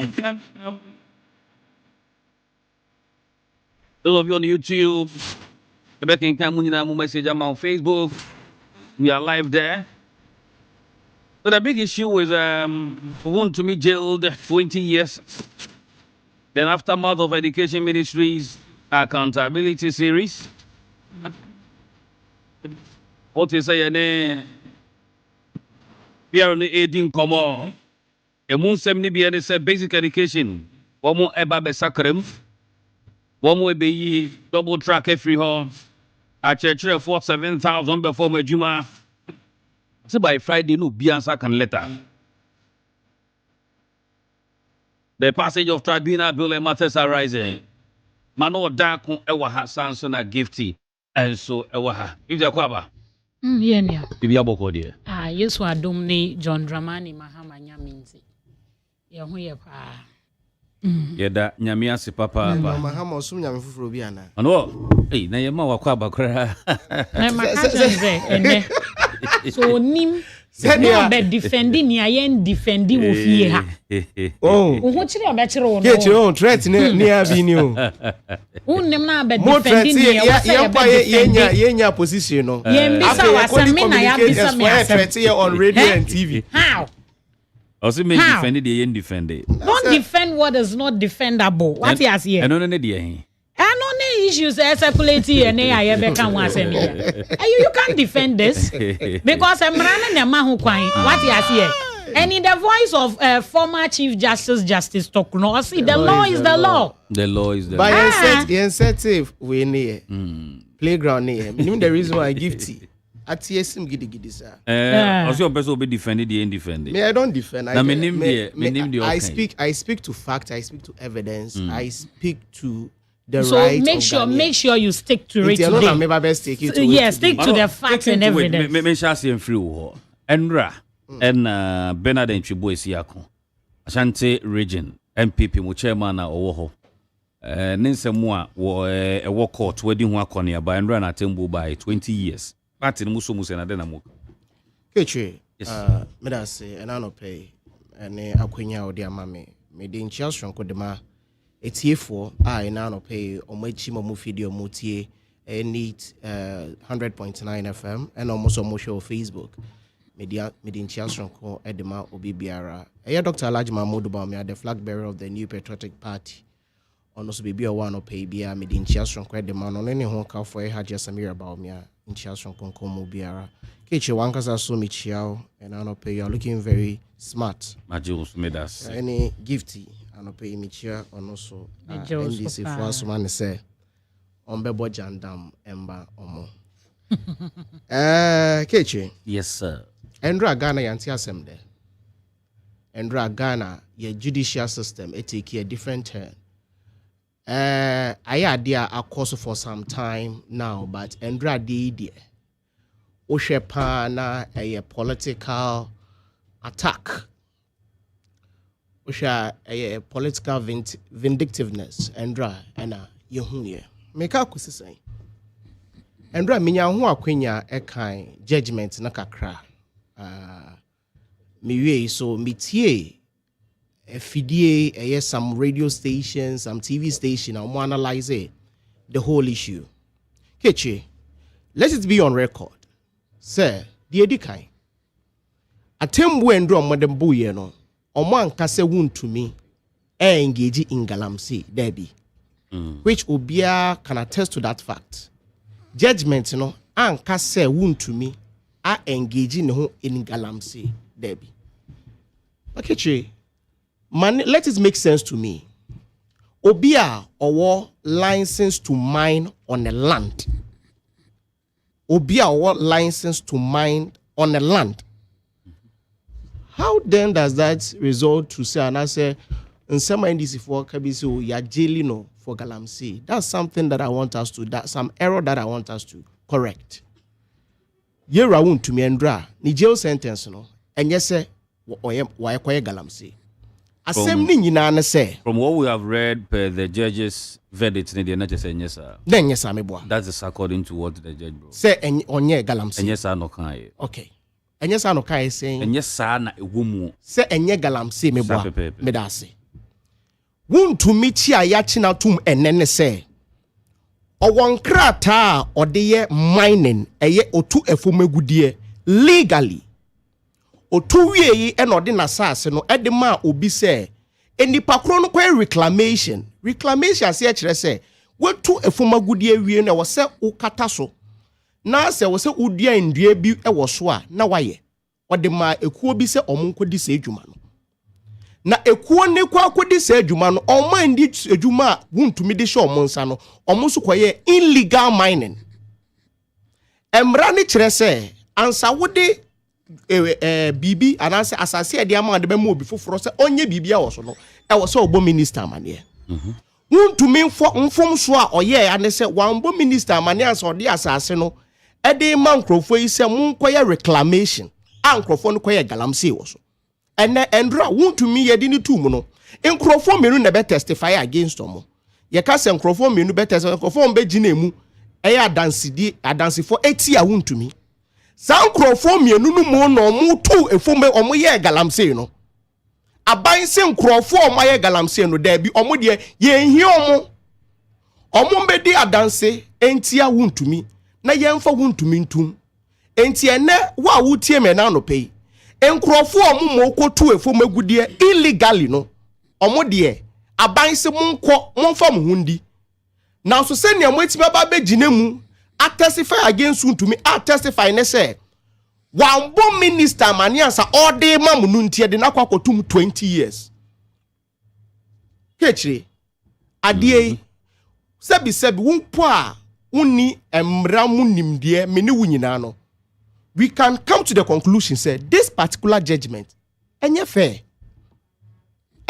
kra say yes e ba be ko galamsey a enkrofo a omumo eye galamsey ne yeje omo say omonko omonfo omhundi na because someone is being hated by the president because enipa baako NDC architecture nyina etan nunti nkrofo omumo eye galamsey no yese momo mbedi adanse kunu muntia no ne emfa ni ntum omo so ba bedi adanse kunu mu ama ya chi wuntumi atum but one thing I was see ehunu say mra yendi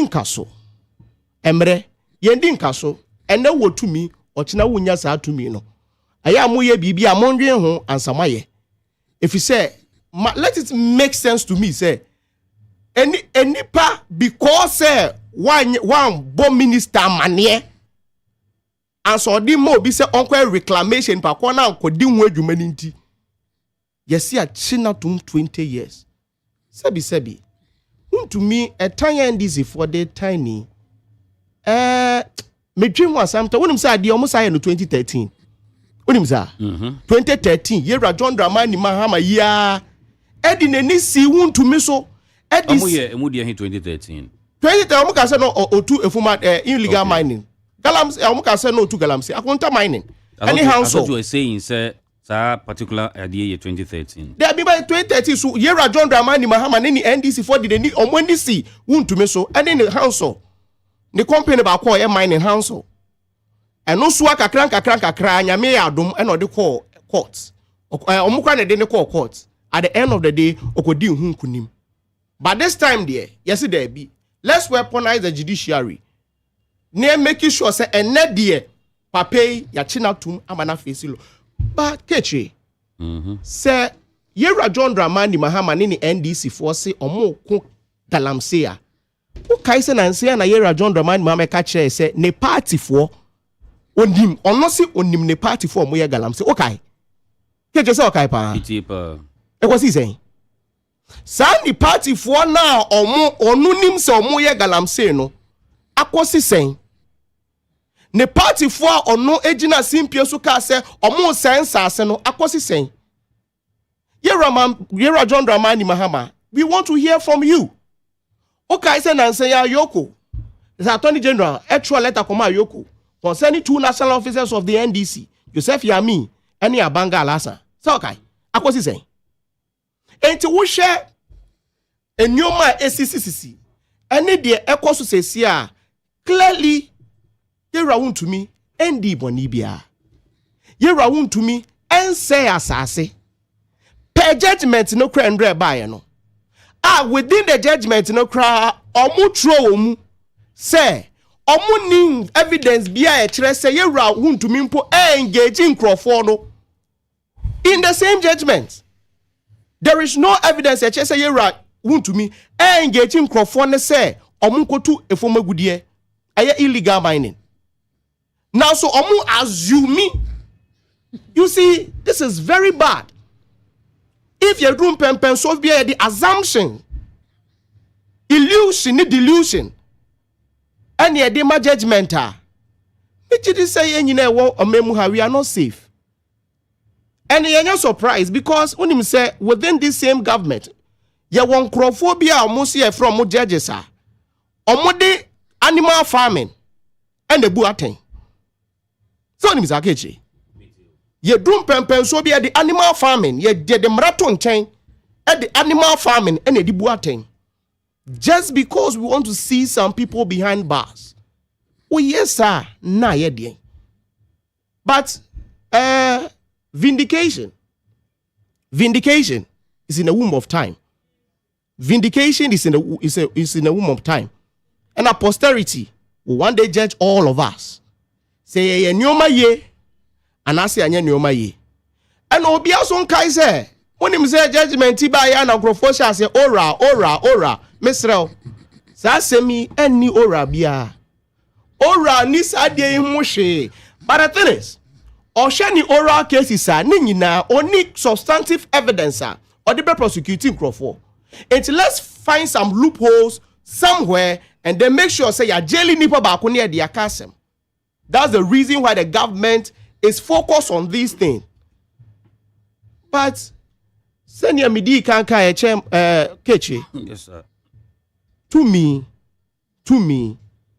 yendi nkaso sana embre so yendi nkaso ene wo ye bibi say ene why wadwen say no matter how you need to jail someone, there will be a time ube free abemu na se wo free abemu a kai se susukuru wa wo de be susuo no eno na wo so ye de be susu ama.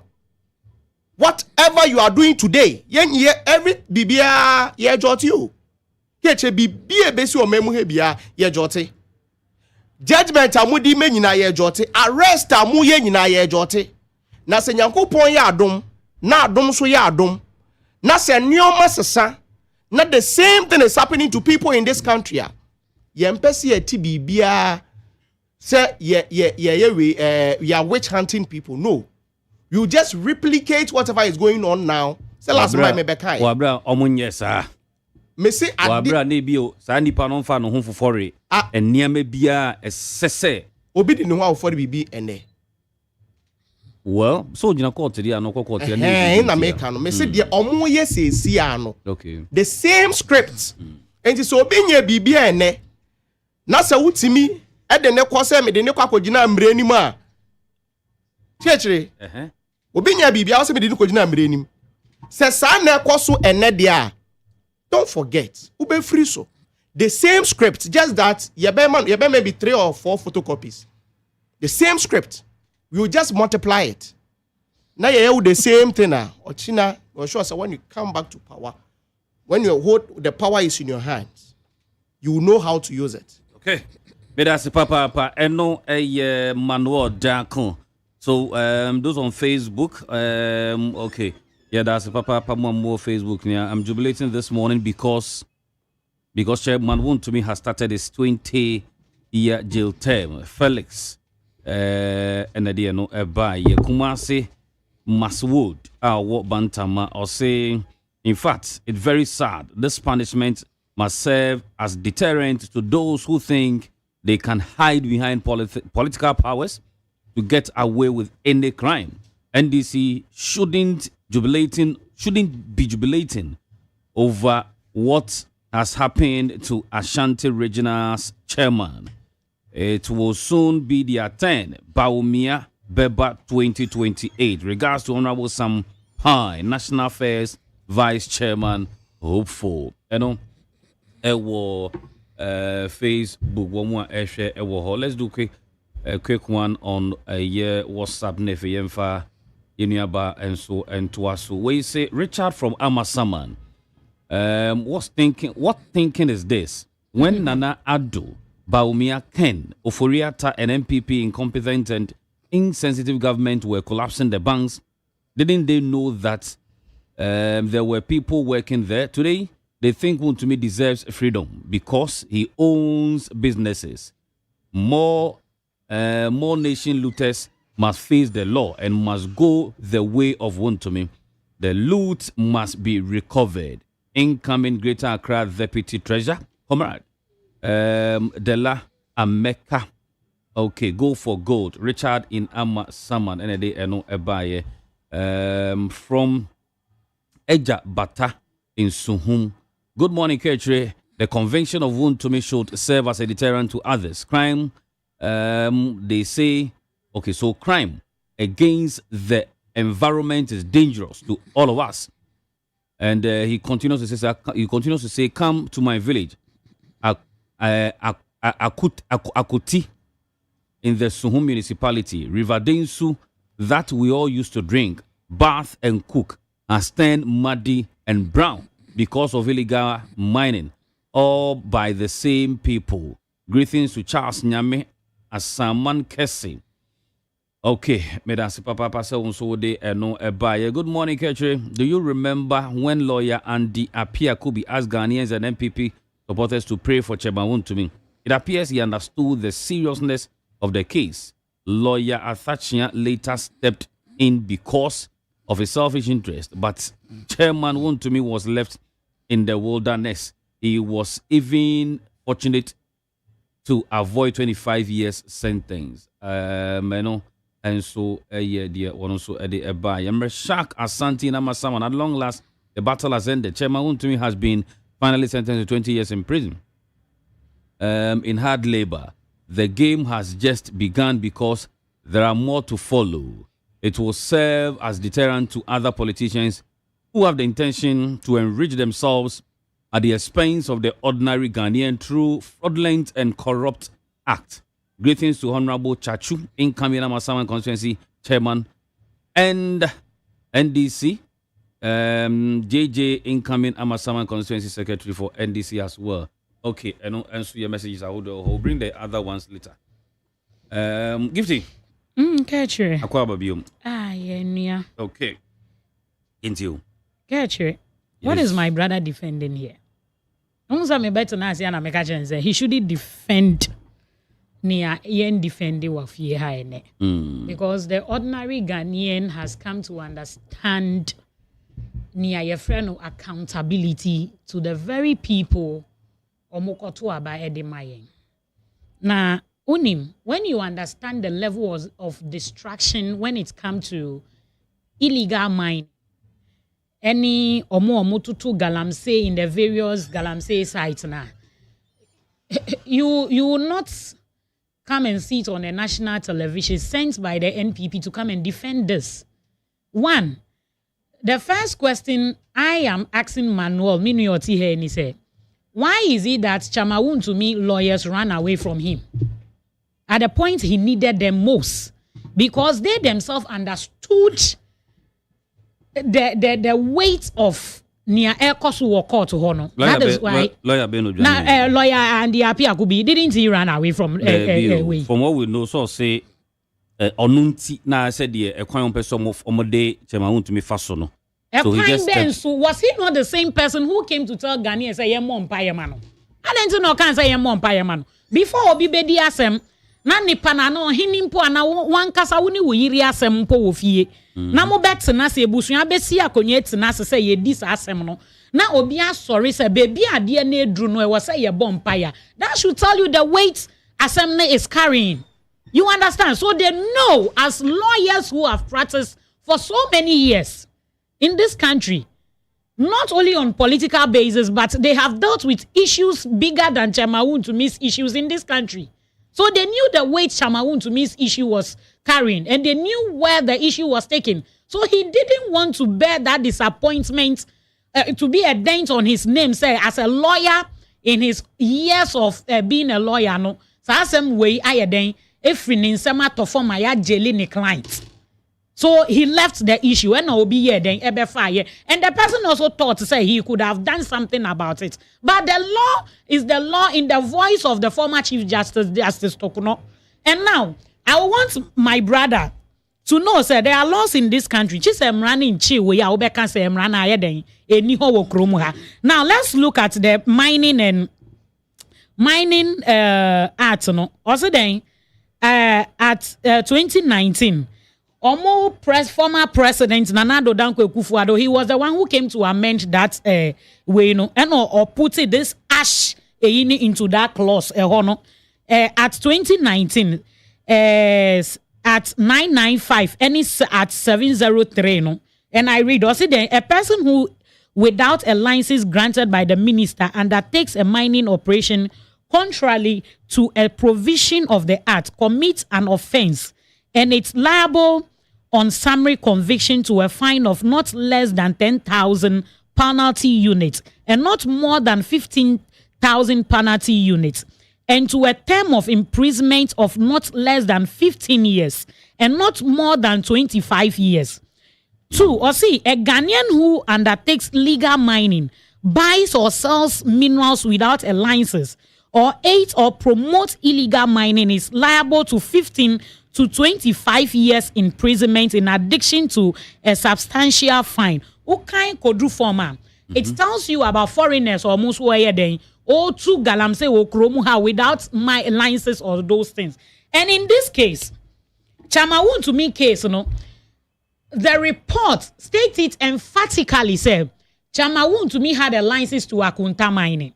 You understand? But on only case nimuno, he gave somebody a permission and approval without the minister or near law nika yese onye ama nipa na kwa otu galamse was asino so ese yensuo. And let me put on record here again say this is not the first time Chamawun to me issue echo court. You remember say is it Samates, yes. Samates Timber Plywood Company Limited versus Chama Akunta Mining. They also took Chamawun to me to court. That was a court in second D. Because they knew the damage Chamawun to me at the time was causing to our lands. You understand? So this is not the first time Chema to me has been to court because of in some way. You see, when it comes to accountability, the NPP has not in any way agreed with any corruption fighting agency, said they should allow them do their work in this country. The first time Chema to me was arrested in this country, what didn't they do? They went to sit on the floor at Iroko. And later, when Chema to me was taken through the trials, when they interpreted the laws to Chema to me, that was where they themselves were drawing back from Chema to me. Not long ago, some 3 weeks or so, 4 weeks ago, I met Chema to me at a restaurant, not Didi, and I approached him because Oyenipa and I'm a coach here, no Chama who you say me who ye. And I say, Chama, you are not looking good for me at all. So Charlie, me same ne work out na na drag me sa no na me so nyame beye. And what Chema told me personally was that I have learnt my lessons from the NPP. These are the words of Chema to me.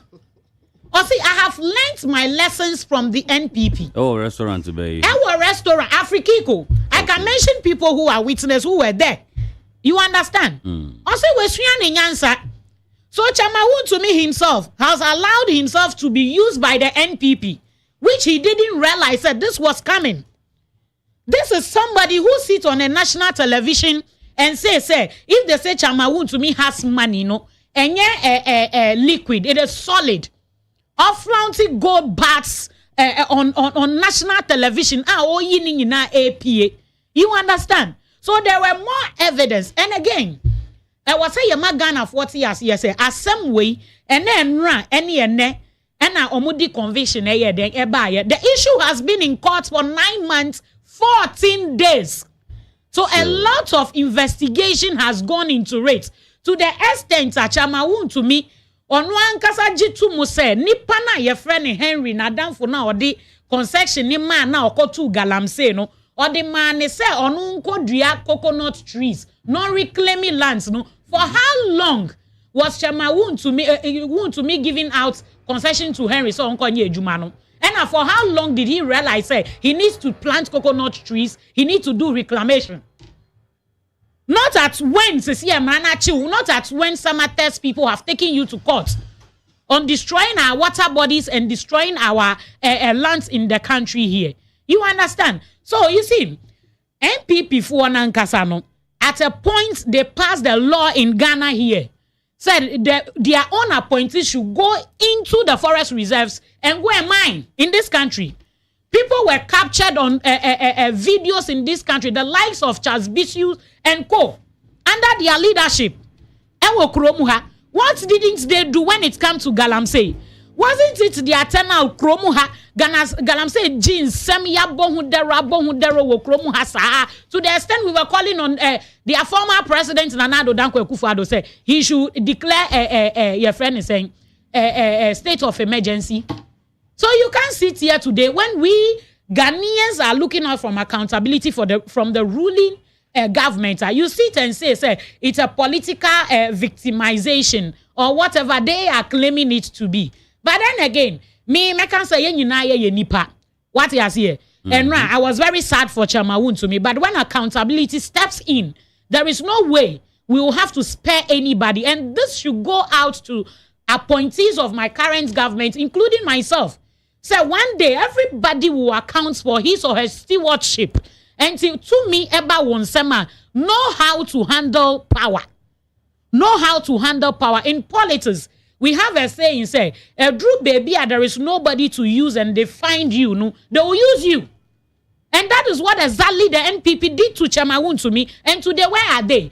They claim they love Chema to me. They claim they are organizing the 400 times press conferences on his behalf. But you see, let me tell them to save their energy by going to court. There is something we call, your friend is saying, we call a presidential remission. That is where they belong to now. No moko pleadi wo ho no mo. Senior Beya in the next government of John Dramani Mahama, now whoever will come after John Dramani Mahama in the NDC, no, nipa no betumi ayeden adhere to whatever they are pleading for Chemawun to me. But where we are now, the ordinary Ghanaian understands the distraction that has been caused at the various Galamsey sites, and what they are looking out for. They say we will be able to prosecute the kingpins of Galamsey. The kingpins are Omudisika and financing majority of what is going on. Then again, when you read the report now, judge need the bar out, no, a portion makes it clearly say Chemawun to me knowing very well say papa ni ye Galamsey ninti verbally, not on written documents, no.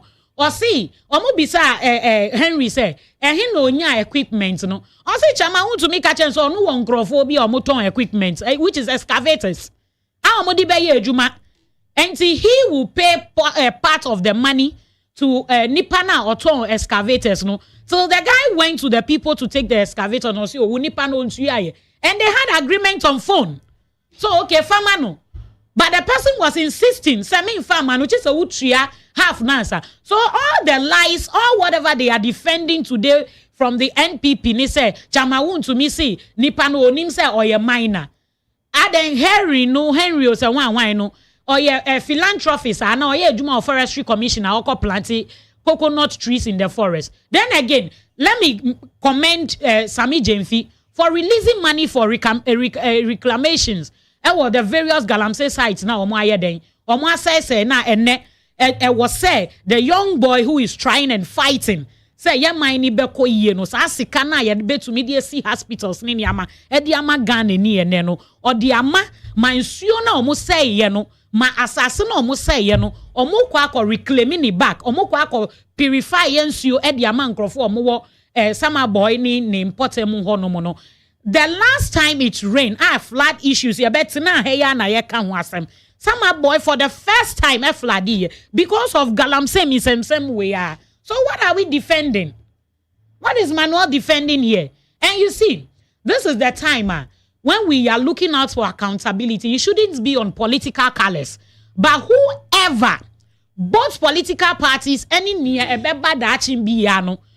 I was say you to me fighting obi are not on a political color and are not on a political flag. Then the NDC, sorry, the MPP is also asking about the letter Attorney General Echode Koma Yoko Sonya Mubi Ebo Nipa Mienu Bidin Wom. Mr. Yakubu Abanga and Mr. Joseph Yame. Omubisa se and also say. You know, corruption fighting agencies deals with solid evidence. What is here? So it is right to say they will gather all their evidences. And if Manuel is sitting here saying, say, Yamin and Abanga has not been investigated for how many months now? No, how months did it take Chemawun to me to be investigated? Chemawun to me got a concession somewhere in 2021, and it was somewhere in 2025. And Sana police people went looking around, chasing them to know, say, why Nedi Asasi way man Crawford Mutu Galamsey was. And they realized that it was Chemawun to me who gave us the land without permission or approval from the state. What he has here. So if they, the MPP, are calling on Yamin and Abanga, I think it's in the right direction. But if they have solid evidence, they should help the corruption fighting agencies with it to aid and fast track whatever they want to know or whatever Ghanaians want to know about Yamin and then Abanga's issue. All those things boils down to solid evidence. So if they have the evidence, they should present it to Iyoko. Raymond Acha is there doing a solid job, and he will be willing to receive those evidences and go dive deep into it. Sani beya baby ayedi sa case ne drunso yedi beya den yedi begu honomo. But then again, let me mention that President Mahama is in to fight corruption and account to the very people who went to queue and voted for the NDC government and him together to lead them. So we are not joking with anybody, being it an appointee of this government. If you are found guilty by courts, competent court of jurisdiction, which we are seeing today, no, you will be jailed and going to serve your terms for you destroying our water bodies and also our lands. Okay, I know a gifted and so I don't know. main call so kakra WhatsApp, and then we come to Facebook back community BNFA in Twaswa. Women Sapila too. Also AK Dr. Baumiabedi President. Hey Ghana, what is going on here? 20 years in prison, pa. It's too bad. Anyway, kudos to Hajia Safia Muhammad, next MPP National Women's Organizer Hofo, and Honorable Naomi Owusu, next Greater Accra Regional Women's Organizer Hofo. Comments in Pillar 2 sense that one. Then from Abele in Nungwa, Senior Kakyire, keep up the good work. MPP will be united and poised to win power come 2028 to deliver from Ghanaians from Yabregu and Azan government. Greetings to our maintaining General Secretary JFK. Okay. Then I be an Honorable Carl Ahenkra Abele in Nungwa sensing that one. Phobia Rasta Ewa Kantaman to good morning KKB. Resetting is working and we thank God Almighty. And I know for sure Ghana will be well and better again under JDM and NDC. And no so we say good morning, Mr. Host. Chairman Woon to me is jailed for hatred and envying by President Mahama and NDC party. And as the sky thus, so the train also will be. Tit for tat is a fair game from Kweku Atta and the DN also a buyer. Okay. You see, throughout yesterday, we've been seeing on our social media pages the MPP writing, even from their own national executives, the table will turn. The table will turn. Tomorrow is pregnant. I want them to understand, say, the same pregnancy they carried in their 8 years, which they were not able to deliver. Today, it is what has delivered today. Pregnancy na 8 years no, they weren't able to deliver. No, it is what has delivered. Then again, if it is plastic table, it is metal table, it is a wooden table now. They carried those tables till we are here today. And see, if they are saying tomorrow is pregnant, it's pregnancy. That is why in God's own wisdom, he created something called miscarriage and also gave knowledge to scientists to produce to us postino2 and Lydia post-pills. So if tomorrow will be pregnant, God has given you the logic and all knowledge to go about your things. Or say ya wadie nyina ho kwan. Ba nya nyina na wo say ye den. Ye wo krom ha. What you say? Enye nyina na fata ye. Enye nyina na ye fata ye. So the fact that you have been given a license doesn't mean go and release to another person who has not gone to the law. Nia law ni kan ye ne se nipa ni nye no nkonye. You understand? So I don't know why they are. Tomorrow is pregnant. Tomorrow is tables will 10, table will do. It's the same pregnancy they carried 8 years, which has delivered today. I don't know, but it's very hard. Like everyone say, give to your castle. Your castle tomorrow is pregnant or castle. Anything a scientist for you who are doing a post no two no. So I know who say yin send be or one kwala be or home so den post no to me no more ba. And so maso what thing to say the NPP government. When we are talking I was quiet. Please. Kwala be or home so den pa. Entu ba no post no 2, anu post no 10, anu post no 20. Still the child will be delivered. San kwara no no mo say yem see as a nation. And we will deliver them. That's something that you should know. And the table will surely turn. Because mwanga sa munipa yera le segbefia waka chem say to me ending kaso na nse ya no kai waka kire mo enti ye ka cho say the table will turn no mwanga sa munkrofo ade atum say yes table no de be turn. Change is inevitable. Say the MPP tinemu for so many years 8 years and in opposition. One day you also be there. One day you will be there. And then how we will treat you, we will let you know that the law is the law. And we will all have a way around the law. Yes, where there is a will, there is a way. This is very simple. You can't be threatening Ghanaians. Gifty, I was quiet. Let's help. One who said when you read the same Minerals and Mining Act as amended, okay, I think this is section 99, about 3 now. Or say it here.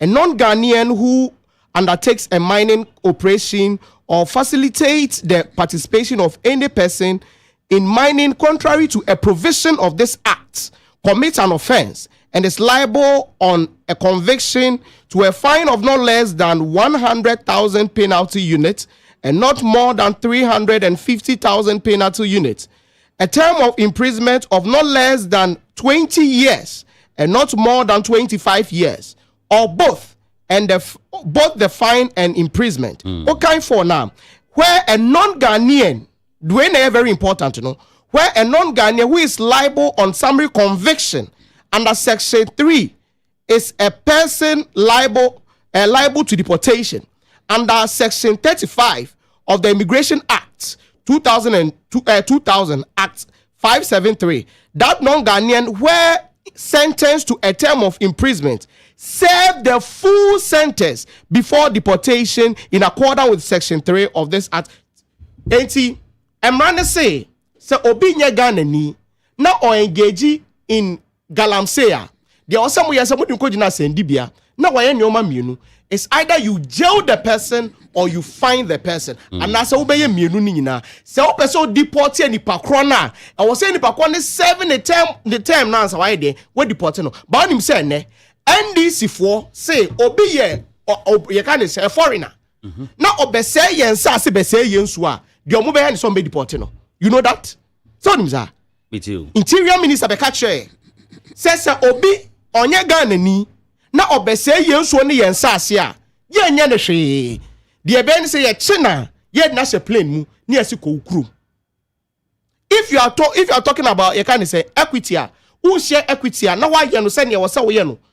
Do it equally. Basa obroni be say wasa ase a wo si okọ. Basa wo si Ghana ni de obechi na tum. And I was very happy saying the submission ni mu nyina no. Baby no ka say galam chama untumi etu galam say debi. The submission mu nyina o. When ti be ka say chama untumi etu galam say debi. And now what house you are happy. Say obi a ono ase yen sase no. You are happy say ye Jane pakoni say uncle free. And you call this justice? You call this justice? Did you read the law? Oh, please. Did you even read the act I gave you? The mining you didn't give me. law? You didn't give me. I have it. But I mentioned to you that you went to search for it. I have it. You didn't very well. Gifty, can you help? Can you help the show? I am helping you. You are by not helping me. educating You are not educating and telling me. you that read very extensively before you make your submission. Okay, Gifty, thank you. Okay. A person who buys or sells minerals without a license in accordance with Section 6, 82, 97, 104, or a valid authority grant under the Act or any other enactment commit an offense. So this what is here that you want me to read again and again? What is here that you want me to read again and again? So where does Semaun to me falls here? Obeka say me read it again and again. I've read it to you. What is there? The fan say obi a wato. Ewa how? Dia wato. Any dia waton. Dia wato. Any dia waton. Ene. NDC for ni omato ni general say ya ton kura mo bi a dia mra ne se dia wato ne dia waton no. Yes dia waton no mo ne efa ni ko gina asem dibia because o ye chama wuntumi. Okasa dodo. Ye mpe na asem ye tan no. Enti dia wato no ye nya ne hwe onu mbegina mu as witness. Enti dia waton no but in this instance, young Tonwan Mo Bia or demand a reclamation, which you've not disputed this. As one more minister mania as the thank you. Yeah. One more minister na mania so they ma obisa kwa reclamation. One ton way air kasa about buying and selling. Yeah, kind one a ton any a ton say auto any obi ton. But you ma to me. Anton bibia mobia amobi so anto o se o demand se koye reclamation e mame ene nipa ko na ye demand se koye reclamation akoto efom agudie NDC aban se wo akoto efom agudie ese yen sase no wo de me de ho achew ho son obi o demand se koye reclamation no metan no mempe na asem enti bra me de court ko di adansi kunu mutu enipa kro ne so. Now, do adansi kuru mutu eni kapono so a nie de bakwana kwa akotum. That's all. Etu ya Ghana ni na wutie mi a. Yewra John Dramani Bahama ni NDC for. Omonti obi a oye galamsey na tumu there be. The otu galamsey no there. Omo jai no say on sanko to be. So the person is going. You see how you are lying. Why am I? 50. No, Kakyire, please. You need to put on record here. Say nipa na chema won to me di asase ne man no okotu galamsey no. Enyo onu no koji license no. What is talking about license here? Listen, enti ene say abansi me na me di license ne ma wo. Enti ye ba ye no asase no kan say. Oh, no, submission was quiet. Enti ye tu galamsey was so dia. And ye was say who na me di license ne ma no. Who na was say me ye den. Because Henry didn't go to lands and natural resource say okoji license. Okay. You see, he should get that straight. Kakyire. Yeah. I'm not using your words. I'm using the act. No, I am also telling you about the act. The act says this is the act. It's not a right. Person who buys it's not right anywhere to give a concession to somebody who does not get approved from the land. Let's help our listeners. Give to me that. Let's help our listeners. But the act says that the one who buys or sells. And in this case, chairman won to me. Yes. Anton. One tongue. But na say Okobo minister and Swaman yes say. That is why he fall short. Okobo minister man yes say. Wait. Esimesi and all bentin aye juma as in the reclamation and not reclamation. But even with that, I haven't because we know what I'm reading here. Unless we get every, can you say, exactly. We had lawyer and selling to us this morning that yes. Okoje license ni bia no person be fufuro. Second party bia be ka ho a. You need to go and mention it to the minister. Okay. Normal approval. Okay. And son, thank you very much. And that's why the issue is buying and selling. Yeah. And no matter what happen. Enti nya gift asem na me dey adwuma, me dey act no na me dey adwuma. Enti act ni say buy or sell. Chama want to be say man ton ama no. Me dey man so kwa reclamation e ma me. Is asase ma ye nam so me tua enti kwana kwa den. Ko but what kind verdict now? Yes. Now what kind from the court? Judge no I can say. Yeah.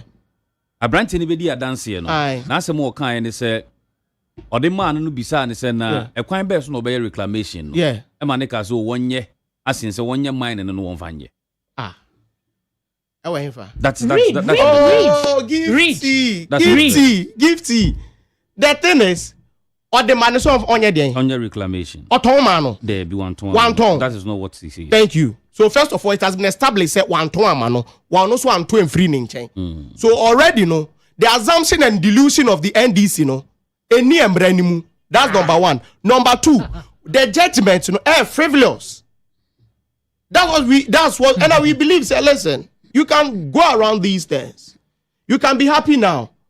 And I'm a say, yeah, see the table with the crop from Kasaja to say the table. And tomorrow is pregnancy, no cry, anyone. The table, is the pregnancy, a triplet. Pregnancy, a triplet. Now, some Kwalani be guwa. Now we are also doing same. Don't talk back, catch it. Let me do we any say, also, on make it, we be say, MPP, ye pass him right near, ye day, and crop for enquire mining, Mr. There is nowhere you can see for enquire galamsey. But even here, John Dramani, I was very happy when she spoke about the state of emergency they called for. Kakyire, I'm declare state of emergency. There be all the promise say yet to deal with galamsey. For failure. Okay. No. So, let me. So this is in the verdict. Okay. A portion of it. Okay. The prosecution called 4 witnesses.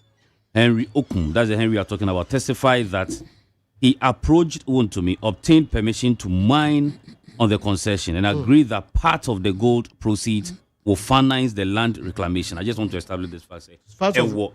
Part of the finance.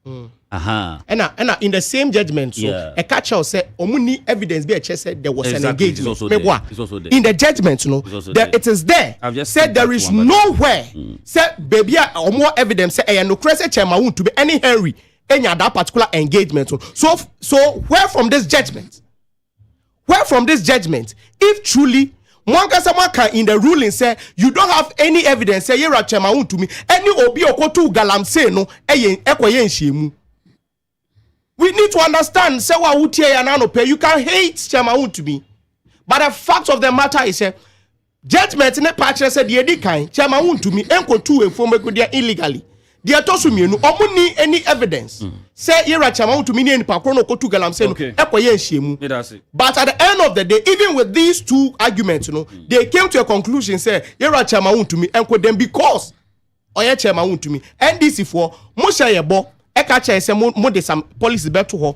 Abe and de galamse e wan fa ira joma ha maka se onimni NDC for mo ye galamse ade na onko chi omo ade na yem for mo ko gina trial ade na yem for mo ntumu if truly the thought of the president and they say he want to fight galamse unless senior catch ira Akufo-Addo say he is benefiting from it unless maybe also benefited from anything on to me and go after his own people there. Ebenezer says he's watching us live from Gomuwa Simbrofo Community Center. Kakyire, the court was even charitable with the one to me.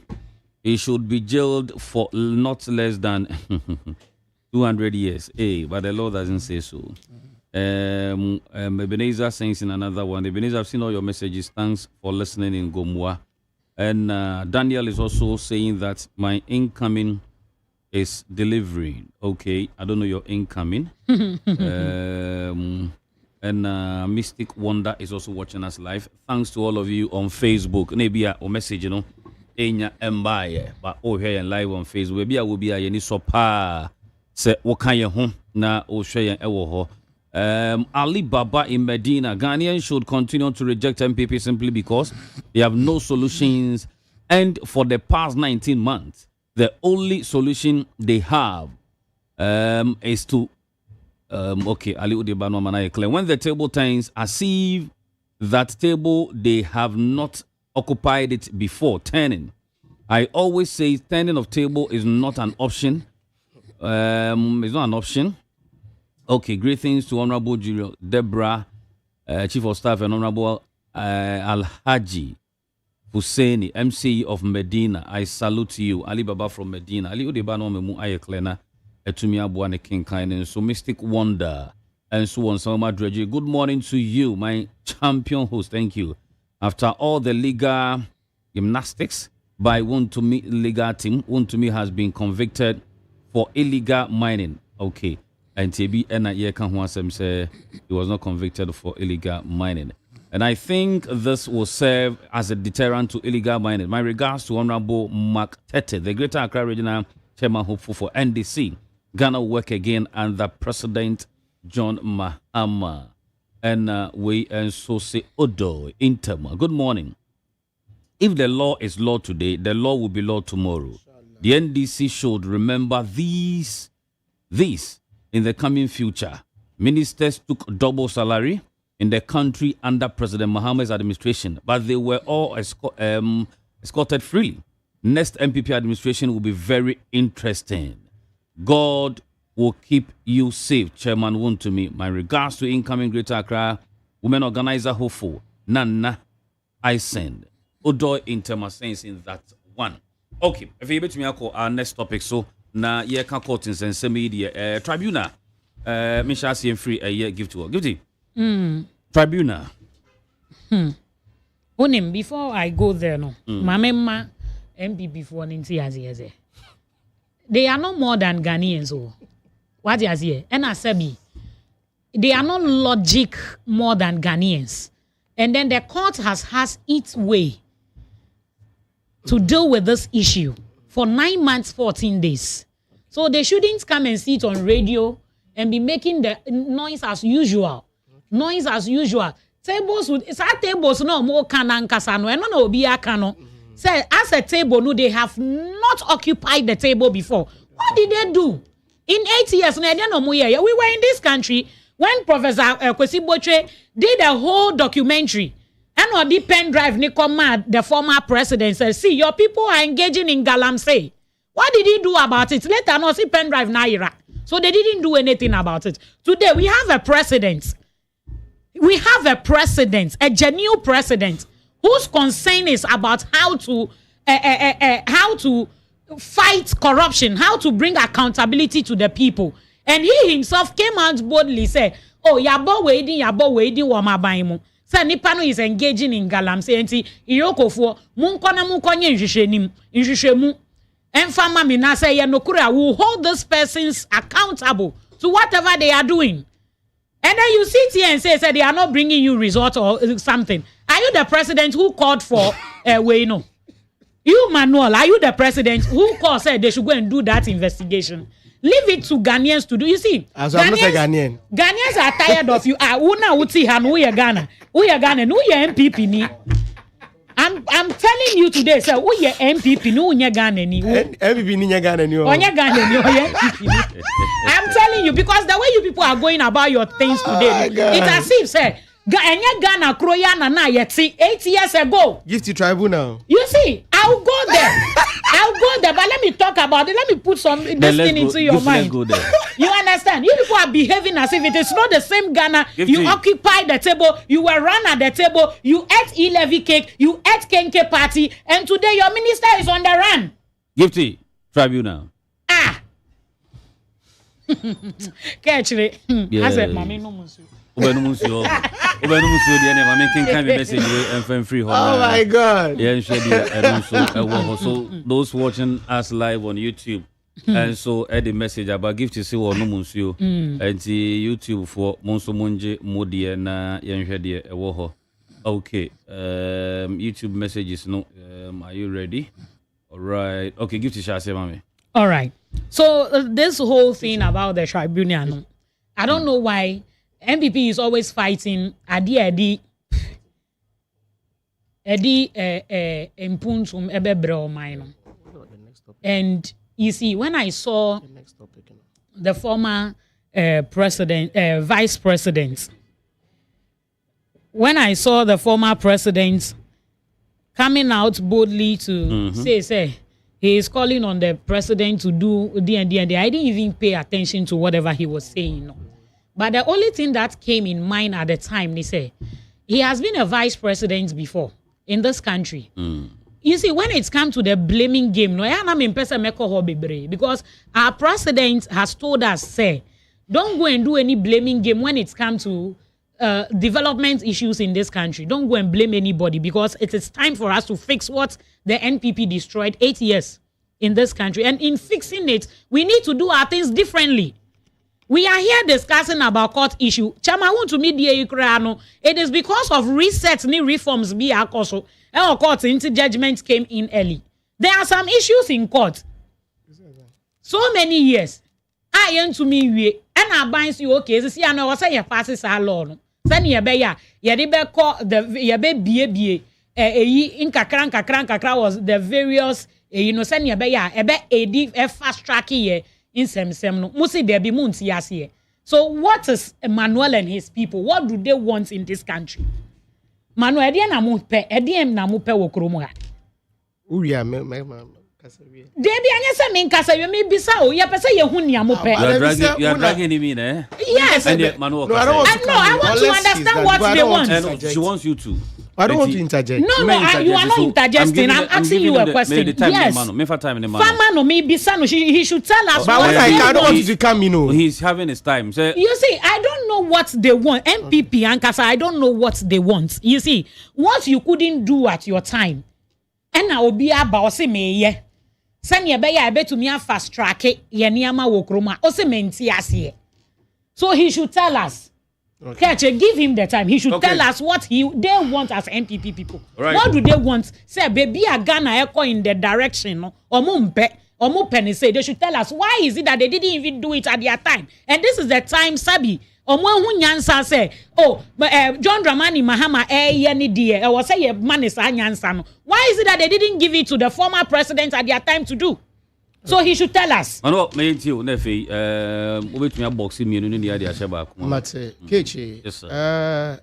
Ye wa be mu na ye nyansa e che say mente tribunal and occupy them with full soldiers just because opese go after your political opponent. Enti ye nyansa ne ya adwen na ye wani enim dia ye woni nti. We didn't establish the tribunal. What's your boy? Say oba be tribunals. Chiwankasa, you and I can attest to the fact tribunals are the omoye in the past.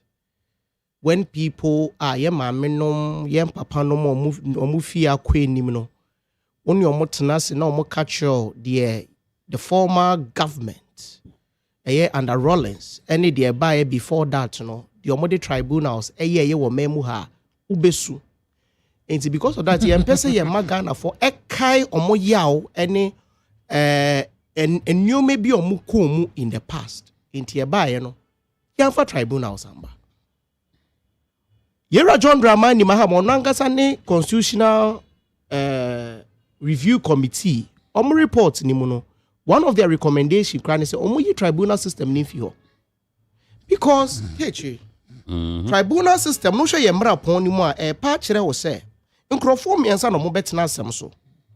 Omumu miensa no Baku ebeye mrenim ni mienu no omo panom ye mrenim fo anase omo they can be lay people but ketri enkrofo mako suku akopen mremu nimdie mpo e na omo de animal farming e na ebu atem omo ko suku akope nimdie o omo de animal farming any court of India mean e na dibu atem.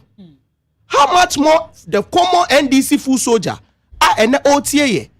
Now the nekwa a tribunal so say because open in tembo say be kontemunti. Osi mamin ko be tribunal na men for monto so. Adie obaye job for the boys. Why bia don't go a step further. Send your own constitutional review committee catch say if you hono. I believe say be boa. Don't establish it. The president shouldn't assent to it. Who be a judicial system anymore. Build more courtrooms. Yeah, but yes, Bebre. Gifty, I was quiet. For that court should be built. I was quiet. Gifty, you gave your time. I was quiet. You give your time. No, I just said media man. I asked him a question to respond. No. So when he is then I'll come there. I gave him a question, and the question he has not even responded to the question. It's my time, please. You see, don't be throwing that into the eyes of Ghanaians who are listening to us. Be a court, Bebre, and then at least, the last time President Ko share NDC for lawyers, no catch on say, na dreamuno, the court has been filled with MPP aligned judges. Do you have evidence? He said, I have it here. I can give it to you. Bring it out. By gift, you're not helping us listeners. Evidence. You're not helping our listeners. Speak without evidence. You are when not, did the president say that? Don't do this. If you are calling for evidence, also let me provide. I'll give it to you. But let me make my submission, please. Okacha say the court is filled with MPP aligned judges. Enti obe balance no. Enti we shall say crow appointed 3 NDC judges echo Supreme Court. We have no issues with that. How many you can still appoint more people as NDC aligned judges. Form like once you build the court, you bring them on board so that they will occupy, so that they will deliver justice. But if the focus is about establishing regional tribunals and going further to establish district tribunals, just because in some what they call the main court, you don't have more substance to it, you don't have evidence to it. Say nyame waduman ko shia NDC jeja ye bebu etia unti wo se ma min bia regional tribunals na me mfa me nkrofo nto because I de minim se me nkrofo no mo ho entiane se matebiri dia komo no mebu atamtia na to entertain my base, which is not fair. Now me di wie wo se me mfa me numbom we dey very short cry. They can give to you. Metie, I think that was a PRO now. For education. Yes, and all say they double track by the quality of education about form. Mete me dream once and I'm say, hey, now crowd face ebs enye nyina na yanim de wo fomo. Ebi no ma ko school kakra, ye de ya nko school ni bi. Ba efie nyansa ye wo bi. Kechi, when him say ye wo nsem be attack the end will justify the means. Go and check the WASI result of free SHS Nkwala and the double track Nkwala. They pass more than Yera John Dramani, Mahaman Crowfway. These are facts. You can debate facts, but at the end of the day, they are not facts. So pull out the figures. Secondly, pull out the figures. Unim say Yera John Dramani, Mahaman any NDC for a bad double track issue where Omobo Sena doso pa. The Edikan, Yera John Mahama Kache, say he will end double track in his first year. Clement Apak, so Kache the same thing. Yera Johnson is here doing Ketia Bekache say they will end double track within 9 months. Yera Haruna Idris Bekache said they will end double track in 2027. Updates, you know, say the new update, and they say they will end double track in 2029. So clearly, they don't have a clear-cut path. No, but where from your new update? I just saw it at FN saying, Andra from the minister, an amount of money has been given to them on the Baba and the double. And we're modern Ghana report here. If we are 20th July, almost Monday 20th July, I say Education Minister revises timeline for ending SHS double track system to 2029. And we it has been reported. And clearly, no, they don't have any clear-cut path. And one thing that we need to know is that you need double track. You need double track or memoha. You'll be a transitional calendar. You need double track. Double track, ne say level form 1, form 2, form 3. Yache muminu. Efa ebeko green. Efa ako yellow. Entesa. Now if form 1 is 4 kwa omunyina neko. Omunyina neba. So if form 1, form 2 maybe omu squad, now form 3, 4 then they will be in there. So this is not double track. And no transitional calendar. We all know double track. Any hosa. They should come with a better update. So maybe don't person. Yeah, we started with yellow and green and yellow, gold and green. But as time goes on, you fade in if you ho. It's a uniform. It's right now. I think almost over 70% of the schools and running this transitional winning podium. Okay. So transitional level. Who did it? We did it. Oh, stop the lies. We did it. Stop the lies. We did it. I'll give you evidence. Bring me evidence. I'll give you evidence to that. For evidence, stop the lies. The media we say. Which Ghanaian don't know say. Mona mudi double track by. I had a double. Gifty. Don't do this. Did you end it before leaving? And you promised to end it within 1 year. You promised to end it within 1 year. I thought they are called 2029. So clearly, you have no way cry. You have to talk about this. I'm just correcting you. We don't even have double track. What we have is a transitional system. No. Level form 1, form 2, form 3. The students are still going on double track. But that's Gifty, it's you. So you see, let me touch on the double track issue before I jump into the tribunal issue. I may be sana when to me a year no or to papa so. See, 99 schools ye buy within 1 year, 7 months I buy and I year free double track system no so. And they are called the normal school way no. It's not true. The schools were about 425. And I know we double track. On what form ones form you we call greener or Beffy and now so I call my son is part of that double track. It's not true. So don't sit here and lie. It's not true. I don't like that. Intro, don't be lying to Ghanaians. It's not true. Ghanaians say here your mom must that's who call double track. No, they know. And the 99 schools are ye or free double track nasi. Eddie about the normal school, you know. Now me know Kasa see, there was a time the kids don't even know say a better exam. There was no calendar for examination. There was no calendar for at the time I be resume school. Po who na ya from Amia catcher and say ye be school. Akolani was school. Krana ya catcher and say oh echina mo be kofio. You see, but now we have come to reform Sanyamani na and yaba its normality, led by Honorable Minister of Education, Lawyer Aduna. What he has here. So you don't sit here and then lie to the public. Say, I'm not lying. You people, there is no double track, and you people have been able to manage it to transition, so, whatever, or to yourself. You see, going back to the tribunal bill. Okay, so Sunday, 3rd September 2023. Yes. Mahama calls for more NDC judges on the bench. Thank you. To balance out Akufo-Addo's 100 MPP judges. Thank you. So is Mahama wrong? Modern Ghana. No, you said he didn't say it. That was one. It is evidence that. So now he's also packing the judges with NDC judges. I'm not complaining. Over 100 judges to the court. So if I'm not complaining. No, listen. If Mahama calls, but what's a one? we should balance the. Now let us be control. Is Mama wrong? So enough of that. But You understand? So about the tribunal court issue, justice delay is justice denied. Reasons why I see Debbie, yembe bie ewo district ni musani ebeya. Ye de wasem kwa ye betumi a judge asem na ma wontem. Because asem bi wo ho a wodi ko na eche a nipa na odi asem ne ko ye no feel say omo mpese omo be ma ne judgment. Pe asem na odi aye den odi akokot no. And then His Excellency the President of the Republic of Ghana e can say e was say ye hwe san nsem we nyina the issue of Opuni. How many years has the issue been in court? What you say? Enye no kwada individuals omodi omo asem akokot. Ah nsem ni wo ho for so many years. Basi ne cry into me more judgment.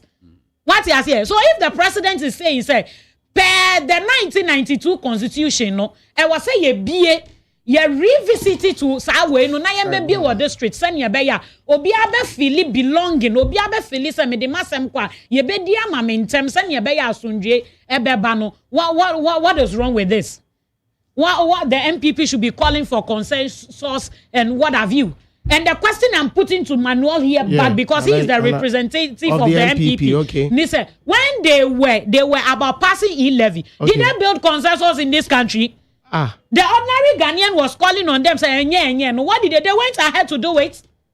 And then you sit here and say, John Mahama Pesa or Sisa NDC Fuoko Guho no foot soldiers. And the foot soldiers, no lawyers. Food soldiers are they not Ghanaians? If somebody is qualified to be a lawyer and be at the district tribunal court now, doesn't the person fit into it as a Ghanaian lawyer? That's what the constitution requires. What you here? And then you sit here and be saying, they want to give job for food soldiers. Food soldiers are they not Ghanaians? For the boys, yeah.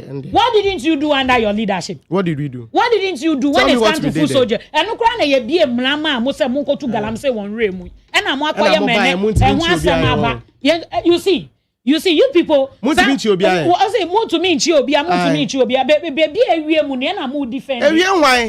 Baby, a we no. Any pa. Most you to galam say yes or more mutu no. Montie obi a otu. Merci. Today you see today I didn't hear you say and I'm Muslim mobechi. Montie obi you've not arrested anybody engaging in galam say Montie obi here. You are matching our galam say. One matching our galam say. Who gave the license to the Henry guy? Just look at it. One matching okay. It's what you have to say Henry na galam say. To me the one who Henry na no galam say the license to Henry without approval. Kechi. Manuel Dakun MPP. Make us like short. Okay, Bibi say justice delayed is justice denied. But what we also need to know is judgment given on the back of political vindictiveness amount to miscarriage of justice. There is nothing like political vindictiveness. There is nothing. John Dramani Mahama and the NDC will not fight any innocent person. So you are to me.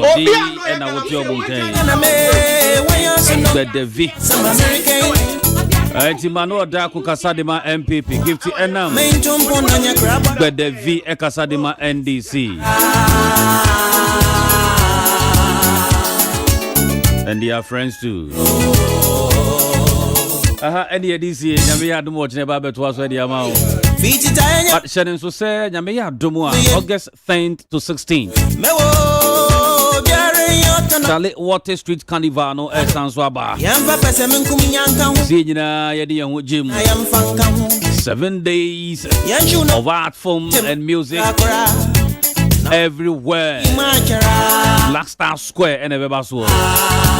Who per se will be the draft or baby and match of friend number. Who per se don't have a battalion friend number 05944566625 05944566625 UTV Peace FM OKFM Lit FM any official media partners at the major media. Now me had much night be sound so about. But that's for pass o kan you free and open mu bedu sabre. We are back tomorrow for God and country.